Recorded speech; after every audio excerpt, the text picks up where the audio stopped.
Chapter 8 of Dracula by Bram Stoker. Mina Murray's Journal.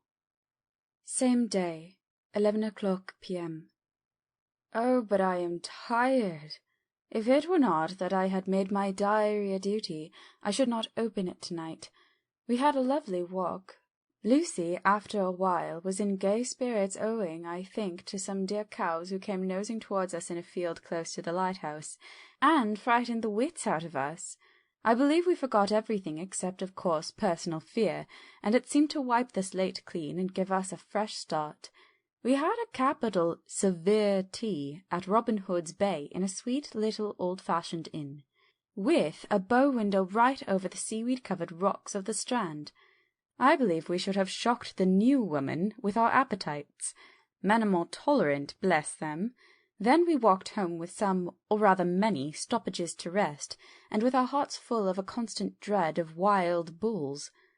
Lucy was really tired, and we intended to creep off to bed as soon as we could. The young curate came in, however, and Mrs. Westenra asked him to stay for supper. Lucy and I had both a fight for it with the dusty miller. I know it was a hard fight on my part, and I am quite heroic. I think that some day the bishops must get together and see about breeding up a new class of curates who don't take supper, no matter how they may be pressed to, and who will know when girls are tired. Lucy's asleep and breathing softly. She has more colour in her cheeks than usual, and looks oh so sweet. If Mr. Holmwood fell in love with her seeing her only in the drawing-room, I wonder what he would say if he saw her now. Some of the new women writers will some day start an idea that men and women should be allowed to see each other sleep before proposing or accepting. But I suppose the new woman won't consent in the future to accept. She will do the proposing herself, and a nice job she will make of it too. There's some consolation in that. I am so happy tonight because dear Lucy seems better. I really believe she has turned the corner, and that we are over her troubles with dreaming. I should be quite happy if I only knew if Jonathan... God bless and keep him. 11 August, 3 a.m. Diary again. No sleep now, so I may as well write. I am too agitated to sleep. We have had such an adventure, such an agonizing experience. I fell asleep as soon as I had closed my diary. Suddenly I became broad awake, and sat up, with a horrible sense of fear upon me, and some feeling of emptiness around me. The room was dark, so I could not see Lucy's bed. I stole across and felt for her. The bed was empty. I lit a match and found that she was not in the room. The door was shut, but not locked as I had left it. I feared to wake her mother, who has been more than usually ill lately, so threw on some clothes and got ready to look for her. As I was leaving the room, it struck me that the clothes she wore might give me some clue to her dreaming intention. Dressing-gown would mean house, dress outside. Dressing-gown and dress were both in their places. Thank God, I said to myself, she cannot be far, as she has only her night-dress. I ran downstairs, and looking in the sitting-room, not there.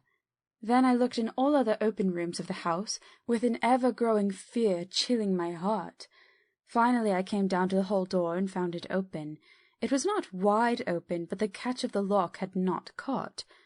The people of the house are very careful to lock the door every night, so I feared that Lucy must have gone out as she was. There was no time to think of what might happen. A vague, overmastering fear obscured all details. I took a big, heavy shawl and ran out. The clock was striking 1 as I was in the crescent, and there was not a soul in sight. I ran along the north terrace, but could see no sign of the white figure which I expected.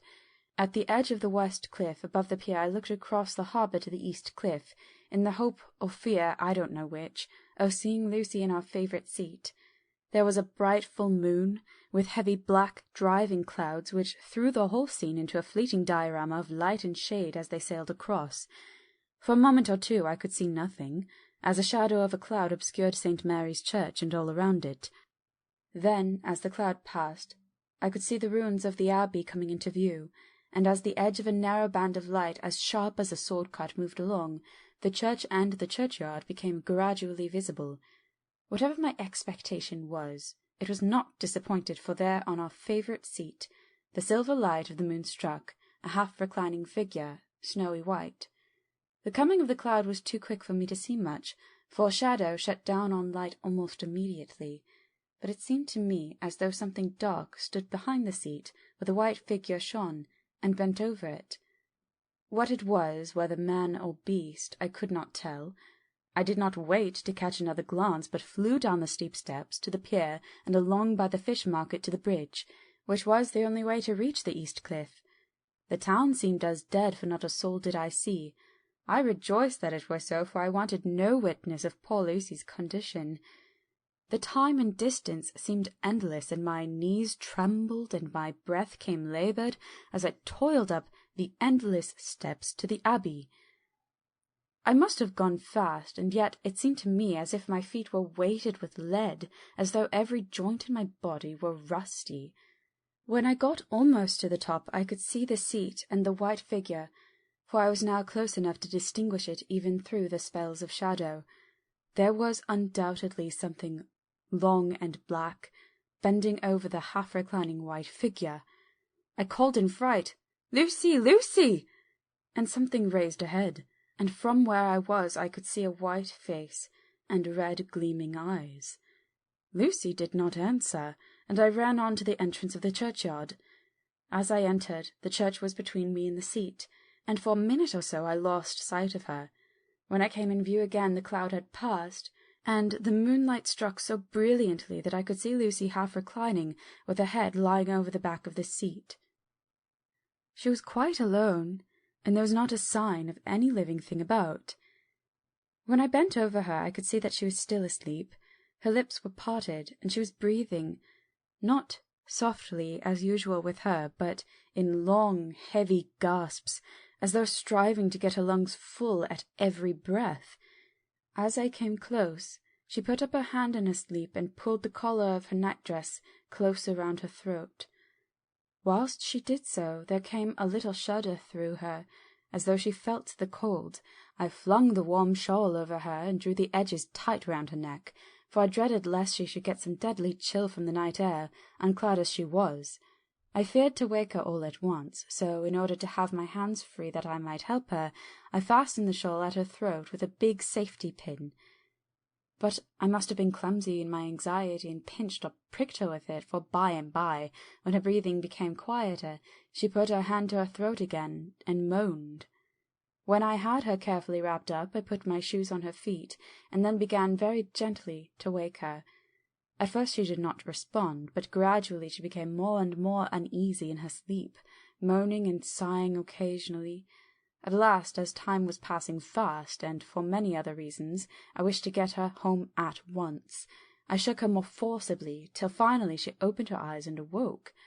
She did not seem surprised to see me, as of course she did not realize all at once where she was. Lucy always wakes prettily, and even at such a time when her body must have been chilled with cold, and her mind somewhat appalled at waking unclad in a churchyard at night, she did not lose her grace. She trembled a little, and clung to me. When I told her to come at once with me home, she rose without a word, with the obedience of a child. As we passed along, the gravel hurt my feet, and Lucy noticed me wince. She stopped and wanted to insist upon my taking my shoes, but I would not. However, when we got to the pathway outside the churchyard, where there was a puddle of water remaining from the storm, I daubed my feet with mud, using each foot in turn on the other, so that as we went home no one, in case we should meet anyone, should notice my bare feet. Fortune favoured us, and we got home without meeting a soul. Once we saw a man, who seemed not quite sober, passing along a street in front of us, but we hid in a door till he had disappeared, up an opening such as there are here, steep little closes, or wynds, as they call them in Scotland. My heart beat so loud all the time that sometimes I thought I should faint. I was filled with anxiety about Lucy, not only for her health, lest she should suffer from exposure, but for her reputation in case the story should get wind. When we got in, and had washed our feet, and had said a prayer of thankfulness together, I tucked her into bed. Before falling asleep she asked, even implored me not to say a word to anyone, even her mother, about her sleep-walking adventure. I hesitated at first to promise, but on thinking of the state of her mother's health, and how the knowledge of such a thing would fret her, and thinking, too, of how such a story might become distorted, nay, infallibly would, in case it should leak out, I thought it wiser to do so. I hope I did right. I've locked the door, and the key is tied to my wrist, so perhaps I shall not be again disturbed. Lucy is sleeping soundly. The reflex of the dawn is high and far over the sea. Same day, noon. All goes well. Lucy slept till I woke her, and seemed not to have even changed her side. The adventure of the night does not seem to have harmed her. On the contrary, it has benefited her, for she looks better this morning than she has done for weeks. I was sorry to notice that my clumsiness with the safety pin hurt her. Indeed, it might have been serious, for the skin of her throat was pierced. I must have pinched up a piece of loose skin and have transfixed it, for there are 2 little red points like pin-pricks, and on the band of her night-dress was a drop of blood. When I apologized and was concerned about it, she laughed and petted me, and said she did not even feel it. Fortunately, it cannot leave a scar, as it is so tiny. Same day, night. We passed a happy day. The air was clear, and the sun bright, and there was a cool breeze. We took our lunch to Mulgrave Woods, Mrs. Westenra driving by the road, and Lucy and I walking by the cliff path, and joining her at the gate. I felt a little sad myself, for I could not but feel how absolutely happy it would have been had Jonathan been with me. But there, I must only be patient. In the evening we strolled in the Casino Terrace, and heard some good music by Spohr and Mackenzie, and went to bed early. Lucy seems more restful than she has been for some time, and fell asleep at once. I shall lock the door, and secure the key the same as before, though I do not expect any trouble tonight. 12 August. My expectations were wrong, for twice during the night I was awakened by Lucy trying to get out. She seemed, even in her sleep, to be a little impatient at finding the door shut, and went back to bed under a sort of protest. I awoke with the dawn, and heard the birds chirping outside the window. Lucy woke too, and I was glad to see she was even better than on the previous morning. All her old gaiety of manner seemed to have come back, and she came and snuggled in beside me and told me all about Arthur. I told her how anxious I was about Jonathan, and then she tried to comfort me. Well, she succeeded somewhat, for though sympathy can't alter facts, it can help to make them more bearable.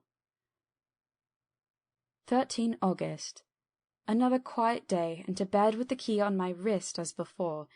Again I awoke in the night and found Lucy sitting up in bed, still asleep, pointing to the window.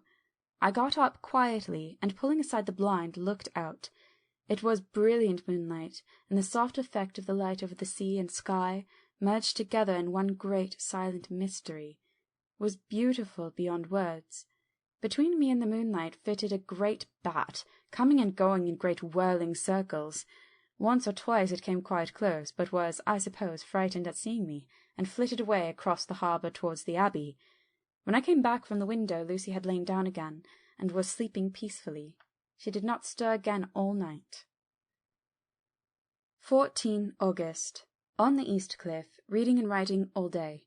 Lucy seems to have become as much in love with the spot as I am, and it is hard to get her away from it when it is time to come home for lunch or tea or dinner. This afternoon she made a funny remark. We were coming home for dinner, and had come to the top of the steps up from the West Pier, and stopped to look at the view, as we generally do. The setting sun, low down on the sky, was just dropping behind Candlemas. The red light was thrown over the East Cliff and the old Abbey, and seemed to bathe everything in a beautiful rosy glow. We were silent for a while, and suddenly Lucy murmured, as if to herself, "His red eyes again. They are just the same." It was such an odd expression, coming apropos of nothing, that it quite startled me. I slewed around a little, so as to see Lucy well without seeming to stare at her, and saw that she was in a half-dreamy state, with an odd look on her face that I could not quite make out. So I said nothing, but followed her eyes. She appeared to be looking over at our own seat, whereon a dark figure, seated alone. I was a little startled myself, for it seemed for an instant as if the stranger had great eyes like burning flames. But a second look dispelled the illusion. The red sunlight was shining on the windows of St. Mary's Church behind our seat, and as the sun dipped there was just sufficient change in the refraction and reflection to make it appear as if the light moved. I called Lucy's attention to the particular effect, and she became herself with a start, but she looked sad all the same. It may have been that she was thinking of that terrible night up there. We never referred to it, so I said nothing, and we went home for dinner. Lucy had a headache and went early to bed. I saw her sleep and went out for a little stroll myself. I walked along the cliffs to the westward, and was full of sweet sadness, for I was thinking of Jonathan. When coming home, it was then bright moonlight, so bright that, though the front of our part of the crescent was in shadow, everything could be well seen. I threw a glance up at a window, and saw Lucy's head leaning out. I thought that perhaps she was looking out for me, so I opened my handkerchief and waved it. She did not notice or make any movement whatever. Just then the moonlight crept round an angle of the building, and the light fell on the window. There distinctly was Lucy with her head lying up against the side of the window-sill, and her eyes shut. She was fast asleep, and by her, seated on the window-sill, was something that looked like a good-sized bird. I was afraid she might get a chill, so I ran upstairs, but as I came into the room, she was moving back to her bed, fast asleep and breathing heavily. She was holding her hand to her throat, as though to protect it from cold. I did not wake her, but tucked her up warmly. I have taken care that the door is locked, and the window securely fastened. She looks so sweet as she sleeps, but she is paler than is her wont, and there is a drawn, haggard look under her eyes which I do not like. I fear she is fretting about something. I wish I could find out what it is. 15 August. Rose later than usual. Lucy was languid and tired, and slept on after we had been called. We had a happy surprise at breakfast. Arthur's father is better, and wants the marriage to come off soon. Lucy is full of quiet joy, and her mother is glad and sorry at once. Later on in the day she told me the cause. She is grieved to lose Lucy as her very own, but she is rejoiced that she is soon to have someone to protect her. Poor dear sweet lady! She confided to me that she has got a death warrant. She has not told Lucy, and made me promise secrecy. Her doctor told her that within a few months, at most, she must die, for her heart is weakening. At any time, even now, a sudden shock would be almost sure to kill her. Ah, we were wise to keep her from the affair of the dreadful night of Lucy's sleepwalking. 17 August. No diary for 2 whole days. I have not had the heart to write. Some sort of shadowy pall seems to be coming over our happiness. No news from Jonathan, and Lucy seems to be growing weaker, whilst her mother's hours are numbering to a close. I do not understand Lucy's fading away as she is doing. She eats well, and sleeps well, and enjoys the fresh air, but all the time the roses in her cheeks are fading, and she gets weaker and more languid day by day. At night I hear her gasping as if for air. I keep the key of our door always fastened to my wrist at night, but she gets up and walks about the room and sits at the open window. Last night I found her leaning out when I woke up, and when I tried to wake her I could not. She was in a faint. When I managed to restore her she was weak as water, and cried silently between long painful struggles for breath. When I asked her how she came to be at the window, she shook her head and turned away. I trust her feeling ill may not be from that unlucky prick of the safety-pin. I looked at her throat just now as she lay asleep, and the tiny wounds seemed not to have healed. They are still open, and if anything, larger than before, and the edges of them are faintly white. They are like little white dots with red centres. Unless they heal within a day or two, I shall insist the doctor seeing about them. Letter Samuel F. Billington and Sons, Solicitors, Whitby, to Messrs. Carter Patterson and Company, London. 17 August. Dear Sirs, herewith please receive invoice of goods sent by Great Northern Railway. Same are to be delivered at Carfax, near Purfleet, immediately on receipt at goods station, King's Cross. The house is at present empty, but enclosed please find keys, all of which are labelled.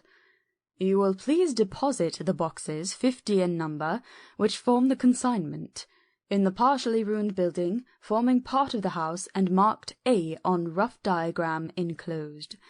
Your agent will easily recognize the locality, as it is the ancient chapel of the mansion.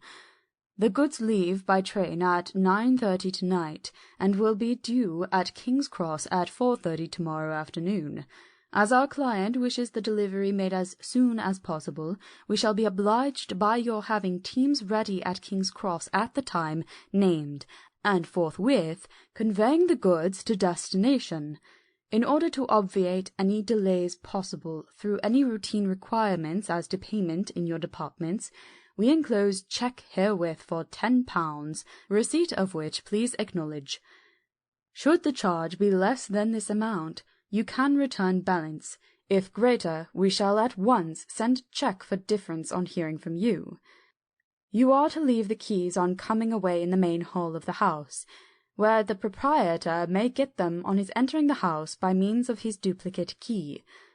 Pray you do not take us as exceeding the bounds of business courtesy, and pressing you in all ways to use the utmost expedition. We are, dear sirs, faithfully yours, Samuel F. Billington and Son. Letter. Messrs. Carter Patterson and Company, London, to Messrs. Billington and Son, Whitby. 21 August. Dear Sirs, we beg to acknowledge £10 received, and to return cheque £1 17s. 9d, amount of overplus as shown in receipted account herewith. Goods are delivered in exact accordance with instructions, and keys left in parcel in main hall as directed. We are, dear sirs, yours respectfully, Pro Carter Patterson and Company. Mina Murray's Journal. 18 August. I am happy today, and right sitting on the seat in the churchyard. Lucy is ever so much better. Last night she slept well all night, and did not disturb me once. The roses seem to be coming back already to her cheeks, though she is still sadly pale and wan-looking. If she were in any way anemic, I could understand it, but she is not. She is in gay spirits and full of life and cheerfulness. All the morbid reticence seems to have passed from her, and she has just reminded me, as if I needed any reminding, of that night, and that it was here, on this very seat, I found her asleep. As she told me, she tapped playfully with the heel of her boot on the stone slab, and said, "My poor little feet didn't make much noise then. I dare say poor old Mr. Swells would have told me that it was because I didn't want to wake up Geordie." As she was in such a communicative humour, I asked her if she had dreamed at all that night. Before she answered, that sweet puckered look came into her forehead which Arthur, I call him Arthur from her habit, says he loves, and indeed I don't wonder that he does. Then she went on in a half-dreaming kind of way, as if trying to recall it to herself. I didn't quite dream, but it all seemed to be real. I only wanted to be here, in this spot. I don't know why, for I was afraid of something. I don't know what. I remember, though I suppose I was asleep, passing through the streets and over the bridge. A fish leapt as it went by, and I leaned over to look at it, and I heard a lot of dogs howling. The whole town seemed as if it must be full of dogs all howling at once, as I went up the steps. Then I had a vague memory of something long and dark with red eyes, just as we saw in the sunset, and something very sweet and very bitter all around me at once. And then I seemed to be sinking into deep green water, and there was a singing in my ears, as I have heard there is to drowning men. And then everything seemed passing away from me. My soul seemed to go out from my body and float about the air. I seem to remember that once the West Lighthouse was right under me, and then there was a sort of agonizing feeling, as if I were in an earthquake, and I came back and found you shaking my body. I saw you do it before I felt you." Then she began to laugh. It seemed quite a little uncanny to me, and I listened to her breathlessly. I did not quite like it, and thought it better not to keep her mind on the subject, so we drifted on to other subjects, and Lucy was like her old self again. When we got home, the fresh breeze had braced her up, and her pale cheeks were really more rosy. Her mother rejoiced when she saw her, and we all spent a very happy evening together. 19 August. Joy, joy, joy! Although not all joy. At last, news of Jonathan. The dear fellow has been ill. That is why he did not write. I am not afraid to think or say it, now that I know. Mr. Hawkins sent me on the letter, and wrote himself oh so kindly. I am to leave in the morning, and go over to Jonathan, and to help to nurse him if necessary, and to bring him home.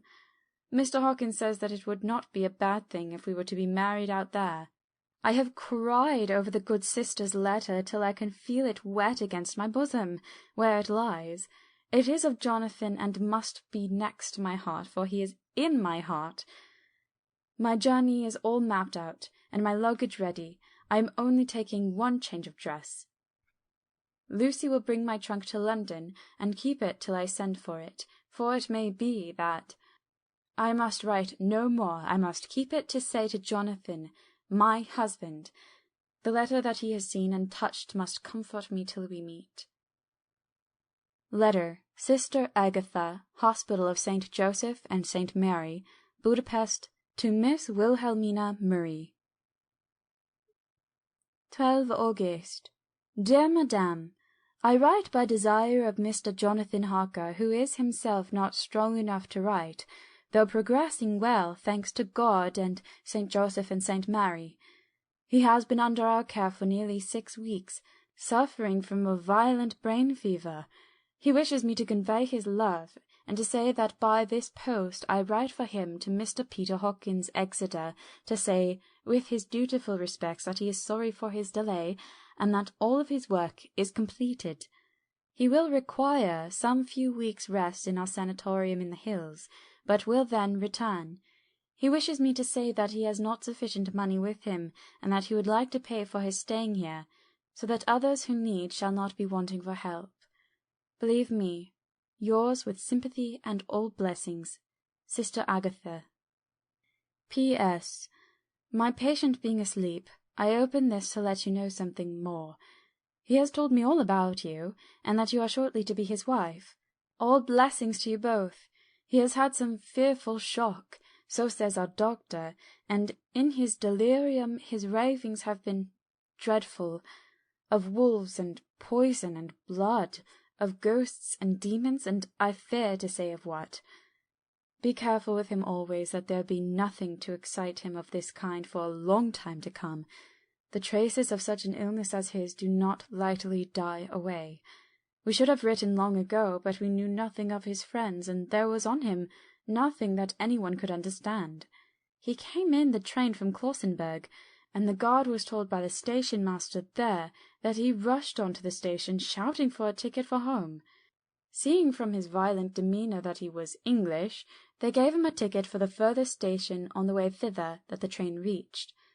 Be assured that he is well cared for. He has won all hearts by his sweetness and gentleness. He is truly getting on well, and I have no doubt will in a few weeks be all himself. But be careful of him for safety's sake. There are, I pray God and St. Joseph and St. Mary, many, many, many happy years for you both. Dr. Seward's Diary. 19 August. Strange and sudden change in Renfield last night. About 8 o'clock, he began to get excited and sniff about as a dog does when setting. The attendant was struck by his manner, and knowing my interest in him, encouraged him to talk. He is usually respectful to the attendant and at times servile, but tonight, the man tells me, he was quite haughty. He would not consent to talk with him at all. All he would say was, "I don't want to talk to you. You don't count now. The master is at hand." The attendant thinks it is some sudden form of religious mania which has seized him. If so, we must look out for squalls, for a strong man with homicidal and religious mania at once might be dangerous. This combination is a dreadful one. At 9 o'clock I visited him myself. His attitude to me was the same as that to the attendant. In his sublime self-feeling, the difference between myself and attendant seemed to him as nothing. It looks like religious mania, and he will soon think that he himself is God. These infinitesimal distinctions between man and man are too paltry for an omnipotent being. How these madmen give themselves away! The real God taketh heed lest a sparrow fall, but the God created from human vanity sees no difference between an eagle and a sparrow. Oh, if men only knew! For half an hour or more, Renfield kept getting excited in greater and greater degree. I did not pretend to be watching him, but I kept strict observation all the same. All at once that shifty look came into his eyes, which we always see when a madman has seized an idea, and with it the shifty movement of the head and back which asylum attendants come to know so well. He became quite quiet, and went and sat at the edge of his bed resignedly, and looked into space with lacklustre eyes. I thought I would find out if his apathy were real or only assumed, and tried to lead him to talk of his pets, a theme which had never failed to excite his attention. At first he made no reply, but at length said testily, "Bother them all! I don't care a pin about them." "What?" I said. "You don't mean to tell me that you don't care about spiders?" Spiders at present are his hobby, and the notebook is filling up with columns of small figures.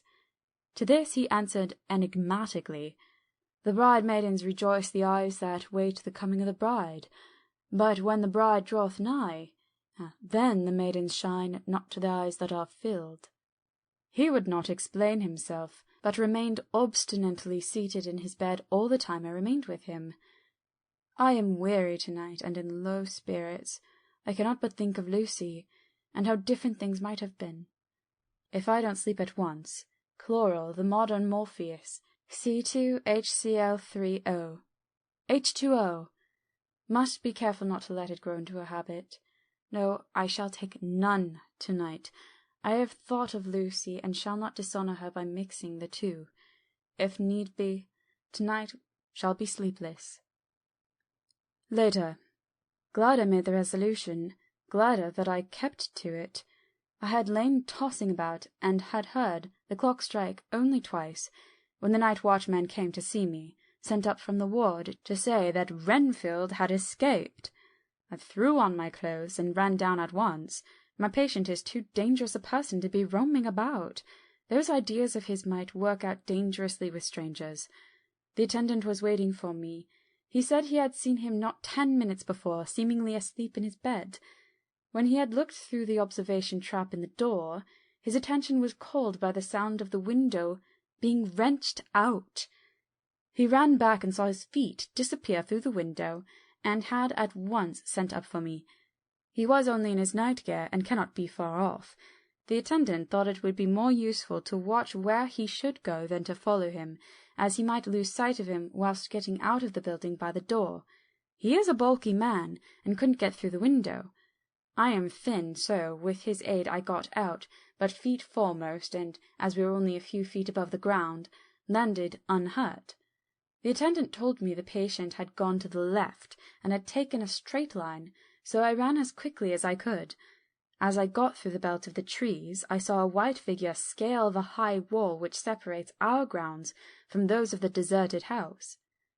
I ran back at once, told the watchman to get 3 or 4 men immediately, and follow me onto the grounds of Carfax, in case our friend might be dangerous. I got a ladder myself, and crossing the wall, dropped down on the other side. I could see Renfield's figure just disappearing behind the angle of the house, so I ran after him. On the far side of the house I found him pressed close against the old iron-bound oak door of the chapel. He was talking, apparently to someone, but I was afraid to go near enough to hear what he was saying, lest I might frighten him, and he should run off. Chasing an errant swarm of bees is nothing to following a naked lunatic when the fit of escaping is upon him. After a few minutes, however, I could see that he did not take note of anything around him, and so ventured to draw nearer to him, the more so as my men had now crossed the wall and were closing him in. I heard him say, "I am here to do your bidding, master. I am your slave, and you will reward me, for I shall be faithful. I have worshipped you long and afar off. Now that you are near, I await your commands, and you will not pass me by, will you, dear master, in your distribution of good things?" He is a selfish old beggar, anyhow. He thinks of the loaves and fishes even when he believes he is in a real presence. His manias make a startling combination. When we closed in on him, he fought like a tiger. He is immensely strong, for he was more like a wild beast than a man. I never saw a lunatic in such a paroxysm of rage before, and I hope I shall not again. It is a mercy that we have found out his strength and his danger in good time. With strength and determination like his, he might have done wild work before he was caged. He is safe now, at any rate.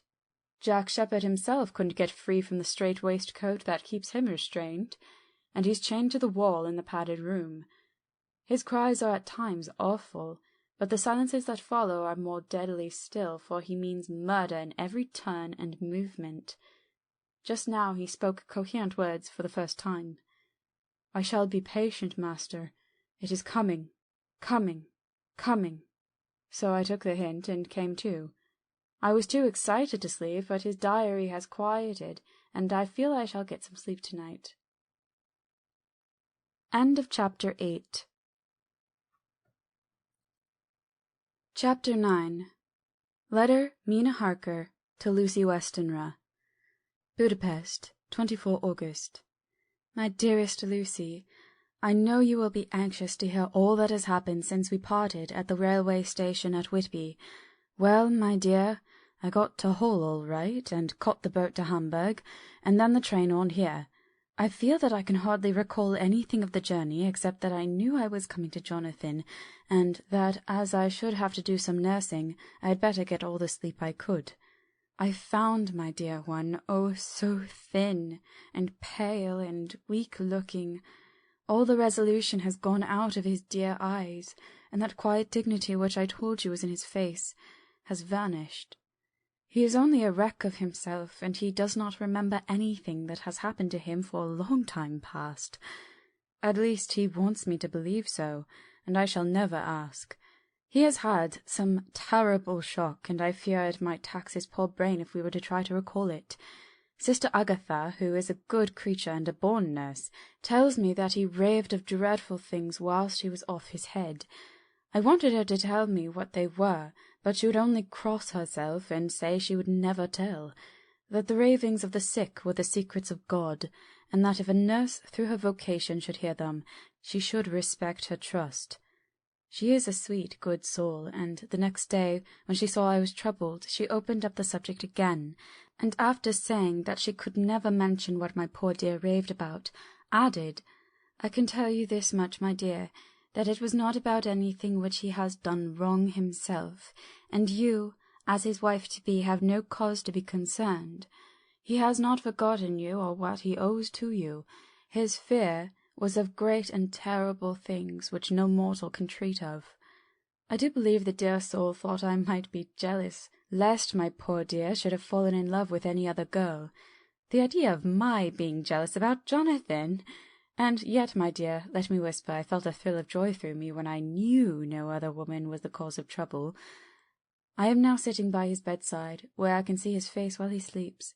He is waking. When he woke, he asked me for his coat, as he wanted to get something from the pocket. I asked Sister Agatha, and she brought all his things. I saw that amongst them was his notebook, and was going to ask him to let me look at it, for I knew then that I might find some clue to his trouble. But I suppose he must have seen my wish in my eyes, for he sent me over to the window, saying he wanted to be quite alone for a moment. Then he called me back, and when I came, he had his hand over the notebook, and he said to me very solemnly, "Wilhelmina."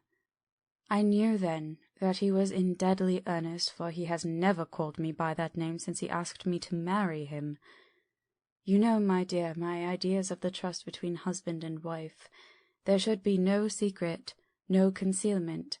I have had a great shock, and when I try to think of what it is I feel, my head spin round, and I do not know if it was all real or the dreaming of a madman. You know I have had brain fever, and that is to be mad. The secret is here, and I do not want to know it. I want to take up my life here, with our marriage. For, my dear, we had decided to be married as soon as the formalities are complete. Are you willing, Wilhelmina, to share my ignorance? Here is the book. Take it and keep it.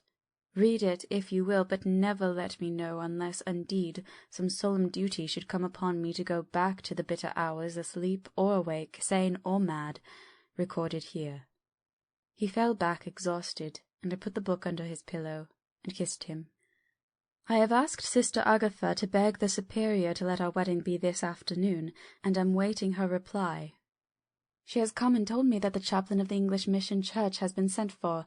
We are to be married in an hour, or as soon after as Jonathan wakes.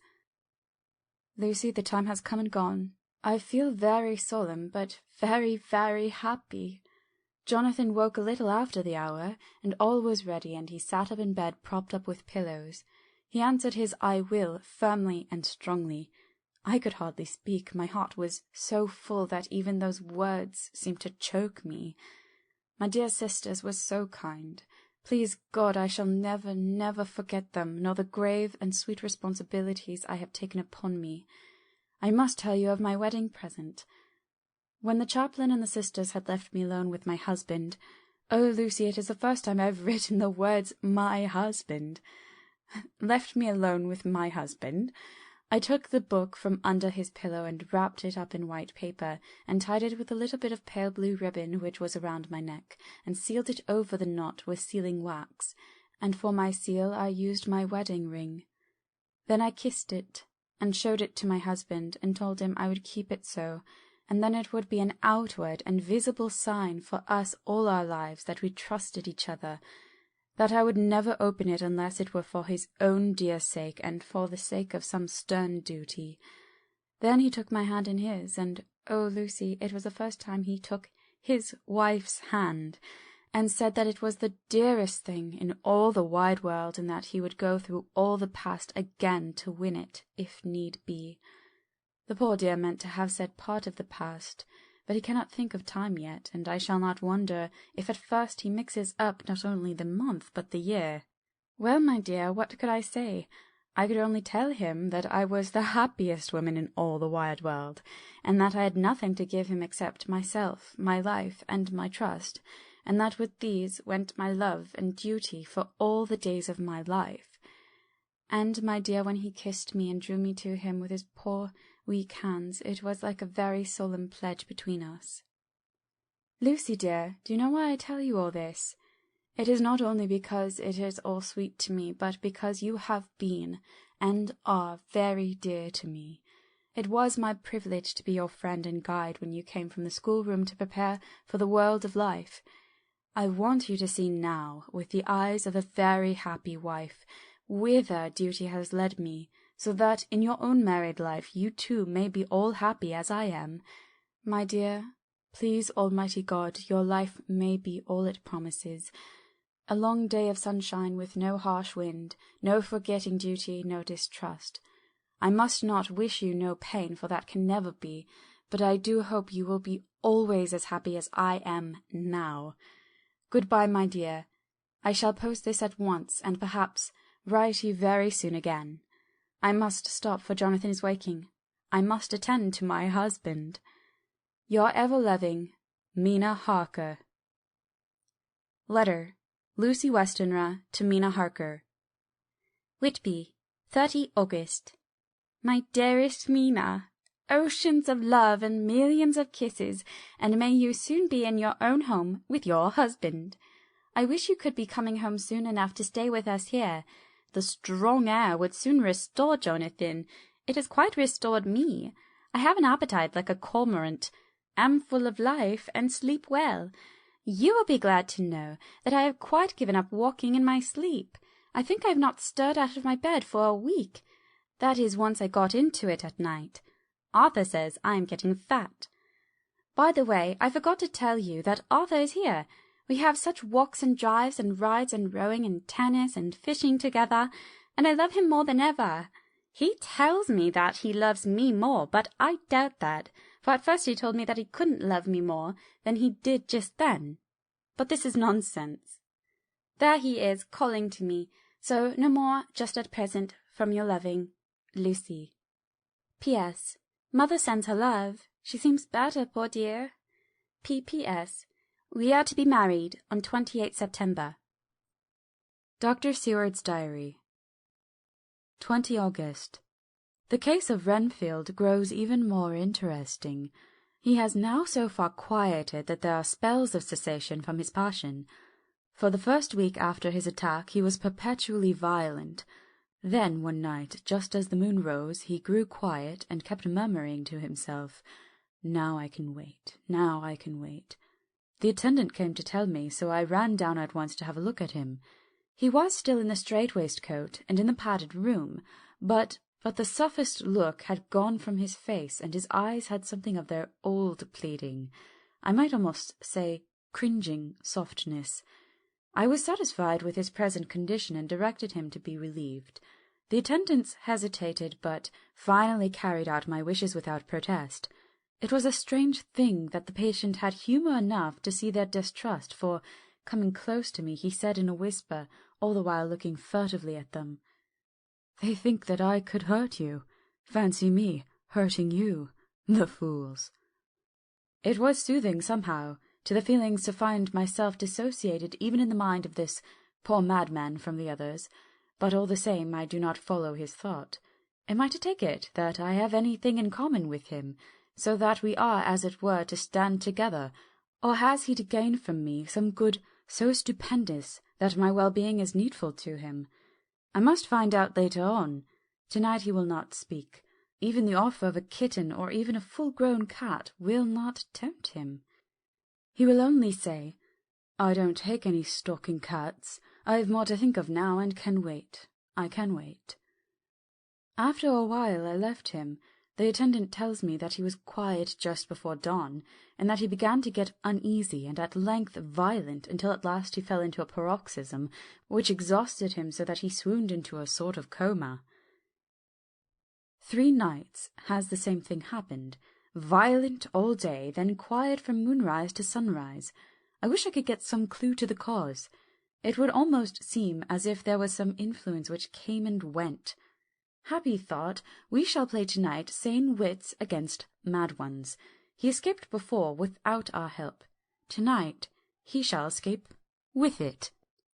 We shall give him a chance, and then have the men ready to follow in case they are required. 23 August. The unexpected always happens. How well Disraeli knew life. Our bird, when he found the cage open, would not fly, so all our subtle arrangements were for naught.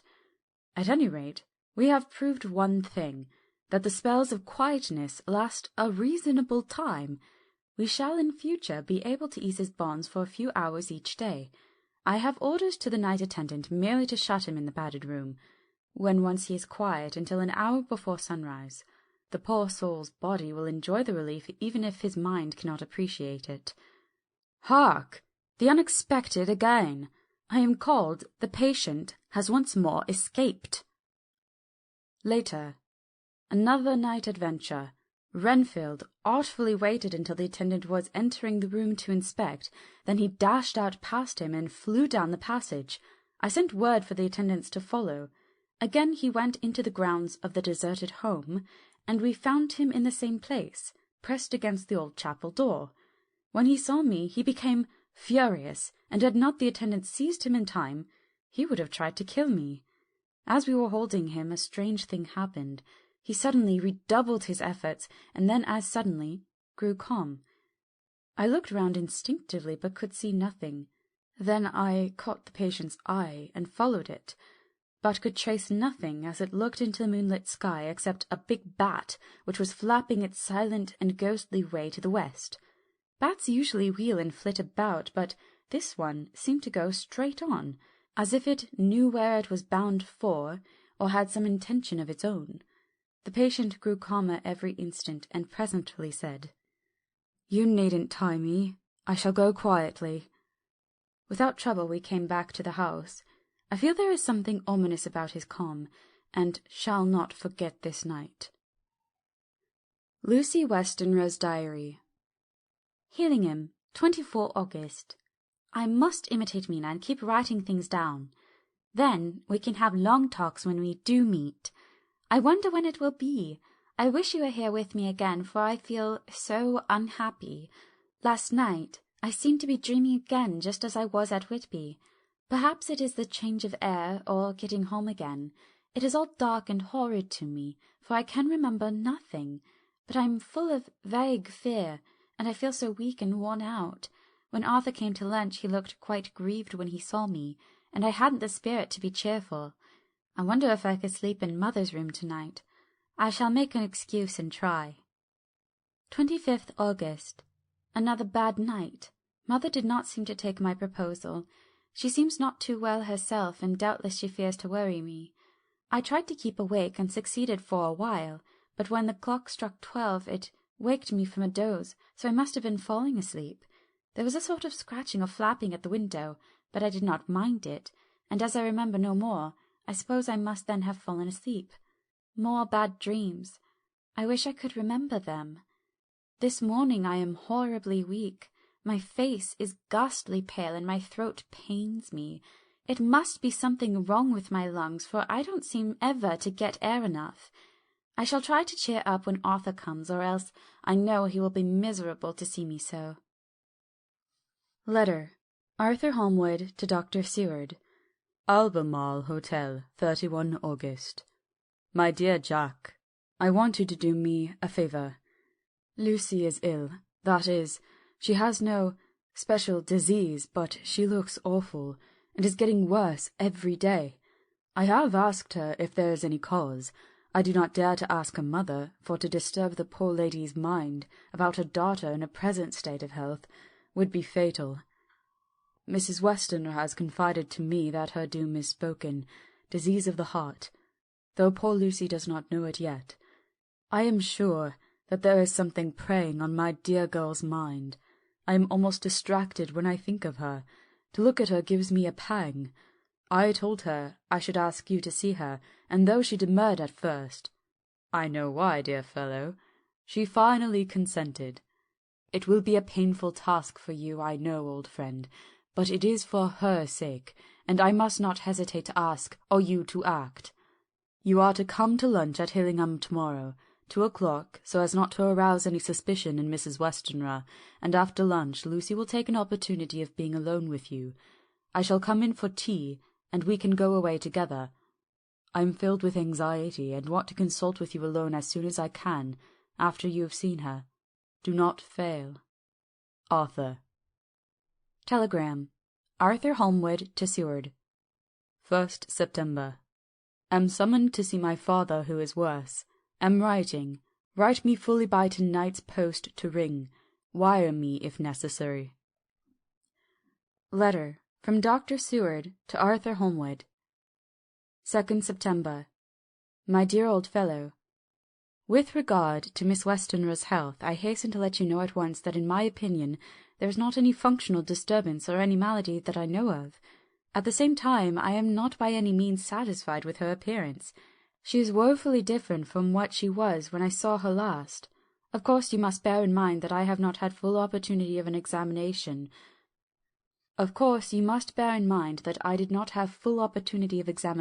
Such as I should wish. Our very friendship makes a little difficulty which not even medical science or custom can bridge over. I had better tell you exactly what happened, leaving you to draw in a measure your own conclusions.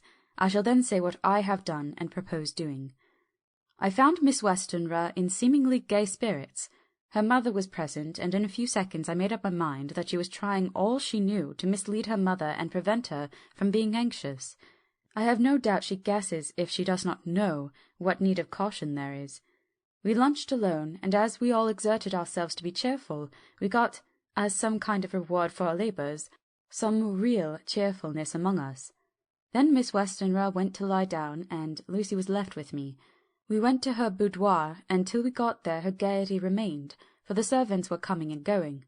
As soon as the door was closed, however, the mask fell from her face, and she sank down into a chair with a great sigh, and hid her eyes with her hand. When I saw that her high spirits had failed, I at once took advantage of her reaction to make a diagnosis. She said to me very sweetly, "I cannot tell you how I loathe talking about myself." I reminded her that a doctor's confidence was sacred, but that you were grievously anxious about her. She caught on to my meaning at once, and settled that matter in a word. "Tell Arthur everything you choose. I do not care for myself, but all for him, so I am quite free." I could easily see that she is somewhat bloodless, but I could not see the usual anemic signs, and by a chance I was actually able to test the quality of her blood, for in opening a window which was stiff a cord gave way, and she cut her hand slightly with broken glass. It was a slight matter in itself, but it gave me an evident chance, and I secured a few drops of the blood and have analyzed them.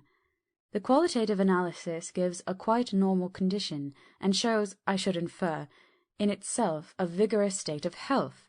In other physical matters I was quite satisfied that there is no need for anxiety, but as there must be a cause somewhere, I have come to the conclusion that it must be something mental. She complains of difficulty in breathing satisfactorily at times, and of heavy lethargic sleep, with dreams that frighten her, but regarding which she can remember nothing. She says that as a child she used to wake in her sleep, and that when in Whitby the habit came back, and that once she walked out in the night and went to East Cliff, where Miss Murray found her, but she assures me that of late the habit has not returned. I am in doubt, and so have done the best thing I know of. I have written to my old friend and master, Professor Van Helsing, of Amsterdam, who knows as much about obscure diseases as anyone in this world. I have asked him to come over, and as you told me that all things were to be at your charge, I have mentioned to him who you are and your relations to Miss Westenra.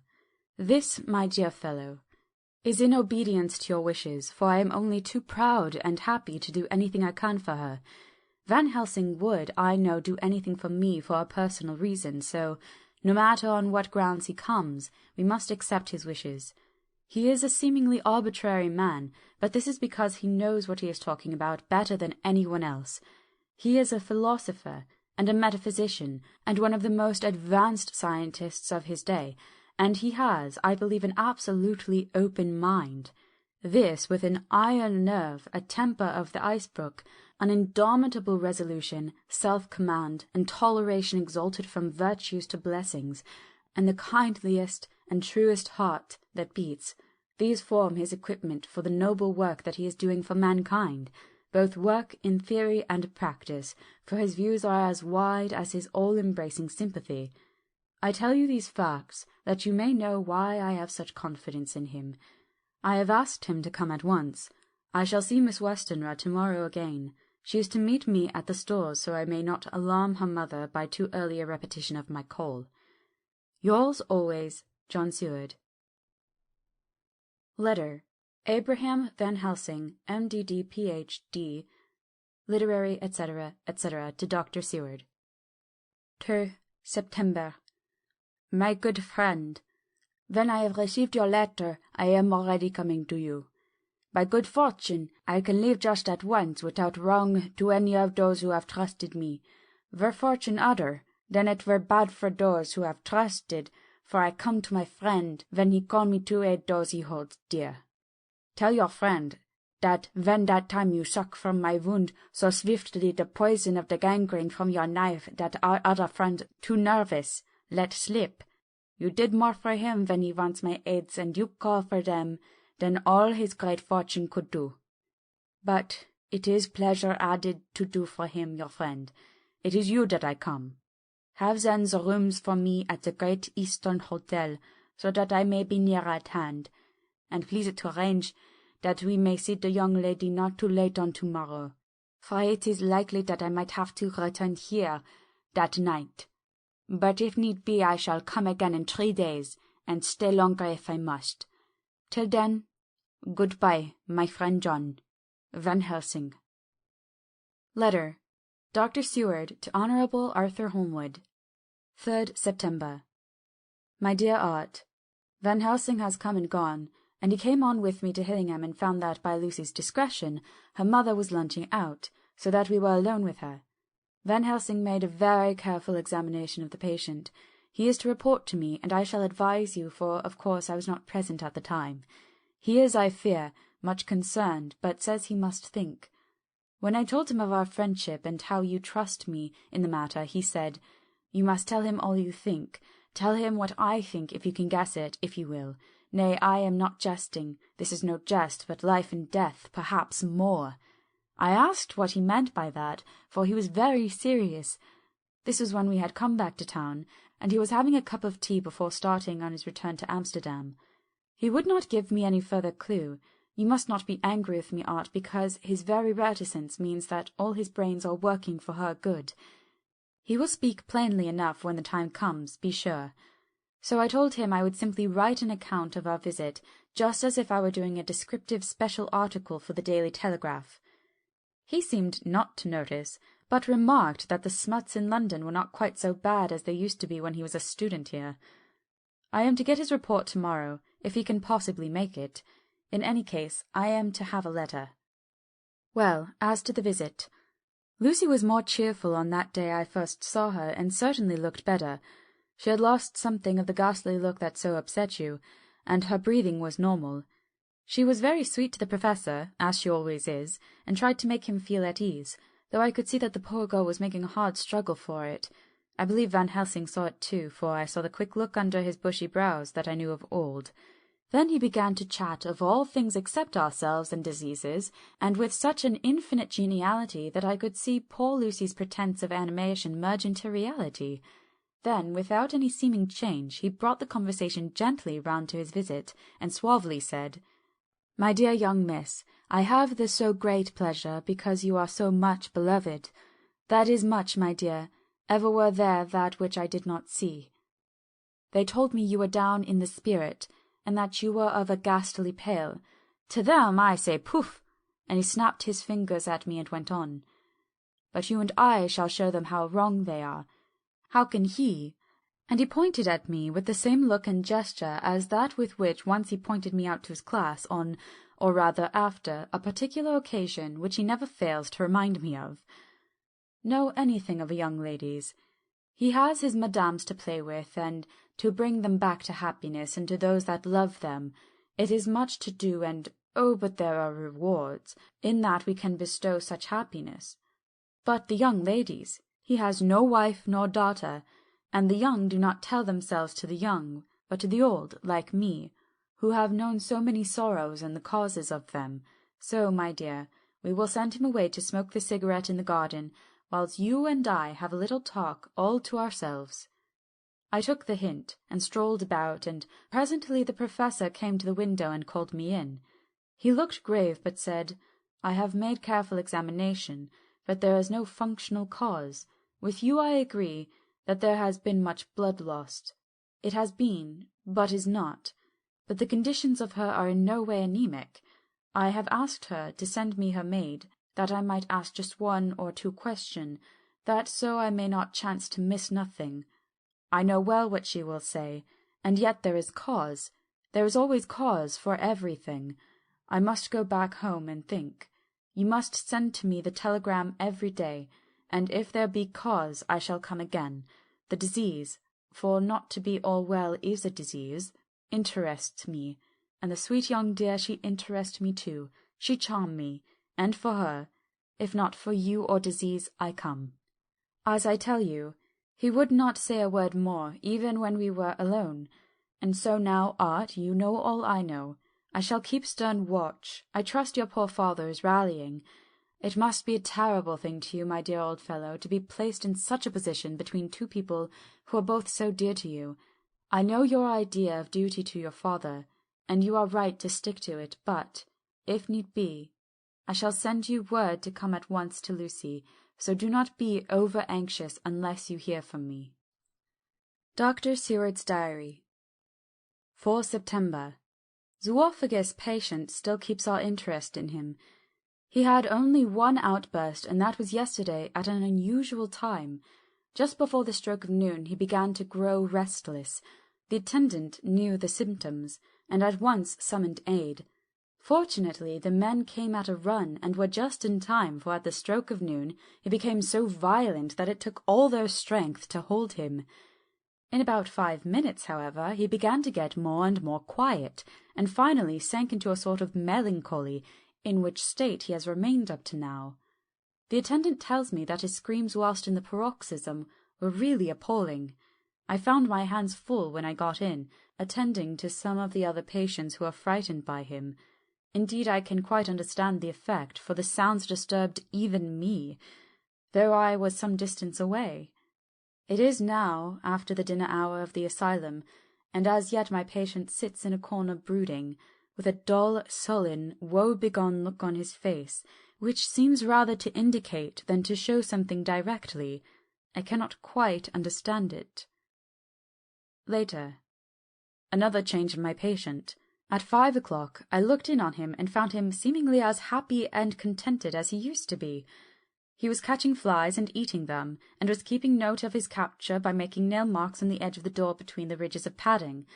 When he saw me, he came over and apologized for his bad conduct, and asked me in a very humble, cringing way to be led back to his own room and to have his notebook again. I thought it well to humour him, so he is now back in his room with the window open. He has the sugar of his tea spread out on the window-sill, and is reaping quite a harvest of flies. He is not now eating them, but putting them into a box as of old, and is already examining the corners of his room to find a spider.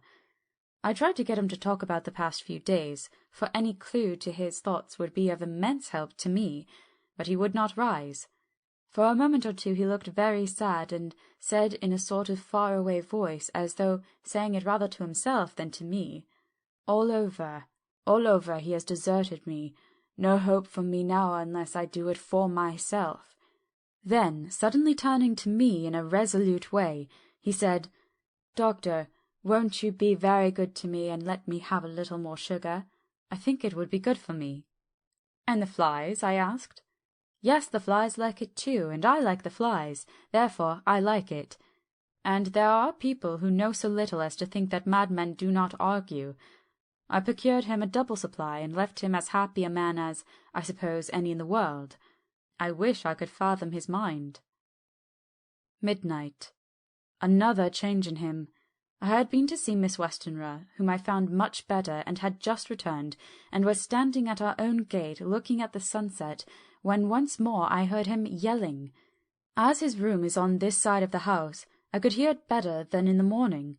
It was a shock to me to turn from the wonderful smoky beauty of a sunset over London, with its lurid lights and inky shadows and all the marvellous tints that come on foul clouds just as on foul water, and to realize all the grim sternness of my own cold stone building, with its wealth of breathing misery, and my own desolate heart to endure it all. I reached him just as the sun was going down, and from his window saw the red disk sink. As it sank, he became less and less frenzied, and just as it dipped, he slid from the hands that held him an inert mass on the floor. It is wonderful, however, what intellectual recuperative power lunatics have, for within a few minutes he stood up quite calmly and looked around him. I signalled to the attendants not to hold him, for I was anxious to see what he would do. He went straight over to the window, and brushed out the crumbs of sugar. Then he took his fly-box and emptied it outside and threw away the box. Then he shut the window, and crossing over, sat down on his bed. All this surprised me, so I asked him, "Are you not going to keep flies any more?" "No," said he. "I am sick of all that rubbish. He certainly is a wonderfully interesting study. I wish I could get some glimpse of his mind or the cause of his sudden passion. Stop. There may be a clue after all. If we can find why today his paroxysms came out at high noon and at sunset, can it be that there is a malign influence of the sun at periods which affects certain natures, as at times of the moon does others? We shall see. Telegram. Seward, London, to Van Helsing, Amsterdam. 4 September. Patient still better today. Telegram. Seward, London, to Van Helsing, Amsterdam. 5 September.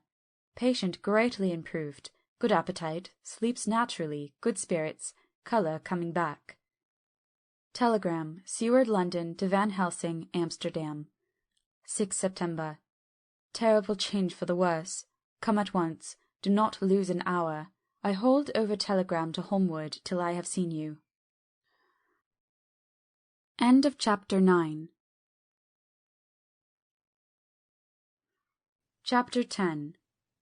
Letter. Dr. Seward to Honourable Arthur Holmwood. 6 September.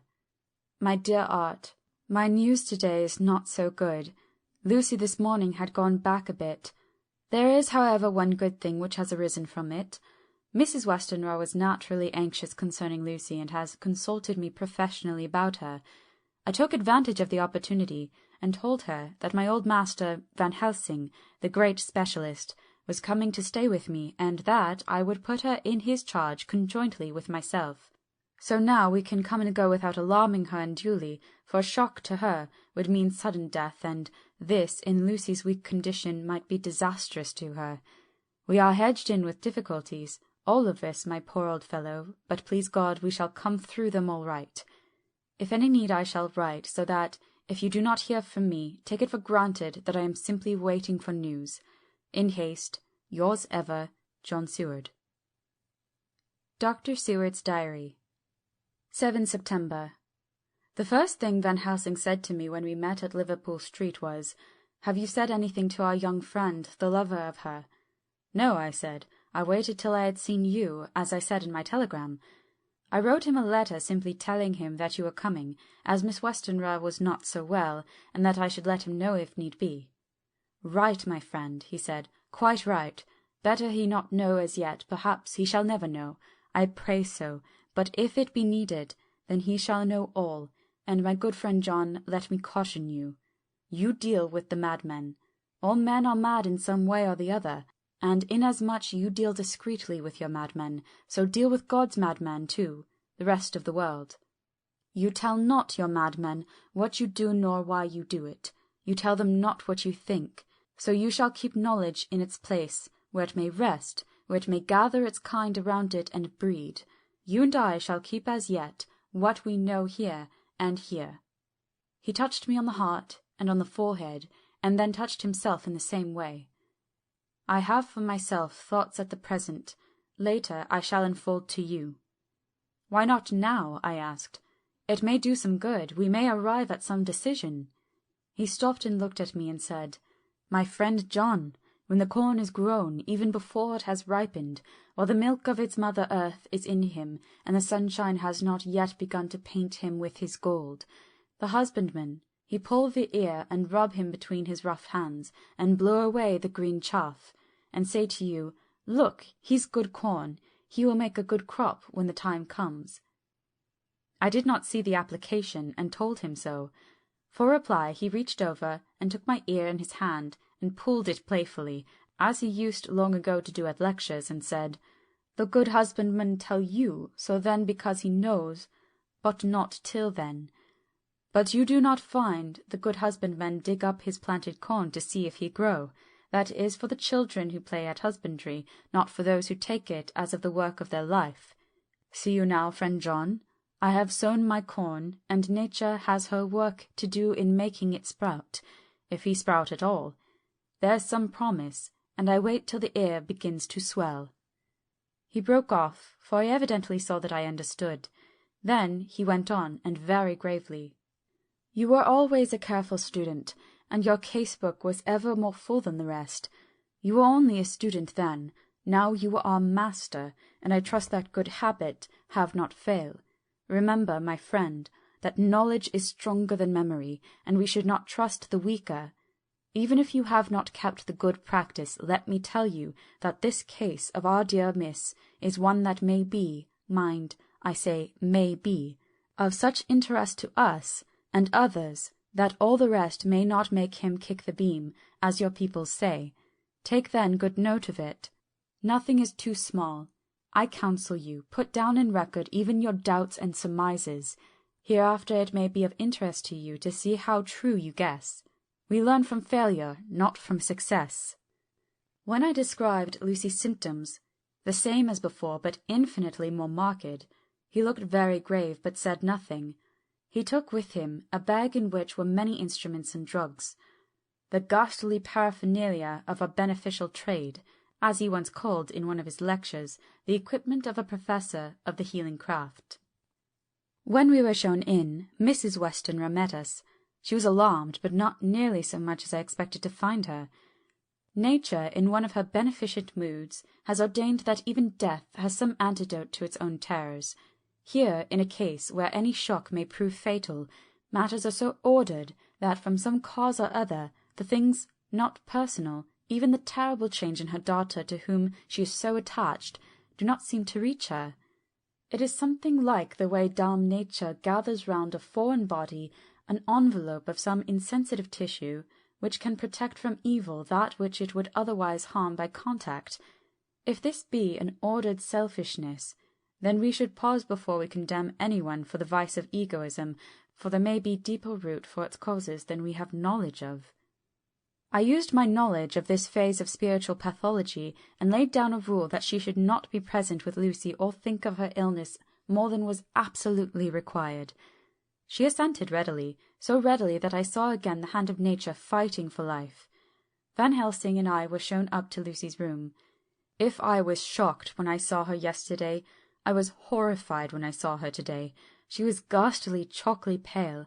The red seemed to have gone even from her lips and gums, and the bones of her face stood out prominently. Her breathing was painful to see or hear. Van Helsing's face grew set as marble, and his eyebrows converged till they almost touched over his nose.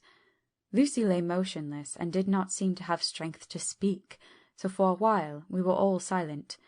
Then Van Helsing beckoned to me, and we went gently out of the room. The instant we had closed the door, he stepped quickly along the passage to the next door, which was open. Then he pulled me quickly in with him and closed the door. "My God," he said, "this is dreadful. There is no time to be lost. She will die for sheer want of blood to keep the heart's action as it should be. There must be transfusion of blood at once. Is it you or me?" "I am younger and stronger, Professor. It must be me." "Then get ready at once. I will bring up my bag. I am prepared."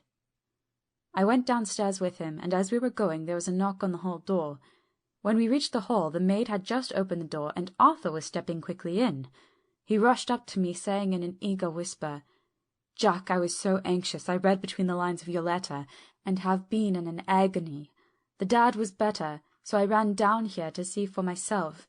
Is not that the gentleman, Dr. Van Helsing? I am so thankful to you, sir, for coming." When first the professor's eye had lit upon him, he had been angry at his interruption at such a time, but now, as he took in his stalwart proportions and recognized the strong young manhood which seemed to emanate from him, his eyes gleamed. Without a pause, he said to him gravely as he held out his hand, "Sir, you have come in time. You are the lover of our dear miss. She is bad, very, very bad. Nay, my child, do not go like that."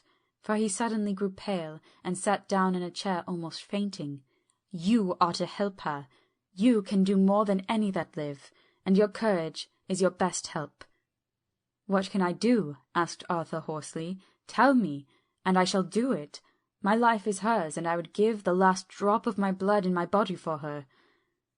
The professor has a strongly humorous side, and I could from the old knowledge detect a trace of its origin in his answer.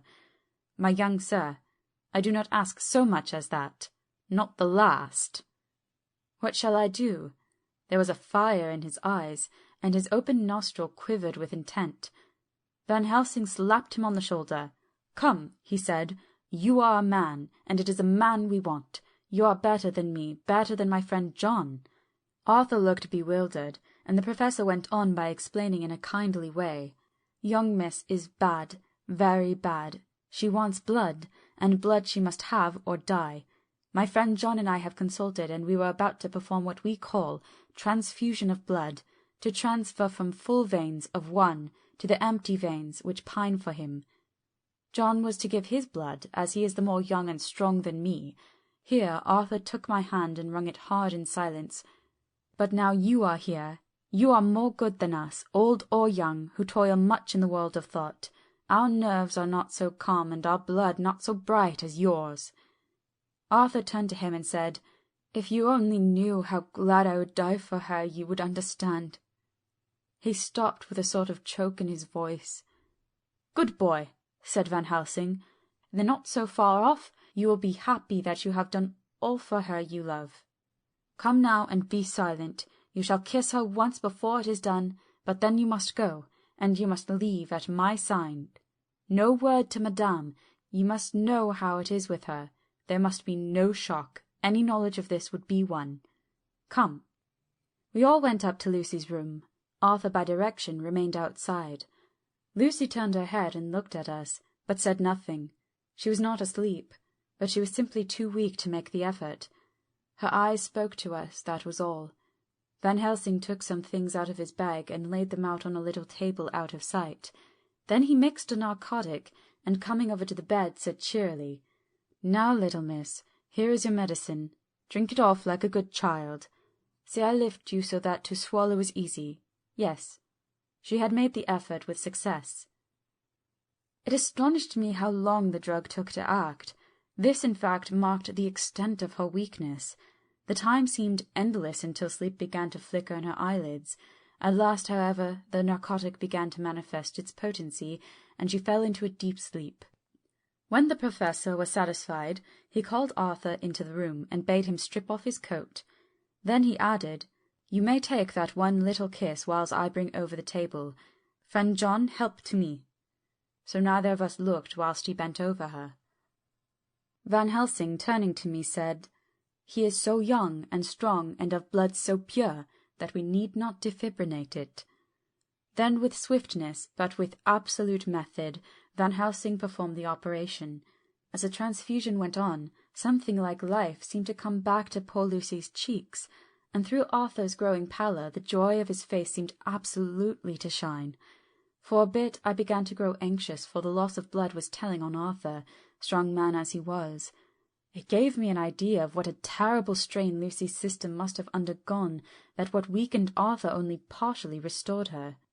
But the professor's face was set, and he stood, watch in hand, and with his eyes fixed now on the patient and now on Arthur. I could hear my own heart beat. Presently he said in a soft voice, "Do not stir an instant. It is enough. You attend him, I will look to her." When all was over, I could see how much Arthur was weakened. I dressed the wound and took his arm to bring him away, when Van Helsing spoke without turning around. The man seems to have eyes in the back of his head.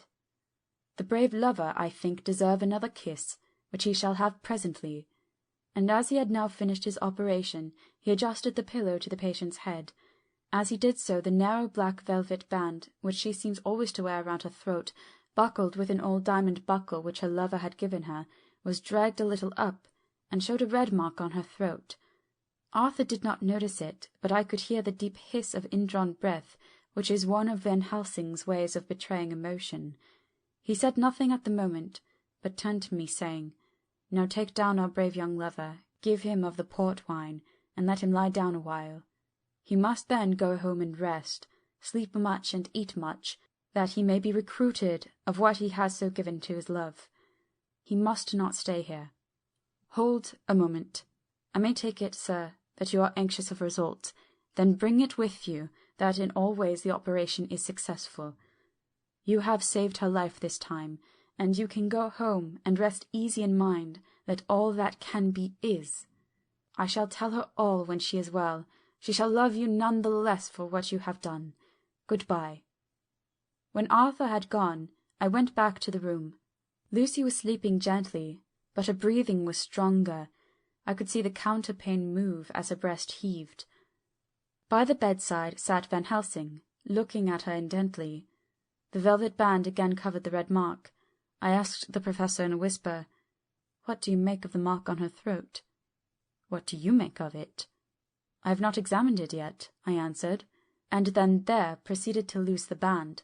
Just over the external jugular vein there were 2 punctures, not large, but not wholesome looking. There was no sign of disease, but the edges were white and worn-looking, as if by some trituration. It occurred to me that this wound, or whatever it was, might be the means of that manifest loss of blood, but I abandoned the idea as soon as formed, for such a thing could not be. The whole bed would have been drenched to a scarlet with the blood which the girl must have lost, to leave such a pallor as she had before the transfusion. "Well," said Van Helsing. "Well," said I can make nothing of it." The Professor stood up. "I must go back to Amsterdam tonight," he said. "There are books and things there which I want. You must remain here all the night, and you must not let your sight pass from her." "Shall I have a nurse?" I asked. "We are the best nurses, you and I. You keep watch all night. See that she is well fed, and that nothing disturbs her. You must not sleep all the night. Later on we can sleep, you and I. I shall be back as soon as possible. Then we may begin." "May begin?" I said. "What on earth do you mean?" "We shall see," he answered as he hurried out. He came back a moment later and put his head inside the door and said with a warning finger held up, "Remember, she is in your charge. If you leave her, and harm befall, you shall not sleep easy hereafter." Dr. Seward's Diary continued. 8 September. I sat up all night with Lucy. The opiate worked itself off towards dusk, and she waked naturally. She looked a different being from what she had been before the operation. Her spirits even were good, and she was full of a happy vivacity, but I could see evidences of the absolute prostration which she had undergone. When I told Mrs. Westenra that Dr. Van Helsing had directed that I should sit up with her, she almost pooh-poohed the idea, pointing out her daughter's renewed strength and excellent spirits. I was firm, however, and made preparations for my long vigil.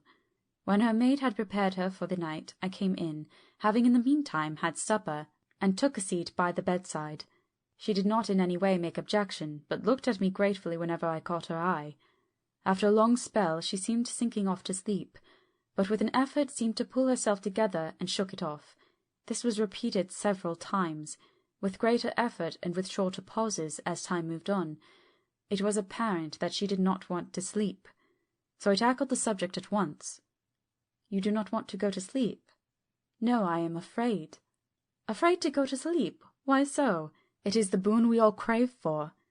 "Ah, not if you were like me. If sleep was to you a presage of horror." "A presage of horror? What on earth do you mean?" "I don't know. Oh, I don't know. And that is what is so terrible. All this weakness comes to me in sleep, until I dread the very thought." "But, my dear, you may sleep tonight. I am here watching you, and I can promise that nothing will happen." "Ah, I can trust you." I seized the opportunity and said, "I promise you that if I see any evidence of bad dreams I will wake you at once." "You will? Oh, will you really? How good you are to me. Then I will sleep." And almost at the word she gave a deep sigh of relief and sank back asleep. All night long I watched by her. She never stirred, but slept on in a deep, tranquil, life-giving, health-giving sleep. Her lips were slightly parted, and her breast rose and fell with the regularity of a pendulum. There was a smile on her face, and it was evident that no bad dreams had come to disturb her peace of mind. In the early morning her maid came, and I left her in her care and took myself back home, for I was anxious about many things. I sent short wire to Van Helsing and to Arthur, telling them the excellent result of the operation. My own work, with its manifold arrears, took me all day to clear off. It was dark when I was able to inquire about my zoophagus patient. The report was good. He had been quite quiet for the past day and night. A telegram came from Van Helsing at Amsterdam whilst I was at dinner, suggesting that I should be at Hillingham tonight, as it might be well to be at hand, and stating that he was leaving by the night mail and would join me early in the morning. 9 September. I was pretty tired and worn out when I got to Hillingham. For 2 nights I had hardly a wink of sleep, and my brain was beginning to feel that numbness which marks cerebral exhaustion. Lucy was up and in cheerful spirits. When she shook hands with me she looked sharply in my face and said, "No sitting up tonight for you. You are worn out, and I am quite well again, indeed I am, and if there is to be any sitting up, it is I who will sit up with you." I would not argue the point, but went and had my supper. Lucy came with me, and, enlivened by her charming presence, I made an excellent meal and a couple of glasses of the more than excellent port. Then Lucy took me upstairs and showed me a room next to her own, where a cosy fire was burning. "Now," she said, "you must stay here. I shall leave this door open and my door too. You can lie on the sofa, for I know that nothing would induce any of you doctors to go to bed whilst there is a patient above the horizon. If I want anything, I shall call out, and you can come to me at once." I could not but acquiesce, for I was dog-tired, and could not have sat up if I tried. So, on her renewing her promise to call me if she should want anything, I lay on the sofa and forgot about everything. Lucy Westenra's Diary. 9 September. I feel so happy tonight. I have been so miserably weak that to be able to think and move about is like feeling sunshine after a long spell of east wind out of a steel sky. Somehow Arthur feels very, very close to me. I seem to feel his presence warm about me. I suppose it is that sickness and weakness are selfish things and turn our inner eyes and sympathy on ourselves, whilst health and strength give love rein, and in thought and feeling he can wander where he wills. I know where my thoughts are. If Arthur only knew. My dear, your ears must tingle as you sleep, as mine do waking. Oh, the blissful rest of last night! How I slept, with that dear good Dr. Seward watching me! And tonight I shall not fear to sleep, since he is close at hand, and within call. Thank everybody for being so good to me. Thank God. Good night, Arthur. Dr. Seward's Diary. 10 September. I was conscious of the Professor's hand on my head, and started awake all in a second. That is one of the things that we learn in an asylum, at any rate. And how is our patient? Well, when I left her, or rather when she left me, I answered. Come, let us see, he said, and together we went into the room. The blind was down, and I went over to raise it gently, whilst Van Helsing stepped, with his soft cat-like tread, over to the bed. As I raised the blind, and the morning sunlight flooded the room, I heard the Professor's low hiss of inspiration at knowing its rarity. A deadly fear shot through my heart. As I passed over, he moved back, and his exclamation of horror, Gott in Himmel, needed no enforcement from his agonized face. He raised his hand and pointed to the bed, and his iron face was drawn and ashen white. I felt my knees begin to tremble. There on the bed, seemingly in a swoon, lay poor Lucy, more horribly white and wan-looking than ever. Even the lips were white, and the gums seemed to have shrunken back from the teeth, as we sometimes see in a corpse after a prolonged illness. Van Helsing raised his foot to stamp in anger, but the instinct of his life and all the long years of habit stood to him, and he put it down again softly. "Quick," he said, "bring the brandy." I flew to the dining-room and returned with the decanter. He wetted the poor white lips with it, and together we rubbed the palm and wrist and heart. He felt her heart, and after a few moments of agonizing suspense, said, "It is not too late. It beats, though but feebly. All our work is undone. We must begin again. There is no Arthur here now. I have to call on you yourself this time, friend John."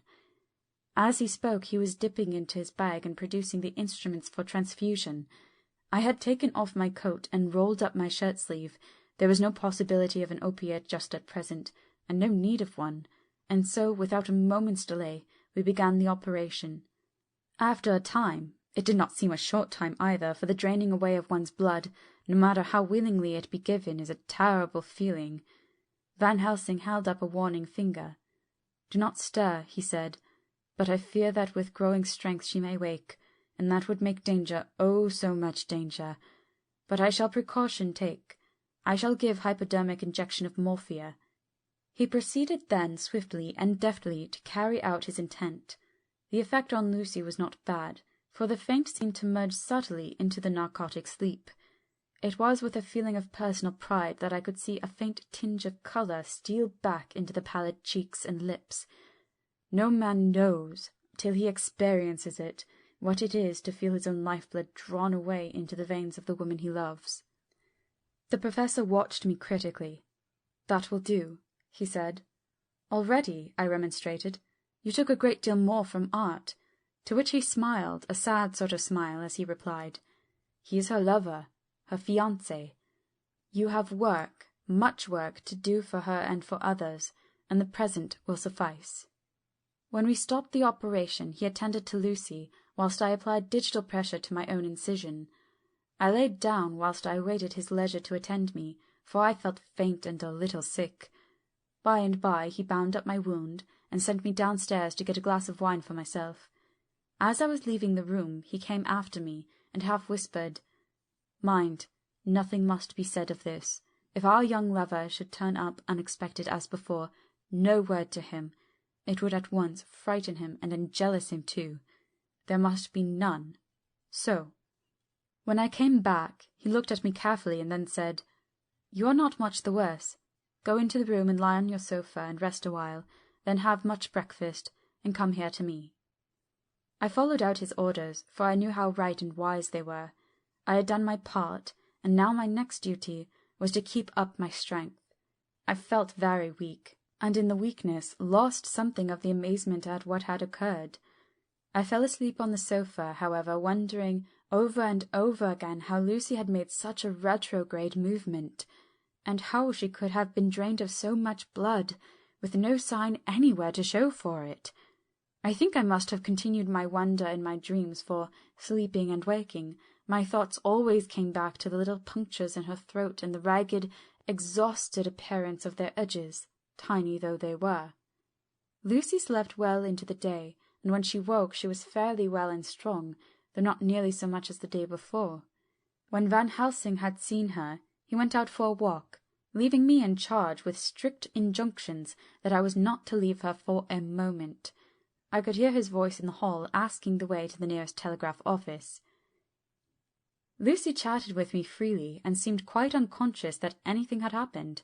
I tried to keep her amused and interested.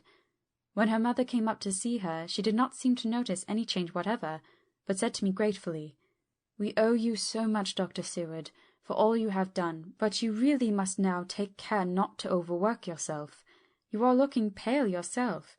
You want a wife to nurse and to look after you a bit. That you do." As she spoke, Lucy turned crimson, though it was only momentarily, for her poor, wasted veins could not stand for long such an unwanted drain to the head. The reaction came in excessive pallor as she turned imploring eyes to me. I smiled and nodded, and laid my finger on my lips. With a sigh, she sank back amid her pillows. Van Helsing returned in a couple of hours, and presently said to me, "Now you go home, and eat much and drink enough. Make yourself strong. I stay here tonight, and I shall sit up with the little miss myself. You and I must watch the case, and we must have none other to know. I have grave reasons. No, do not ask them. Think what you will. Do not fear to think even the most not probable. Good night." In the hall, 2 of the maids came to me, and asked if they or either of them might not sit up with Miss Lucy. They implored me to let them, and when I said it was Dr. Van Helsing's wish that either he or I should sit up, they asked me quite piteously to intercede with the foreign gentlemen. I was much touched by their kindness. Perhaps it is because I am weak at present, and perhaps because it was on Lucy's account, that the devotion was manifested, for over and over again I have seen similar instances of women's kindness. I got back here in time for a late dinner, went my rounds, all well, and set this down whilst waiting for sleep. It is coming. 11 September. This afternoon I went over to Hillingham, found Van Helsing in excellent spirits, and Lucy much better. Shortly after I had arrived, a big parcel from abroad came for the Professor. He opened it with much empressement, assumed of course, and showed a great bundle of white flowers. "These are for you, Miss Lucy," he said. "For me? Oh, Dr. Van Helsing!" "Yes, my dear, but not for you to play with. These are medicines." Here Lucy made a wry face. "Nay, but they are not to take in decoction or nauseous form, so you need not to snub that so charming nose, or I shall point out to my friend Arthur what woes he might have to endure, seeing so much beauty that he so loves so much distort." "Aha, my pretty miss, That brings the so nice nose all straight again. This is medicinal, but you do not know how. I put him in your window. I make a pretty wreath, and hang him round your neck, so that you sleep well. Oh yes, they like the lotus flower, make your trouble forgotten. It smells so like the waters of Lethe, and of that fountain of youth that the conquistadors sought in the Floridas, and to find him all too late. Whilst he was speaking, Lucy had been examining the flowers and smelling them. Now she threw them down, saying with half laughter and half disgust, "Oh, Professor, I believe you are only putting up a joke on me. Why, these flowers are only common garlic." To my surprise, Van Helsing rose up and said with all his sternness, his iron jaw set, and his bushy eyebrows meeting, "No trifling with me. I never jest. There is a grim purpose in all I do, and I warn you that you do not thwart me. Take care, for the sake of others, if not for your own." Then, seeing poor Lucy scared, as she might well be, he went on more gently, "Oh, little miss, my dear, do not fear me. I only do for your good. But there is much virtue to you in those so common flowers. See, I place them myself in your room. I make myself the wreath that you are to wear. But hush, no telling to others that make so inquisitive questions. We must obey, and silence is a part of obedience, and obedience is to bring you strong and well into loving arms that wait for you. Now sit awhile. Come with me, friend John, and you shall help me deck the room with my garlic, which is all the way from Haarlem, where my friend Vanderpoel raise herb in his glass houses all the year. I had to telegraph yesterday, or they would not have been here." We went into the room, taking the flowers with us. The Professor's actions were certainly odd, and not to be found in any pharmacopoeia that I ever heard of. First he fastened up the windows and latched them securely. Next, taking a handful of the flowers, he rubbed them all over the sashes, as though to ensure that every whiff of air that might get in would be laden with the garlic smell. Then, with the wisp, he rubbed all over the jamb of the door, above, below, and at each side, and round the fireplace in the same way. It all seemed grotesque to me, and presently I said, "Well, Professor, I know you always have a reason for what you do, but this certainly puzzles me. It is well that we have no skeptic here, or he would say that you are working some spell to keep out an evil spirit." "Perhaps I am," he answered quietly, as he began to make the wreath which Lucy was to wear round her neck. We then waited whilst Lucy made her toilet for the night, and when she was in bed, he came and himself fixed the wreath of garlic round her neck. The last words he said to her were, "Take care you do not disturb it, and even if the room feel close, do not tonight open the window or the door." "I promise," said Lucy, "and thank you both 1,000 times for all your kindness to me. Oh, what have I done to be blessed with such friends?" As we left the house in my fly, which was waiting, Van Helsing said, "Tonight I can sleep in peace, and sleep I want. 2 nights of travel, much reading in the day between, and much anxiety on the day to follow, and a night to sit up without to wink. Tomorrow in the morning early you call for me, and we come together to see our pretty miss so much more strong for my spell which I have work. Ho ho!" He seemed so confident that I, remembering my own confidence 2 nights before, and with the baneful result, felt awe and vague terror. It must have been my weakness that made me hesitate to tell it to my friend, but I felt it all the more, like unshed tears. End of chapter 10. Chapter 11. Lucy Westenra's Diary. 12 September. How good they all are to me. I quite love that dear Dr. Van Helsing. I wonder why he was so anxious about these flowers. He positively frightened me, he was so fierce. And yet he must have been right, for I feel comfort from them already. Somehow I do not dread being alone tonight, and I can go to sleep without fear. I shall not mind any flapping outside the window. Oh, the terrible struggle that I have had against sleep so often of late! The pain of the sleeplessness, or the pain of the fear of sleep, with such unknown horrors as it has for me. How blessed are some people whose lives have no fears, no dreads, to whom sleep is a blessing that comes nightly and brings nothing but sweet dreams. Well, here I am tonight, hoping for sleep, and lying like Ophelia in the play with virgin crants and maid instruments. I never liked garlic before, but tonight it is delightful. There is peace in its smell. I feel sleep coming already.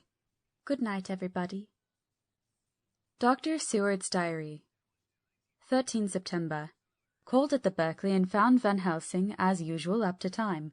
The carriage ordered from the hotel was waiting. The professor took his bag, which he always brings with him now. Let's all be put down exactly. Van Helsing and I arrived at Hillingham at 8 o'clock. It was a lovely morning. The bright sunshine and the fresh feeling of early autumn seemed like a completion of nature's annual work. The leaves were turning to all kinds of beautiful colours, but had not yet begun to drop from the trees. When we entered, we met Mrs. Westenra coming out of the morning-room. She is always an early riser. She greeted us warmly and said, "You will be glad to know that Lucy is better. The dear child is still asleep." I looked into her room and saw her, but did not go in, lest I should disturb her.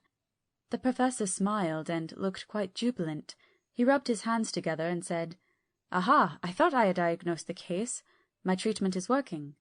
To which she answered, "You must not take all the credit to yourself, doctor. Lucy's state this morning is due in part to me." "How do you mean, ma'am?" asked the professor. "Well, I was anxious about the dear child in the night, and went into her room. She was sleeping soundly, so soundly that even my coming did not wake her. But the room was awfully stuffy. There were a lot of those horrible strong-smelling flowers about everywhere, and she had actually a bunch of them around her neck. I feared that the heavy odour would be too much for the dear child in her weak state, so I took them all away and opened a bit of the window to let in a little fresh air. You will be pleased with her, I am sure." She moved off into her boudoir, where she usually breakfasted early. As she had spoken, I watched the professor's face and saw it turn ashen grey. He had been able to restrain his self-command whilst the poor lady was present, for he knew her state and how mischievous a shock would be. He actually smiled on her as he held the door open for her to pass into her room, but the instant she had disappeared he pulled me suddenly and forcibly into the dining-room and closed the door. Then, for the first time in my life, I saw Van Helsing break down. He raised his hands over his head in some sort of mute despair, and then beat his palms together in a helpless way. Finally he sat down on a chair, and putting his hands before his face began to sob with loud, dry sobs that seemed to come from the very racking of his heart. Then he raised his arms again, as though appealing to the whole universe. "God, God, God," he said, "what have we done? What has this poor thing done, that we are so sore beset?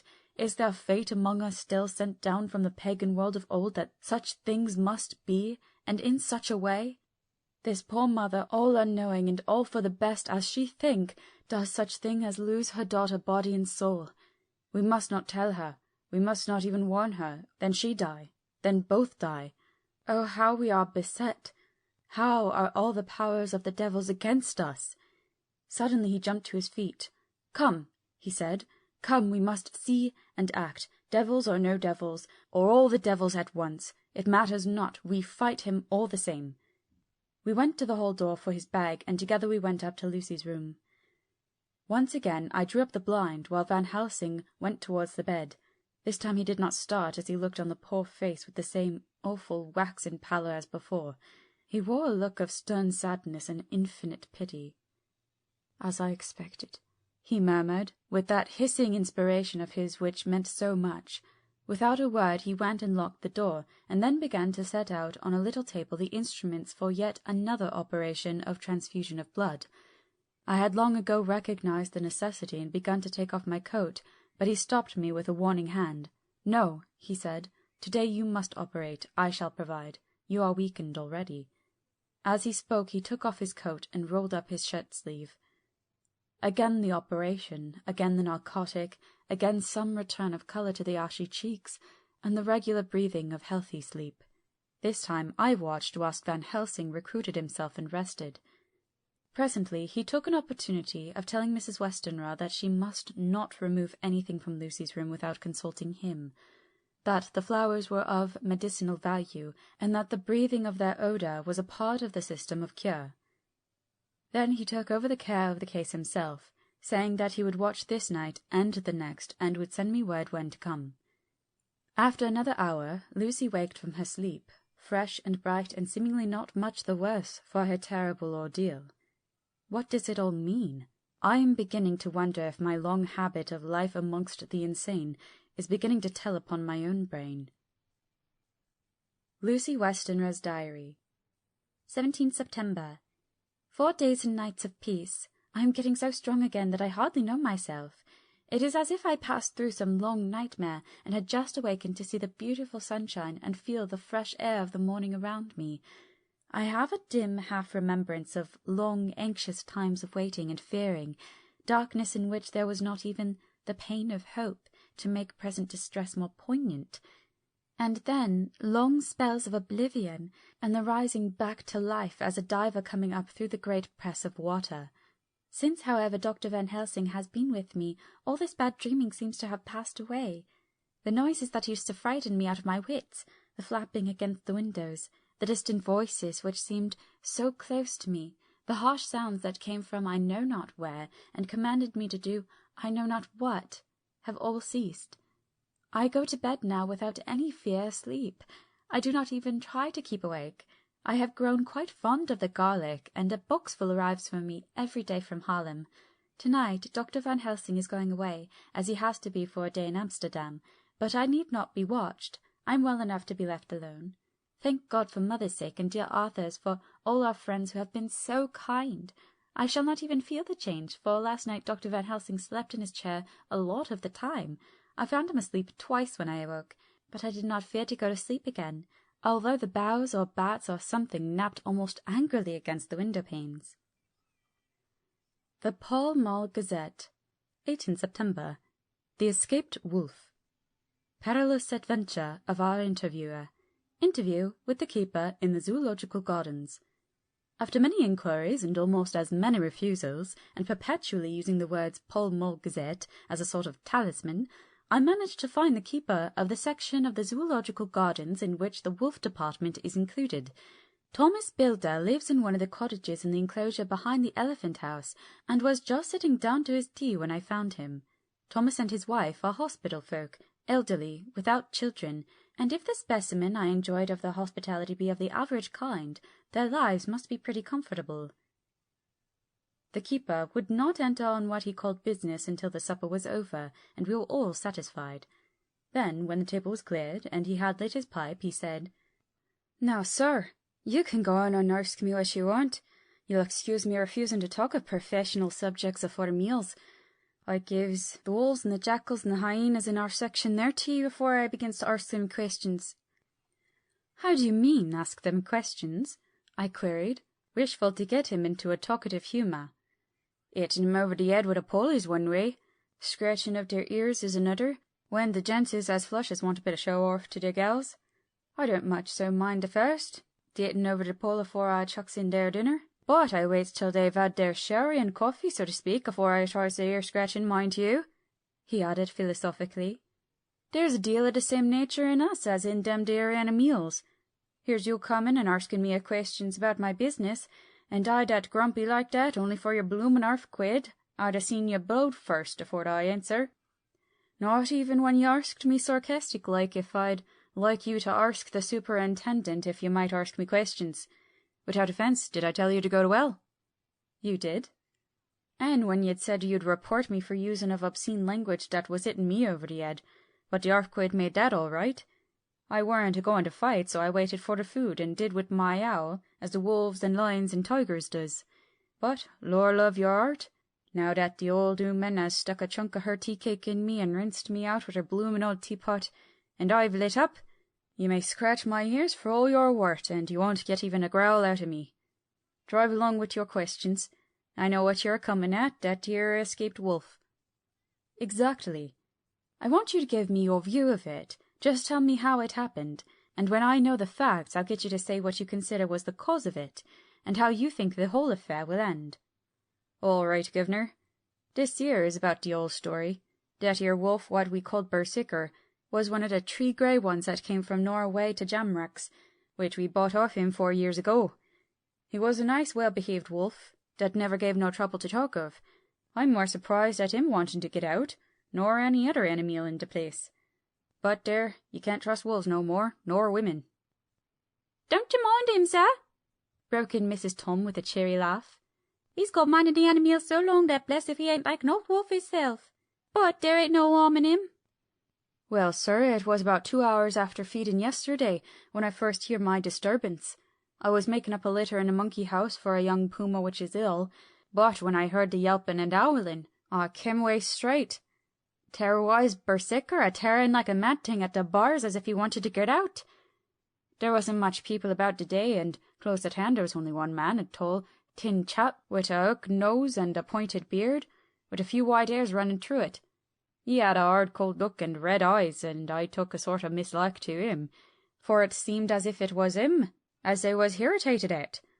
He had white kid gloves on his hands, and he pointed out the animals to me and says, 'Keeper, these wolves seem upset at something.' 'Maybe it's you,' says I, for I did not like the airs as he give himself. He didn't get angry as I hoped he would, but he smiled a kind of insolent smile, with a mouth full of white sharp teeth.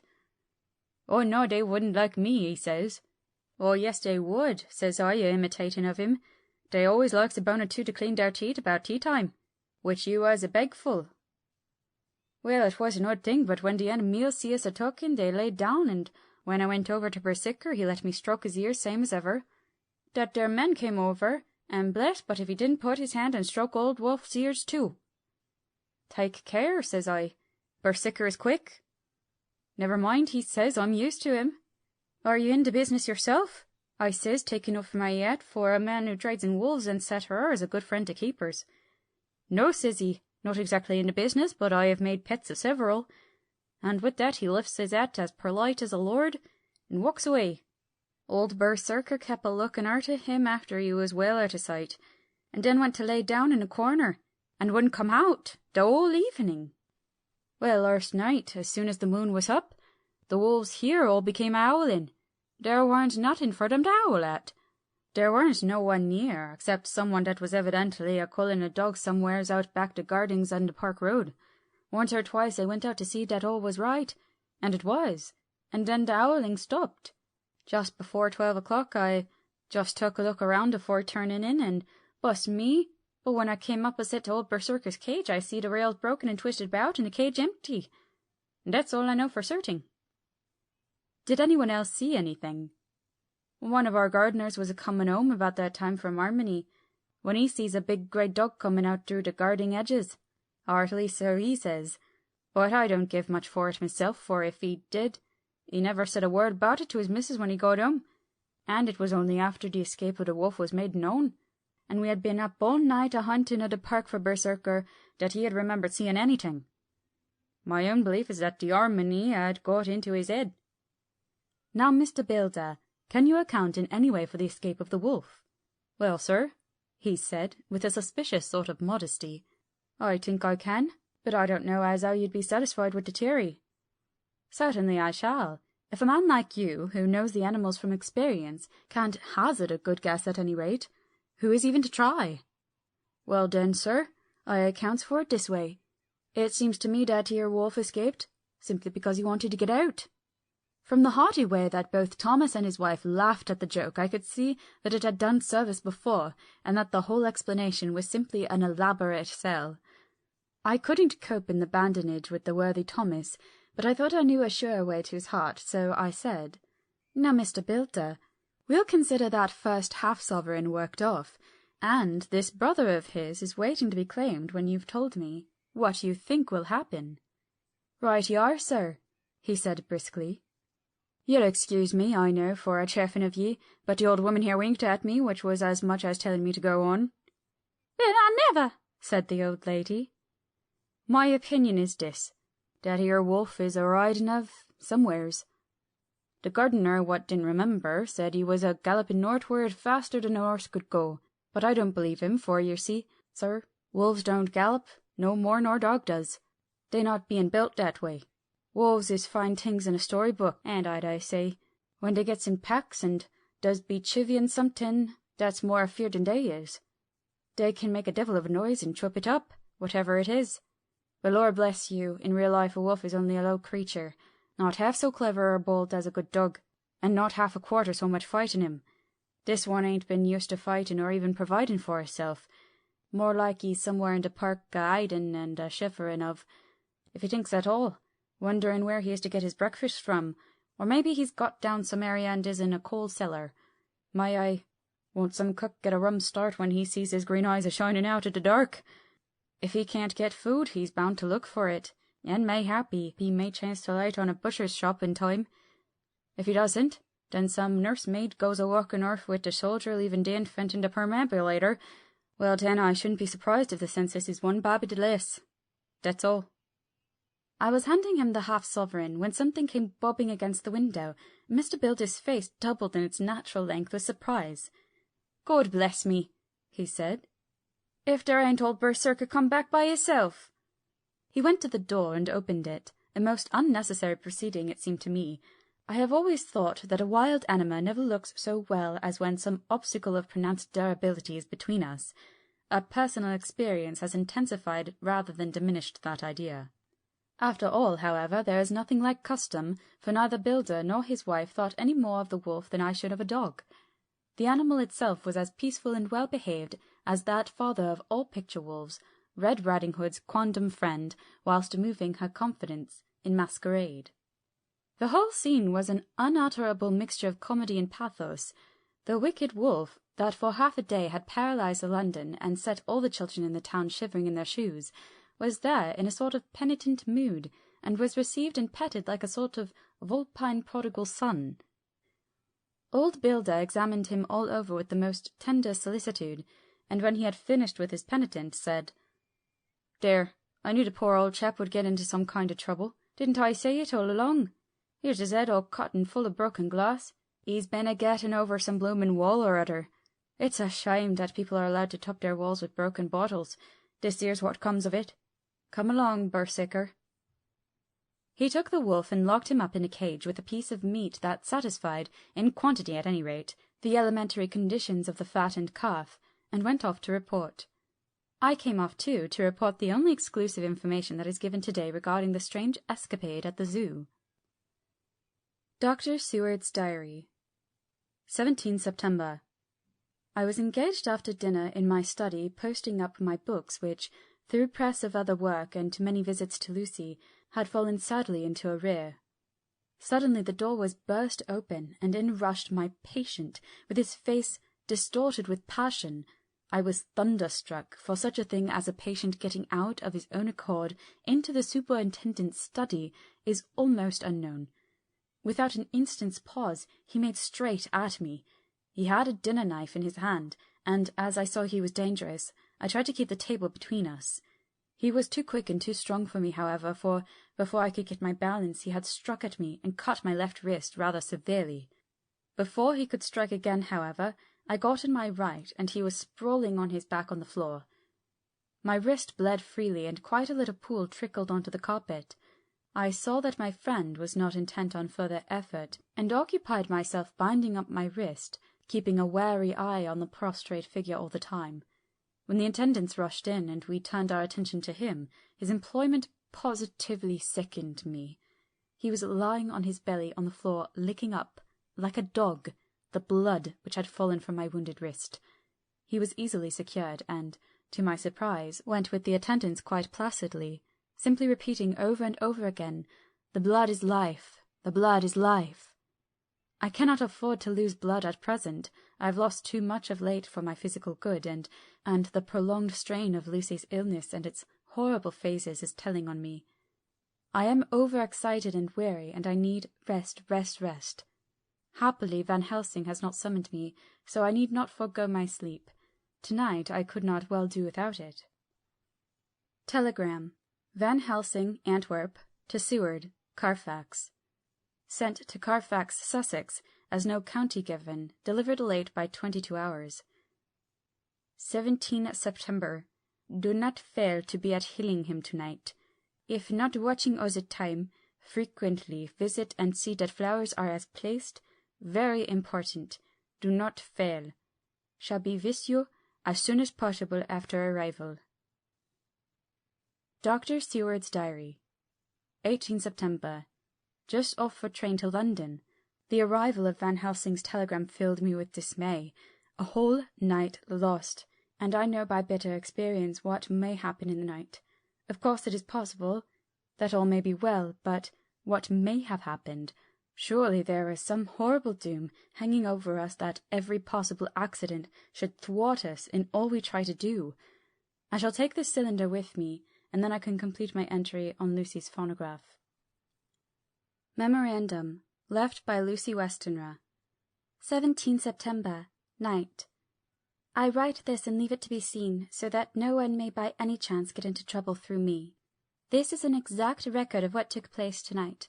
I feel I am dying of weakness, and have barely strength to write, but it must be done if I die in the doing. I went to bed as usual, taking care that the flowers were placed as Dr. Van Helsing directed, and soon fell asleep. I was waked by the flapping at the window, which had begun after that sleepwalking on the cliff at Whitby when Mina saved me, and which now I know so well. I was not afraid, but I did wish that Dr. Seward was in the next room, as Dr. Van Helsing said he would be, so that I might have called him. I tried to go to sleep, but could not. Then there came to me that old fear of sleep, and I determined to keep awake. Perversely, sleep would try to come when I did not want it, so, as I feared to be alone, I opened my door and called out, "Is there anybody there?" There was no answer. I was afraid to wake Mother, and so closed my door again. Then, outside in the shrubbery, I heard a sort of howl like a dog's, but more fierce and deeper. I went to the window and looked out, but could see nothing except a big bat which had evidently been buffeting its wings against the window. So I went back to bed again, but determined not to go to sleep. Presently the door opened, and Mother looked in. Seeing by my moving that I was not asleep, came in and sat by me. She said to me even more sweetly and softly than her wont, "I was uneasy about you, darling, and came in to see that you were all right." I feared she might catch cold sitting there, and asked her to come in and sleep with me, so she came into bed and lay down beside me. She did not take off her dressing-gown, for she said she would only stay a while and then go back to her own bed. As she lay there in my arms, and I in hers, the flapping and buffeting came to the window again. She was startled and a little frightened, and cried out, "What is that?" I tried to pacify her, and at last succeeded, and she lay quiet, but I could hear her poor dear heart still beating terribly. After a while there was the low howl again, out in the shrubbery, and shortly after there was a crash at the window, and a lot of broken glass was hurled on the floor. The window blind blew back with the wind that rushed in, and in the aperture of the broken panes there was the head of a great, gaunt, grey wolf. Mother cried out in fright and struggled up into a sitting posture, and clutched wildly at anything that would help her. Amongst the other things she clutched the wreath of flowers that Dr. Van Helsing insisted on my wearing around my neck, and tore it away from me. For a second or two she sat up, pointing at the wolf, and there was a strange and horrible gurgling in her throat. Then she fell over, as if struck with lightning, and her head hit my forehead and made me dizzy for a moment or two. The room and all around seemed to spin round. I kept my eyes fixed on the window, but the wolf drew his head back, and a whole myriad of little specks seemed to come blowing in through the broken window, and wheeling and circling round like the pillar of dust that travellers describe when there is a simoon in the desert. I tried to stir, but there was some spell upon me, and dear Mother's poor body, which seemed to grow cold already, for her dear heart had ceased to beat, weighed me down, and I remembered no more for a while. The time did not seem long, but very, very awful, till I recovered consciousness again. Somewhere near a passing bell was tolling, and the dogs all round the neighbourhood were howling, and in our shrubbery, seemingly just outside, a nightingale was singing. I was dazed and stupid with pain and terror and weakness, but the sound of the nightingale seemed like the voice of my dead mother come back to comfort me. The sound seemed to have awakened the maids too, for I could hear their bare feet pattering outside my door. I called to them, and they came in, and when they saw what had happened, and what it was that lay over me on the bed, they screamed out. The wind rushed in through the broken window, and the door slammed to. They lifted off the body of my dear mother, and laid her covered up with a sheet on the bed after I had got up. They were all so frightened and nervous that I directed them to go to the dining room and have each a glass of wine. The door flew open for an instant and closed again. The maids shrieked, and then went in a body to the dining room, and when I laid what flowers I had on my dear mother's breast, when they were there I remembered what Dr. Van Helsing had told me, but I didn't like to remove them. And, besides, I would have some of the servants to sit up with me now. I was surprised that the maids did not come back. I called them, but got no answer, so I went to the dining room to look for them. My heart sank when I saw what had happened. They all four lay helpless on the floor, breathing heavily. The decanter of sherry was on the table half full, but there was a queer acrid smell about. I was suspicious and examined the decanter. It smelt of laudanum, and looking on the sideboard I found that bottle which Mother's doctor uses for her— was empty.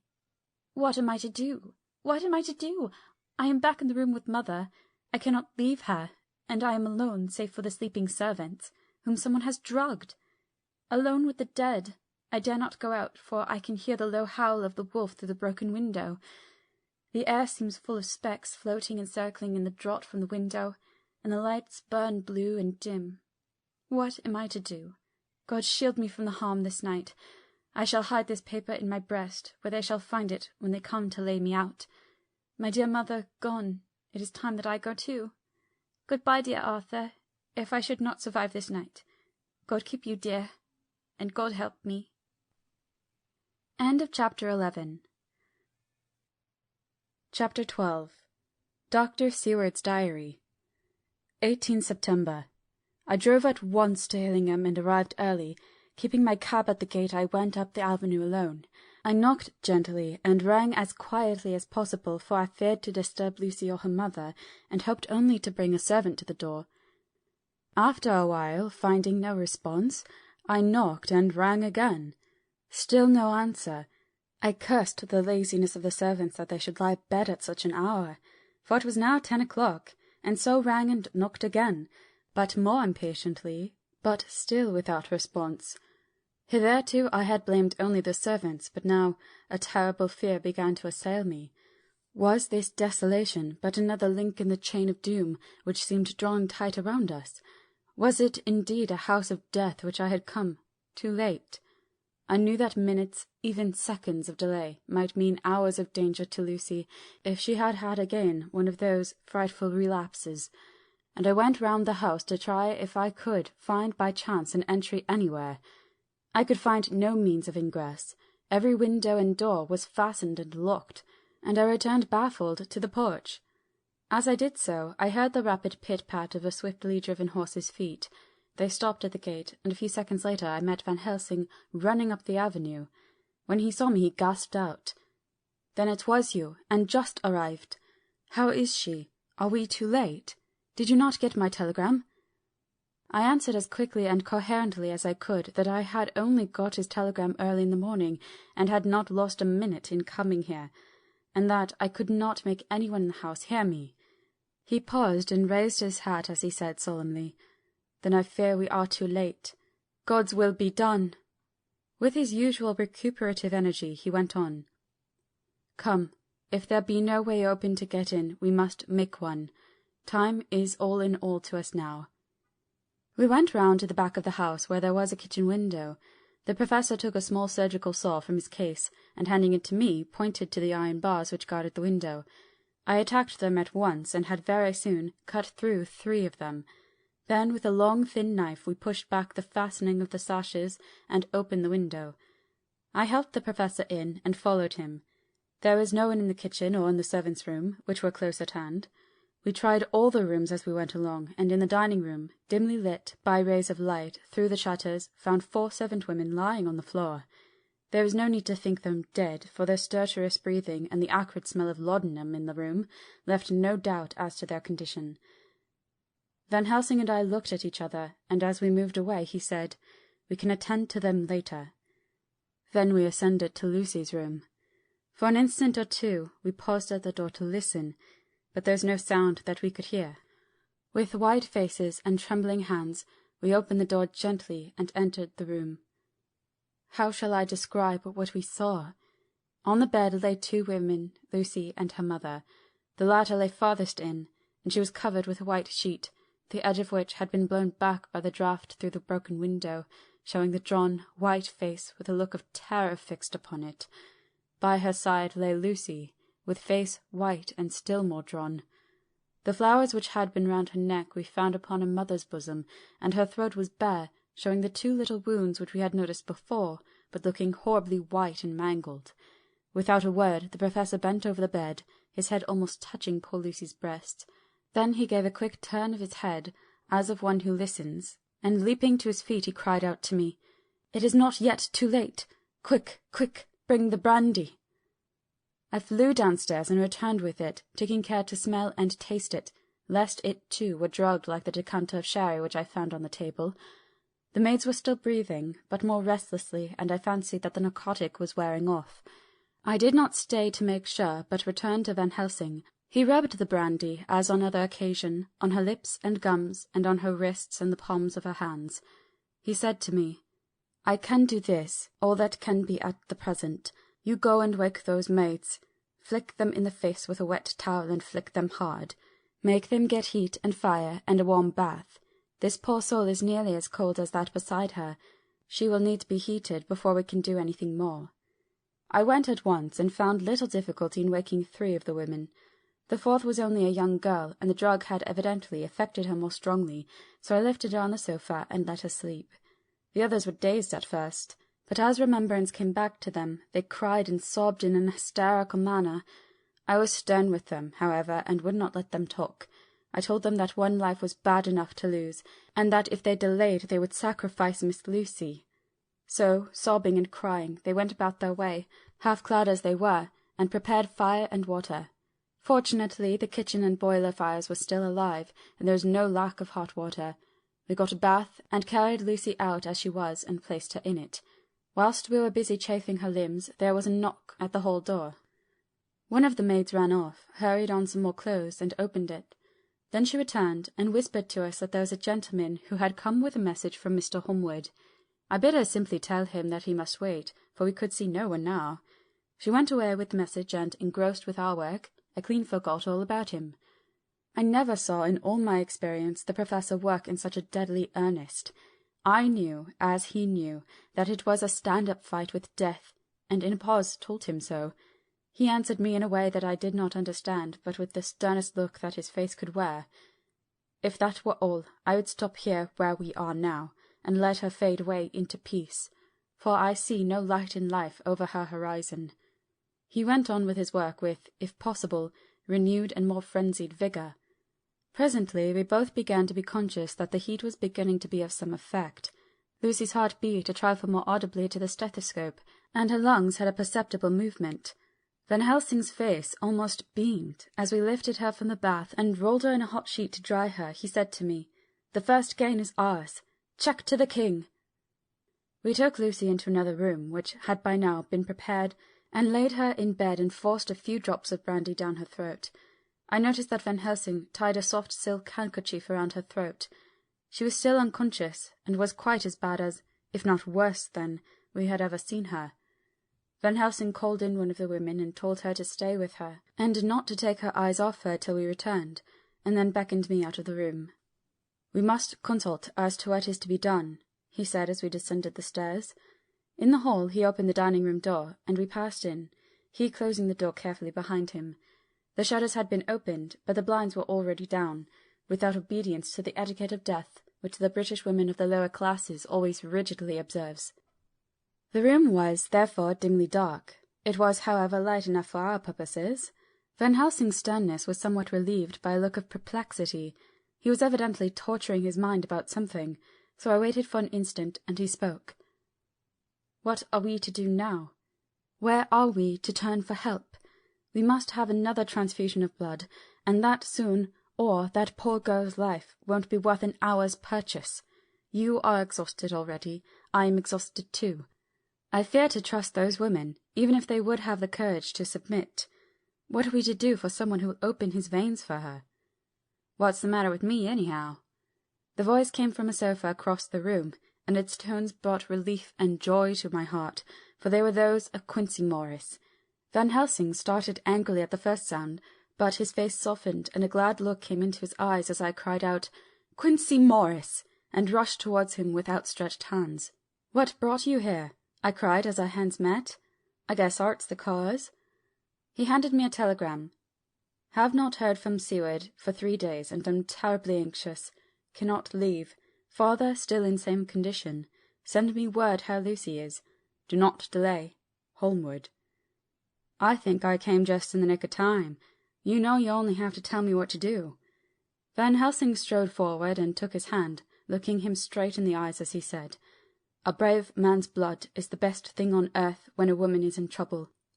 You're a man, and no mistake. Well, the devil may work against us for all he's worth, but God sends us men when we want them." Once again we went through that ghastly operation. I have not the heart to go through with the details. Lucy had got a terrible shock, and it told on her more than before, for though plenty of blood went to her veins, her body did not respond to the treatment as well as the other occasions. Her struggle back to life was something frightful to see and hear. However, the action of both heart and lungs improved, and Van Helsing made a subcutaneous injection of morphia as before, and with good effect. Her faint became a profound slumber. The professor watched whilst I went downstairs with Quincy Morris, and sent one of the maids to pay off one of the cabmen who were waiting. I left Quincy lying down after having a glass of wine, and told the cook to get ready a good breakfast. Then a thought struck me, and I went back to the room where Lucy now was. When I came softly in, I found Van Helsing with a sheet or two of notepaper in his hand. He had evidently read it, and was thinking it over when he sat with his hand to his brow. There was a look of grim satisfaction in his face, as of one who has had a doubt solved. He handed me the paper, saying only, "It dropped from Lucy's breast when we carried her to the bath."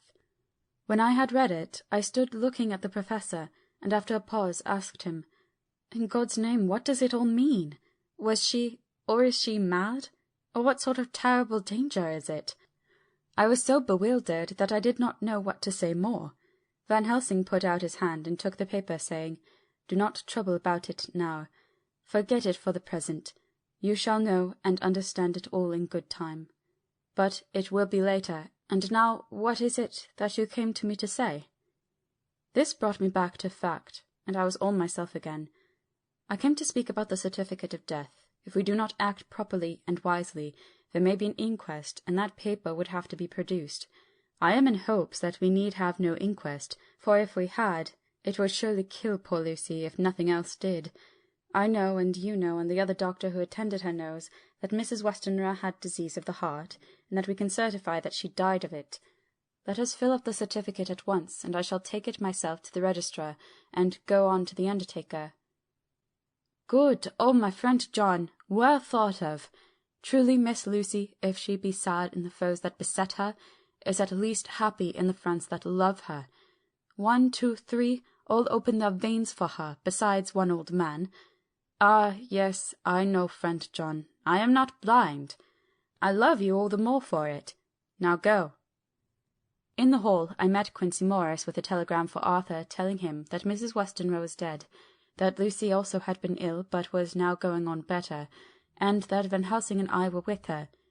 I told him where I was going, and he hurried me out, but as I was going said, "When you come back, Jack, may I have 2 words with you all to ourselves?"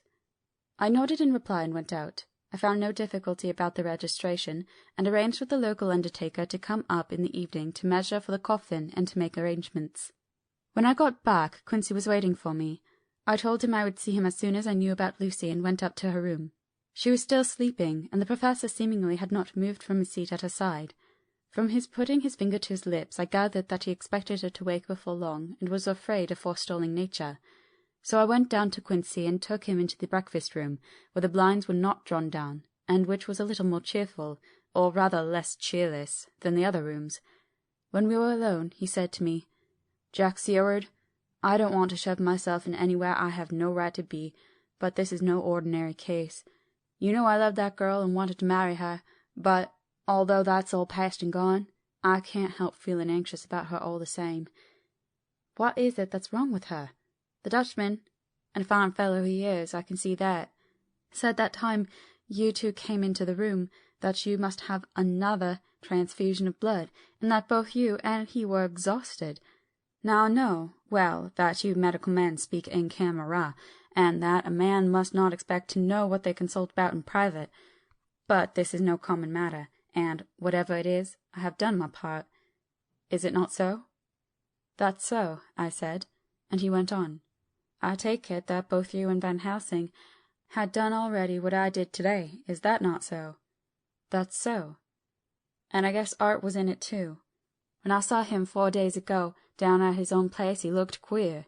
I've not seen anything pulled down so quick since I was on the pampas and had a mare that I was fond of go to grass all in a night. One of those big bats that they call vampires had got her in the night, and, what with this gorge and the vein left open, there wasn't enough blood in her to let her stand up, and I had to put a bullet through her as she lay. Jack, if you may tell me without betraying confidence, Arthur was the first. Is not that so?" As he spoke, the poor fellow looked terribly anxious. He was in a torture of suspense regarding the woman he loved, and his utter ignorance of the terrible mystery which seemed to surround her intensified his pain. His very heart was bleeding, and it took all the manhood of him, and there was a royal lot of it too, to keep him from breaking down. I paused before answering, for I felt that I must not betray anything which the Professor wished kept secret, but already he knew so much, and guessed so much that there could be no reason for not answering, so I answered in the same phrase. "That's so. And how long has this been going on?" "About 10 days." 10 days! Then I guess, Jack Seward, that poor pretty creature that we all love has had put into her veins within that time the blood of 4 strong men. Man alive, her whole body wouldn't hold it. Then, coming close to me, he spoke in a fierce half-whisper. "What took it out?" I shook my head. "That," I said, "is the crux. Van Helsing is simply frantic about it, and I am at my wits' end. I can't even hazard a guess. There has been a series of little circumstances which have thrown out all our calculations as to Lucy being properly watched. But these shall not occur again. Here we stay until all be well, or ill." Quincy held out his hand. "Count me in," he said. "You and the Dutchman will tell me what to do, and I'll do it." When she woke late in the afternoon, Lucy's first movement was to feel in her breast, and to my surprise produced the paper which Van Helsing had given me to read. The careful Professor had replaced it where it had come from, lest on waking she should be alarmed. Her eye then lit on Van Helsing, and on me too, and gladdened. Then she looked round the room, and seeing where she was, shuddered. She gave a loud cry, and put her poor thin hands before her pale face. We both understood what that meant, that she had realized to the full of her mother's death. So we tried what we could to comfort her. Doubtless sympathy eased her somewhat, but she was very low in thought and spirit, and wept silently and weakly for a long time. We told her that either or both of us would now remain with her all the time, and that seemed to comfort her. Towards dusk she fell into a doze. Here a very odd thing occurred. Whilst still asleep, she took the paper from her breast, and tore it in two. Van Helsing stepped over and took the pieces from her. All the same, however, she went on with the action of tearing, as though the material was still in her hands. Finally she lifted her hands and opened them as though scattering the fragments. Van Helsing seemed surprised, and his brows gathered as if in thought, but he said nothing. 19 September. All last night she slept fitfully, being always afraid to sleep, and something weaker when she woke from it. The Professor and I took an intense to watch, and we never left her for a moment unattended. Quincy Morris said nothing about his intention, but I knew that all night long he patrolled round and round the house. When the day came, its searching light showed the ravages in poor Lucy's strength. She was hardly able to turn her head, and the little nourishment which she could take seemed to do her no good. At times she slept, and both Van Helsing and I noticed the difference in her between sleeping and waking. Whilst asleep, she looked stronger, although more haggard, and her breathing was softer. Her open mouth showed the pale gums drawn back from the teeth, which thus looked positively longer and sharper than usual. When she woke, the softness of her eyes evidently changed the expression, for she looked her own self, although a dying one. In the afternoon she asked for Arthur, and we telegraphed for him. Quincy went off to meet him at the station. When he arrived it was nearly 6 o'clock, and the sun was setting full and warm, and the red light streamed in through the window and gave more colour to the pale cheeks. When he saw her, Arthur was simply choking with emotion, and none of us could speak. In the hours that had passed, the fits of sleep, or the comatose condition that passed for it, had grown more frequent, so that the pauses when conversation was possible were shortened. Arthur's presence, however, seemed to act as a stimulant. She rallied a little, and spoke to him more brightly than she had done since we arrived. He, too, pulled himself together, and spoke as cheerily as he could, so that the best was made of everything. It was now nearly 1 o'clock, and he and Van Helsing are sitting with her. I am to relieve them in a quarter of an hour, and I am entering this on Lucy's phonograph. Until 6 o'clock they are to try to rest. I fear that tomorrow will end our watching, for the shock has been too great, and the poor child cannot rally. God help us all. Letter. Mina Harker to Lucy Westenra. Unopened by her. 17 September. My dearest Lucy, it seems an age since I heard from you, or indeed since I wrote. You will pardon me, I know, for all my faults when you have read all my budget of news. Well, I got my husband back all right. When we arrived at Exeter there was a carriage waiting for us, and in it, though he had an attack of gout, Mr. Hawkins.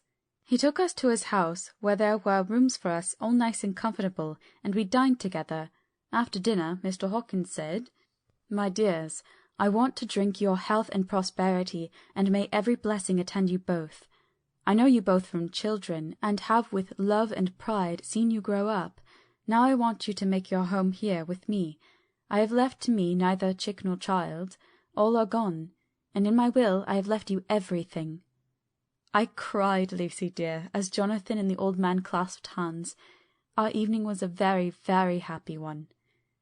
So here we are, installed in this beautiful old house. From both my bedroom and the drawing-room I can see the great elms of the cathedral close, with their great black stems standing out against the old yellow stone of the cathedral, and I can hear the rooks overhead cawing and chattering and gossiping all day, after the manner of rooks and humans. I am busy, I need not tell you, arranging things and housekeeping. Jonathan and Mr. Hawkins are busy all day, for, now that Jonathan is a partner, Mr. Hawkins wants to tell him all about the clients. How is your dear mother getting on? I wish I could run up to town for a day or two to see you, dear, but I dare not go yet with so much on my shoulders. And Jonathan wants looking after still. He is beginning to put some flesh on his bones again, but he was terribly weakened by the long illness. Even now he sometimes starts out of his sleep in a sudden way, and awakes all trembling until I can coax him back to his usual placidity. However, thank God, these occasions grow less frequent as the days go on, and they will in time pass altogether, I trust. And now I have told you my news, let me ask yours. When are you to be married, and where, and who is to perform the ceremony, and what are you to wear, and is it to be a public or a private wedding? Tell me all about it, dear, tell me all about everything, for there is nothing which interests you which will not be dear to me. Jonathan asks me to send his respectful duty, but I do not think that is good enough from the junior partner of the important firm Hawkins and Harker, and so, as you love me, and he loves me, and I love you with all the moods and tenses of the verb, I send you simply his love instead. Good-bye, my dearest Lucy, and all blessings on you. Yours, Mina Harker. Report from Patrick Hennessy, M.D., M.R.C., L.K., Q. C.P.I., etc., etc., to John Seward, M.D. 20 September. My dear Sir, in accordance with your wishes, I enclose report of the conditions of everything left in my charge. With regard to patient Renfield, there is more to say. He has had another outbreak, which might have had a dreadful ending, but which, as it fortunately happened, was unattended with any unhappy results. This afternoon, a carrier's cart with 2 men made a call at the empty house whose grounds abut on ours. The house to which, you will remember, the patient twice ran away. The men stopped at our gate to ask the porter their way, as they were strangers. I was myself looking out the study window, having a smoke after dinner, and saw one of them come up to the house. As he passed the window of Renfield's room, the patient began to rate him from within, and called him all the foul names he could lay his tongue to. The man, who seemed a decent fellow enough, contented himself by telling him to shut up for a foul-mouthed beggar, whereon our man accused him of robbing him and wanting to murder him, and said that he would hinder him if he were to swing for it. I opened the window and signed to the man not to notice, so he contented himself after looking the place over and making up his mind as to what kind of place he had got to by saying, "Lor bless ye, sir, I wouldn't mind what was said to me in a bloomin' madhouse. I pity ye and the governor for having to live in the house with a wild beast like that." Then he asked his way civilly enough, and I told him where the gate of the empty house was. He went away, followed by threats and curses and revilings from our man. I went down to see if I could make out any cause for his anger, since he is usually such a well-behaved man, and except his violent fits nothing of the kind had ever occurred. I found him, to my astonishment, quite composed and most genial in his manner. I tried to get him to talk of the incident, but he blandly asked me questions as to what I meant, and led me to believe that he was completely oblivious of the affair. It was, I am sorry to say, however, only another instance of his cunning, for within half an hour I heard of him again. This time he had broken out through the window of his room and was running down the avenue. I called to the attendants to follow me and ran after him, for I feared he was intent on some mischief. My fear was justified when I saw the same cart which had passed before coming down the road, having on it some great wooden boxes. The men were wiping their foreheads and were flushed in the face, as if with violent exercise. Before I could get up to him, the patient rushed at them, and pulling one of them off the cart, began to knock his head against the ground. If I had not seized him just at the moment, I believe he would have killed the man there and then. The other fellow jumped down and struck him over the head with the butt end of his heavy whip. It was a terrible blow, but he did not seem to mind it, but seized him also, and struggled with the three of us, pulling us to and fro as if we were kittens. You know I am no lightweight, and the others were both burly men. At first he was silent in his fighting, but as we began to master him, and the attendants were putting a strait waistcoat on him, he began to shout, "I'll frustrate them! They shan't rob me! I'll frustrate them! They shan't murder me by inches! I'll fight for my lord and master!" and all sorts of similar incoherent ravings. It was with very considerable difficulty that they got him back to the house and put him in the powdered room. One of the attendants, Hardy, had a finger broken. However, I set it all right, and he is going on well. The two carriers were at first loud in their threats of actions for damages, and promised to rain all the penalties of the law on us. Their threats were, however, mingled with some sort of indirect apology for the defeat of the two of them by a feeble madman. They said that if it had not been for the way their strength had been spent in carrying and raising the heavy boxes to the cart, they would have made short work of him. They gave us another reason for their defeat, the extraordinary state of drought to which they had been reduced by the dusty nature of their occupation, and the reprehensible distance from the scene of their labours of any place of public entertainment.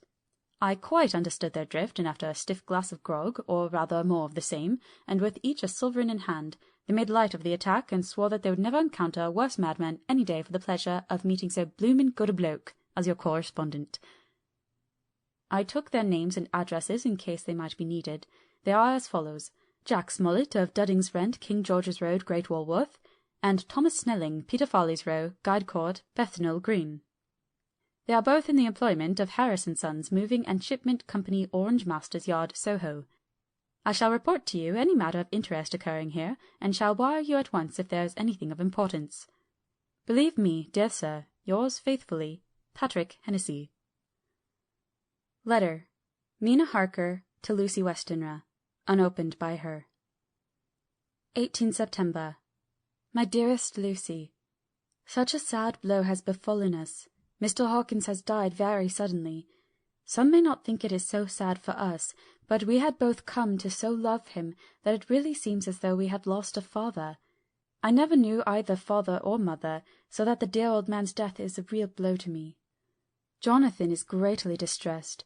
It is not only that he feels sorrow, deep sorrow, for the dear good man who has befriended him all his life, and now at the end has treated him like his own son and left him a fortune to which people of our modest bringing up is wealth beyond the dream of avarice.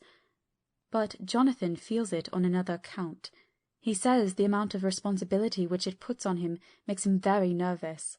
He begins to doubt himself. I try to cheer him up, and my belief in him helps him to have belief in himself.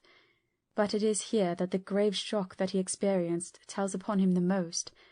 Oh, it is too hard that a sweet, simple, noble, strong nature such as his, a nature which enabled him by our dear good friend's aid to rise from clerk to master in a few years, should be so injured that the very essence of its strength is gone. Forgive me, dear, if I worry you with my troubles in the midst of your own happiness, but, Lucy dear, I must tell someone, for the strain of keeping up a brave and cheerful appearance to Jonathan tries me, and I have no one here that I can confide in. I dread coming up to London, as we must do the day after tomorrow, for poor Mr. Hawkins left in his will that he was to be buried in the grave with his father. As there are no relations at all, Jonathan will have to be the chief mourner. I shall try to run over to see you, dearest, if only for a few minutes. Forgive me for troubling you, with all blessings. Your loving Mina Harker. Dr. Seward's Diary. 20 September. Only resolution and habit can make me make an entry tonight. I am too miserable, too low-spirited, too sick of the world and all in it, including life itself, that I would not care if I heard this moment the flapping of wings of the angel of death. And he has been flapping those grim wings to some purpose of late. Lucy's mother and Arthur's father, and now... Let me get on with my work. I duly relieved Van Helsing in his watch over Lucy. We wanted Arthur to go to rest also, but he refused at first. It was only when I told him that we should want him to help us during the day, and that we must not all break down for want of rest, lest Lucy should suffer, that he agreed to go. Van Helsing was very kind to him. "Come, my child," he said. "Come with me. You are sick and weak, and you have had much sorrow and much mental pain, as well as that tax on your strength that we know of. You must not be alone, for to be alone is to be full of fears and alarms. Come to the drawing-room, where there is a big fire, and there are 2 sofas. You shall lie on one, and I on the other, and our sympathy will be comfort to each other, even though we do not speak, and even if we sleep." Arthur went off with him, casting back a longing look on Lucy's face, which lay in her pillow, almost whiter than the lawn. She lay quite still, and I looked round the room to see that all was as it should be. I could see that the Professor had carried out in his room, as in the other, his purpose of using the garlic. The whole of the window sashes reeked with it, and round Lucy's neck, over the silk handkerchief which Van Helsing made her keep on, was a rough chaplet of the same odorous flowers. Lucy was breathing somewhat stertorously, and her face was at its worst, for the open mouth showed the pale gums. Her teeth, in the dim, uncertain light, seemed longer and sharper than they had been in the morning. In particular, by some trick of the light, the canine teeth looked longer and sharper than the rest. I sat down by her, and presently she moved uneasily. At the same moment there came a sort of dull flapping or buffeting at the window. I went over to it softly, and peeped out by the corner of the blind. There was a full moonlight, and I could see that the noise was made by a great bat which wheeled round, doubtless attracted by the light, although so dim, and every now and again struck the window with its wings.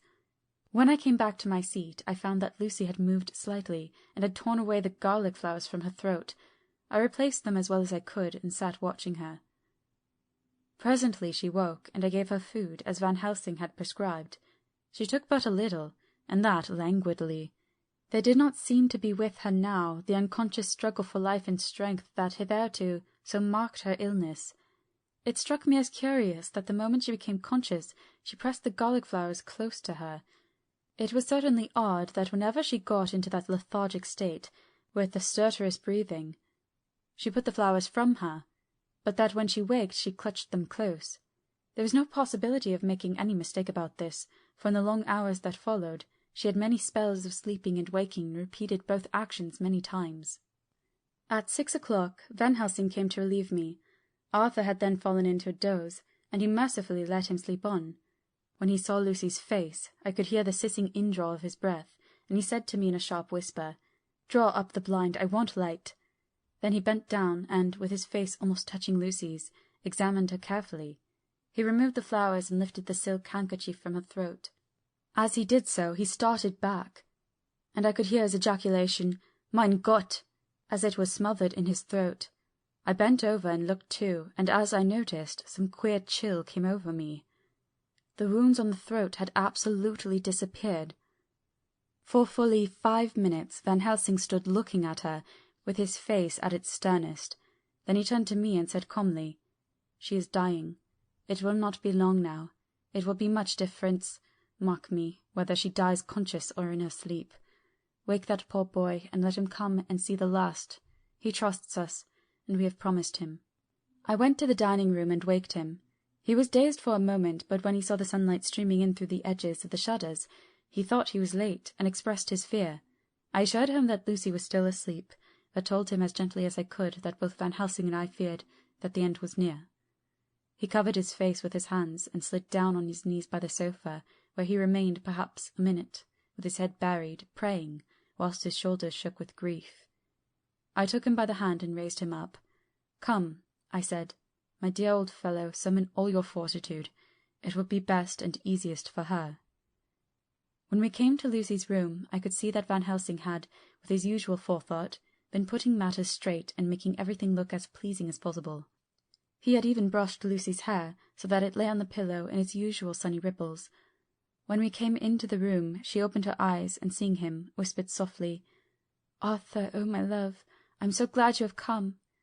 He was stooping to kiss her when Van Helsing motioned him back. "No," he whispered, "not yet. Hold her hand, it will comfort her more." So Arthur took her hand and knelt beside her, and she looked her best, with all the soft lines matching the angelic beauty of her eyes. Then gradually her eyes closed, and she sank to sleep. For a little bit her breast heaved softly, and a breath came and went like a tired child's. And then insensibly there came the strange change which I had noticed in the night. Her breathing grew stertorous. The mouth opened, and the pale gums drawn back made the teeth look longer and sharper than ever. In a sort of sleep-waking, vague, unconscious way she opened her eyes, which were now dull and hard at once, and she said in a soft, voluptuous voice, such as I had never heard from her lips, "Arthur, oh my love, I am so glad you have come. Kiss me." Arthur bent eagerly over to kiss her, but at an instant Van Helsing, who, like me, had been startled by her voice, swooped upon him, and catching him by the neck with both hands, dragged him back with a fury of strength which I had never thought he could have possessed, and actually hurled him across the room. "Not for your life," he said, "not for your living souls and hers," and he stood between them like a lion at bay. Arthur was so taken aback that he did not for a moment know what to do or say, and before any impulse of violence could seize him, he realized the place and the occasion, and stood silent, waiting. I kept my eyes fixed on Lucy, as did Van Helsing, and we saw a spasm as of rage flit like a shadow over her face, and the sharp teeth champed together. Then her eyes closed, and she breathed heavily. Very short after she opened her eyes in all their softness, and putting out her poor, pale, thin hand, took Van Helsing's great brown one, drawing it to her. She kissed it. "My true friend," she said, in a faint voice, but with untellable pathos. "My true friend, and his. Oh, guard him and give me peace." "I swear it," he said solemnly, kneeling beside her and holding up his hand, as one who registers an oath. Then he turned to Arthur and said to him, "Come, my child, take her hand in yours, and kiss her on the forehead, and only once." Their eyes met instead of their lips, and so they parted. Lucy's eyes closed, and Van Helsing, who had been watching closely, took Arthur's arm and drew him away. And then Lucy's breathing became stertorous again, and all at once it ceased. "It is all over," said Van Helsing. "She is dead." I took Arthur by the arm and led him away to the drawing-room, where he sat down and covered his face with his hands, sobbing in a way that nearly broke me down to see. I went back to the room and found Van Helsing looking at poor Lucy, and his face was sterner than ever. Some change had come over her body. Death had given back a part of her beauty, for her brow and cheeks had recovered some of their flowing lines. Even the lips had lost their deadly pallor. It was as if the blood, no longer needed for the working of the heart, had gone to make the harshness of death as little rude as might be. We thought her dying whilst she slept, and sleeping when she died. I stood beside Van Helsing and said, "Ah, well, poor girl, there is peace for her at last. It is the end." He turned to me and said with grave solemnity, "Not so, alas, not so. It is only the beginning." When I asked him what he meant, he only shook his head and answered, "We can do nothing as yet. Wait and see." End of chapter 12.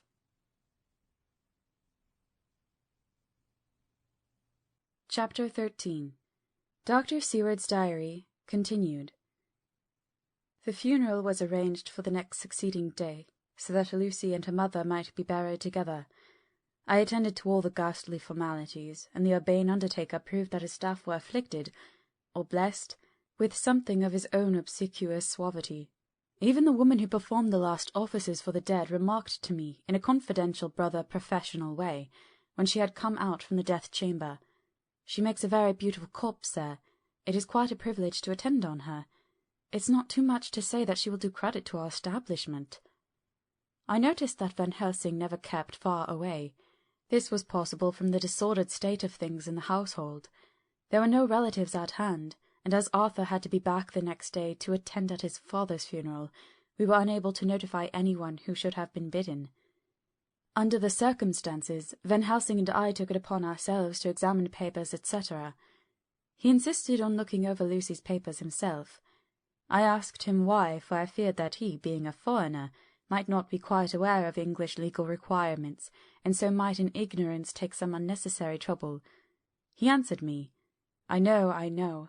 You forget that I am a lawyer as well as a doctor, but this is not altogether for the law.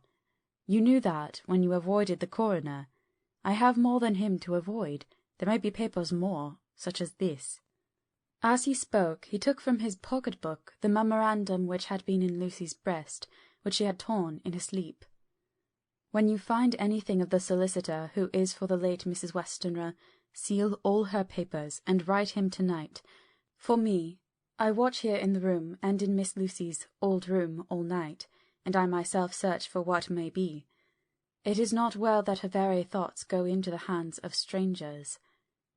I went on with my part of the work, and in another half-hour had found the name and address of Mrs. Westenra's solicitor, and had written to him. All the poor lady's papers were in order. Explicit directions regarding the place of burial were given. I had hardly sealed the letter when, to my surprise, Van Helsing walked into the room, saying, "Can I help you, friend John? I am free, and if I may, my service is to you." "Have you got what you looked for?" I asked, to which he replied, "I did not look for any specific thing. I only hoped to find, and find I have, all that there was, only some letters and a few memoranda, and a diary new begun. But I have them here, and we shall for the present say nothing of them. I shall see that poor lad tomorrow evening, and, with his sanction, I shall use some." When we had finished the work in hand, he said to me, "And now, friend John, I think we may to bed. We want sleep, both you and I, and rest to recuperate. Tomorrow we shall have much to do, but for the tonight there is no need of us, alas." Before turning in, we went to look at poor Lucy. The undertaker had certainly done his work well, for the room was turned into a small chapelle ardente. There was a wilderness of beautiful white flowers, and death was made as little repulsive as might be. The end of the winding sheet was laid over the face. When the Professor bent over and turned it gently back, we both started at the beauty before us, the tall wax candles showing a sufficient light to note it well. All Lucy's loveliness had come back to her in death, and the hours that had passed, instead of leaving traces of decay's effacing fingers, had but restored the beauty of life, till positively I could not believe my eyes that I was looking at a corpse. The Professor looked sternly grave. He had not loved her as I had, and there was no need for tears in his eyes. He said to me, "Remain till I return," and left the room. He came back with a handful of wild garlic from the box waiting in the hall, but which had not been opened, and placed the flowers amongst the others on and around the bed. Then he took from his neck inside his collar a little gold crucifix, and placed it over the mouth. He restored the sheet to its place, and we came away. I was undressing in my own room, when, with a premonitory tap at the door, he entered, and at once began to speak. "Tomorrow I want you to bring me, before night, a set of post-mortem knives."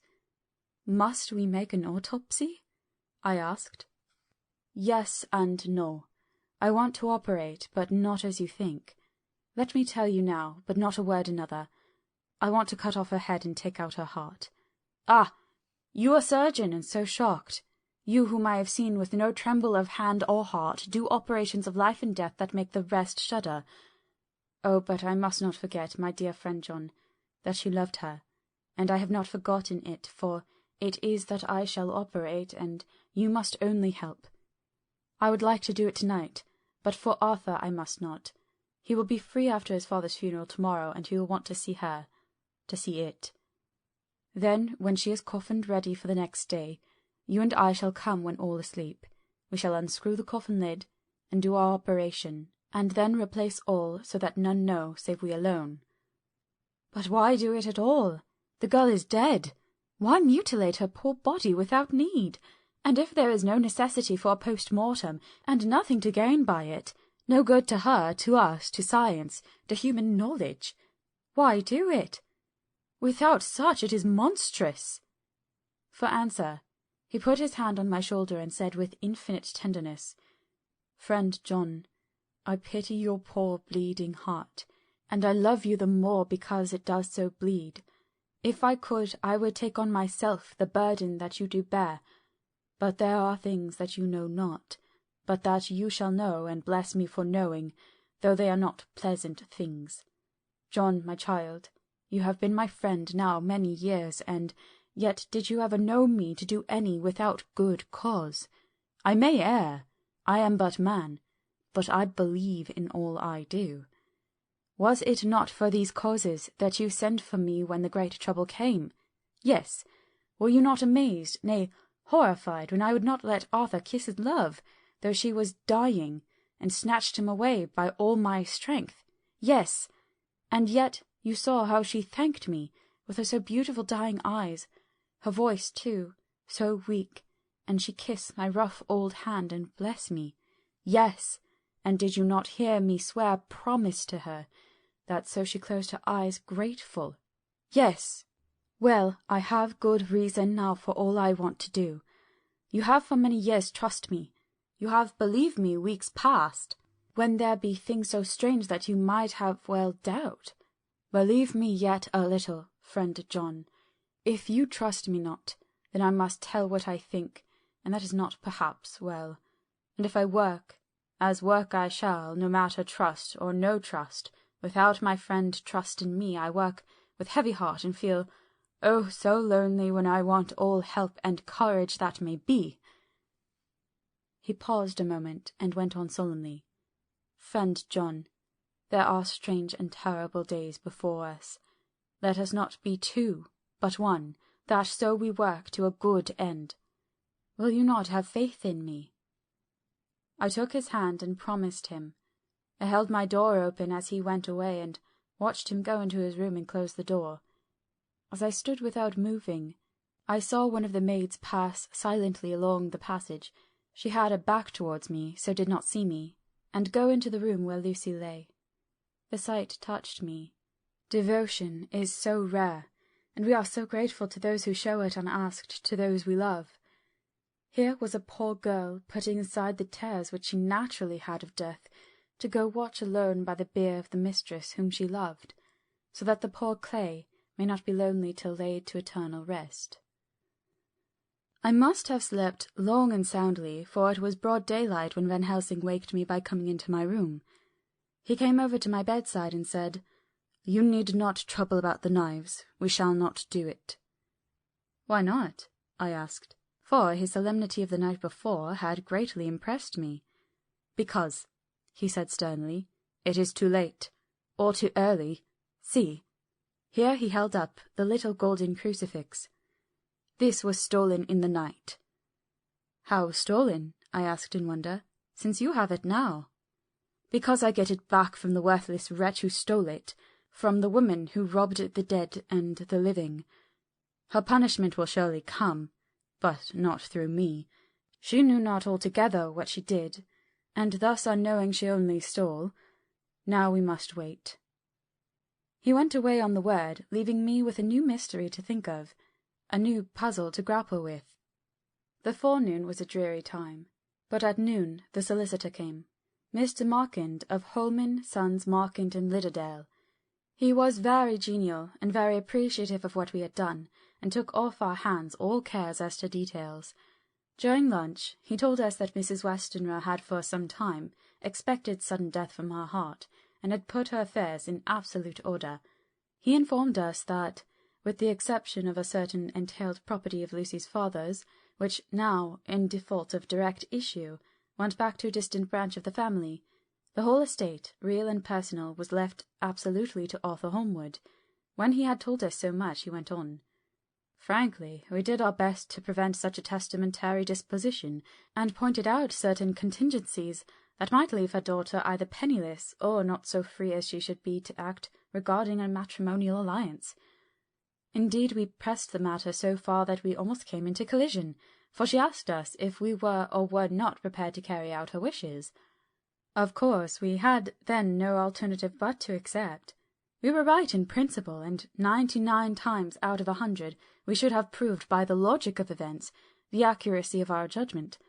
Frankly, however, I must admit that in this case any other form of disposition would have rendered impossible the carrying out of her wishes, for by her predeceasing her daughter, the latter would have come into possession of the property, and even had she only survived her mother by 5 minutes, her property would, in case there were no will, and a will was a practical impossibility in such a case, have been treated at her decease as under intestacy, in which case Lord Godalming, though so dear a friend, would have had no claim in the world, and the inheritors, being remote, would not be likely to abandon their just rights for sentimental reasons regarding an entire stranger. I assure you, my dear sirs, I am rejoiced at the result, perfectly rejoiced. He was a good fellow, but in his rejoicing at the one little part, in which he was officially interested, of so great a tragedy was an object lesson in the limitations of sympathetic understanding.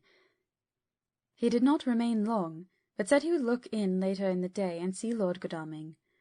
His coming, however, had been a certain comfort to us, since it assured us that we should not have to dread hostile criticism as to any of our acts. Arthur was expected at 5 o'clock, so a little before that time we visited the death-chamber. It was so in very truth, for now both mother and daughter lay in it. The undertaker, true to his craft, had made the best display he could of his goods, and there was a mortuary air about the place that lowered our spirits at once. Van Helsing ordered the former arrangement to be adhered to, explaining that, as Lord Godalming was coming very soon, it would be less harrowing to his feelings to see all that was left of his fiancée quite alone. The undertaker seemed shocked at his own stupidity, and exerted himself to restore things to the condition which we left them the night before, so that when Arthur came such shocks to his feelings as we could avoid were saved. Poor fellow! He looked desperately sad and broken. Even his stalwart manhood seemed to have shrunk somewhat under the strain of his much-tried emotions. He had, I knew, been very genuinely and devotedly attached to his father, and to lose him, and at such a time, was a bitter blow to him. With me he was as warm as ever, and to Van Helsing he was sweetly courteous, but I could not help seeing that there was some constraint with him. The Professor noticed it too, and motioned me to bring him upstairs. I did so, and left him at the door of the room, as I felt he would like to be quite alone with her, but he took my arm and led me in, saying huskily, "You loved her too, old fellow. She told me all about it, and there was no friend had a closer place in her heart than you. I don't know how to thank you for all you have done for her. I can't think yet." Here he suddenly broke down and threw his arms round my shoulders and laid his head on my breast, crying, "Oh, Jack, Jack, what shall I do? The whole of life seems gone from me all at once, and there is nothing in the wide world for me to live for." I comforted him as well as I could. In such cases men do not need much expression. A grip of the hand, the tightening of an arm over the shoulder, a sob in unison, are expressions of sympathy dear to a man's heart. I stood still and silent till his sobs died away, and then I said softly to him, "Come and look at her." Together we moved over to the bed, and I lifted the lawn from her face. God, how beautiful she was! Every hour seemed to be enhancing her loveliness. It frightened and amazed me somewhat, and as for Arthur, he fell a-trembling, and finally was shaken with doubt as with an ague. At last, after a long pause, he said to me in a faint whisper, "Jack, is she really dead?" I assured him sadly that it was so, and went on to suggest, for I felt that such a horrible doubt should not have life for a moment longer that I could help, that it often happened that after death faces became softened, and even resolved into their youthful beauty, that this was especially so when death had been preceded by an acute or prolonged suffering. It seemed to quite do away with any doubt, and after kneeling beside the couch for a while and looking at her lovingly and long, he turned aside. I told him that must be good-bye, and as the coffin had to be prepared, so he went back and took her dead hand in his, and kissed it, and bent over and kissed her forehead. He came away fondly looking back over his shoulder at her as he came. I left him in the drawing-room, and told Van Helsing that he had said good-bye, so the latter went to the kitchen to tell the undertaker's men to proceed with the preparations and to screw up the coffin. When he came out of the room again, I told him of Arthur's question, and he replied, "I am not surprised. Just now I doubted for a moment myself." We all dined together, and I could see that poor Art was trying to make the best of things. Van Helsing had been silent all dinner-time, but when we had lit our cigars he said, "Lord," but Arthur interrupted him. "No, no, not that, for God's sake. Not yet, at any rate. Forgive me, sir, I did not mean to speak offensively. It is only because my loss is so recent." The Professor answered very sweetly, "I only used that name because I was in doubt. I must not call you Mister, and I have grown to love you, yes, my dear boy, to love you, as Arthur." Arthur held out his hand, and took the old man's warmly. "Call me what you will," he said. "I hope I may always have the title of a friend, and let me say that I am at a loss for words to thank you for your goodness to my poor dear." He paused for a moment and went on.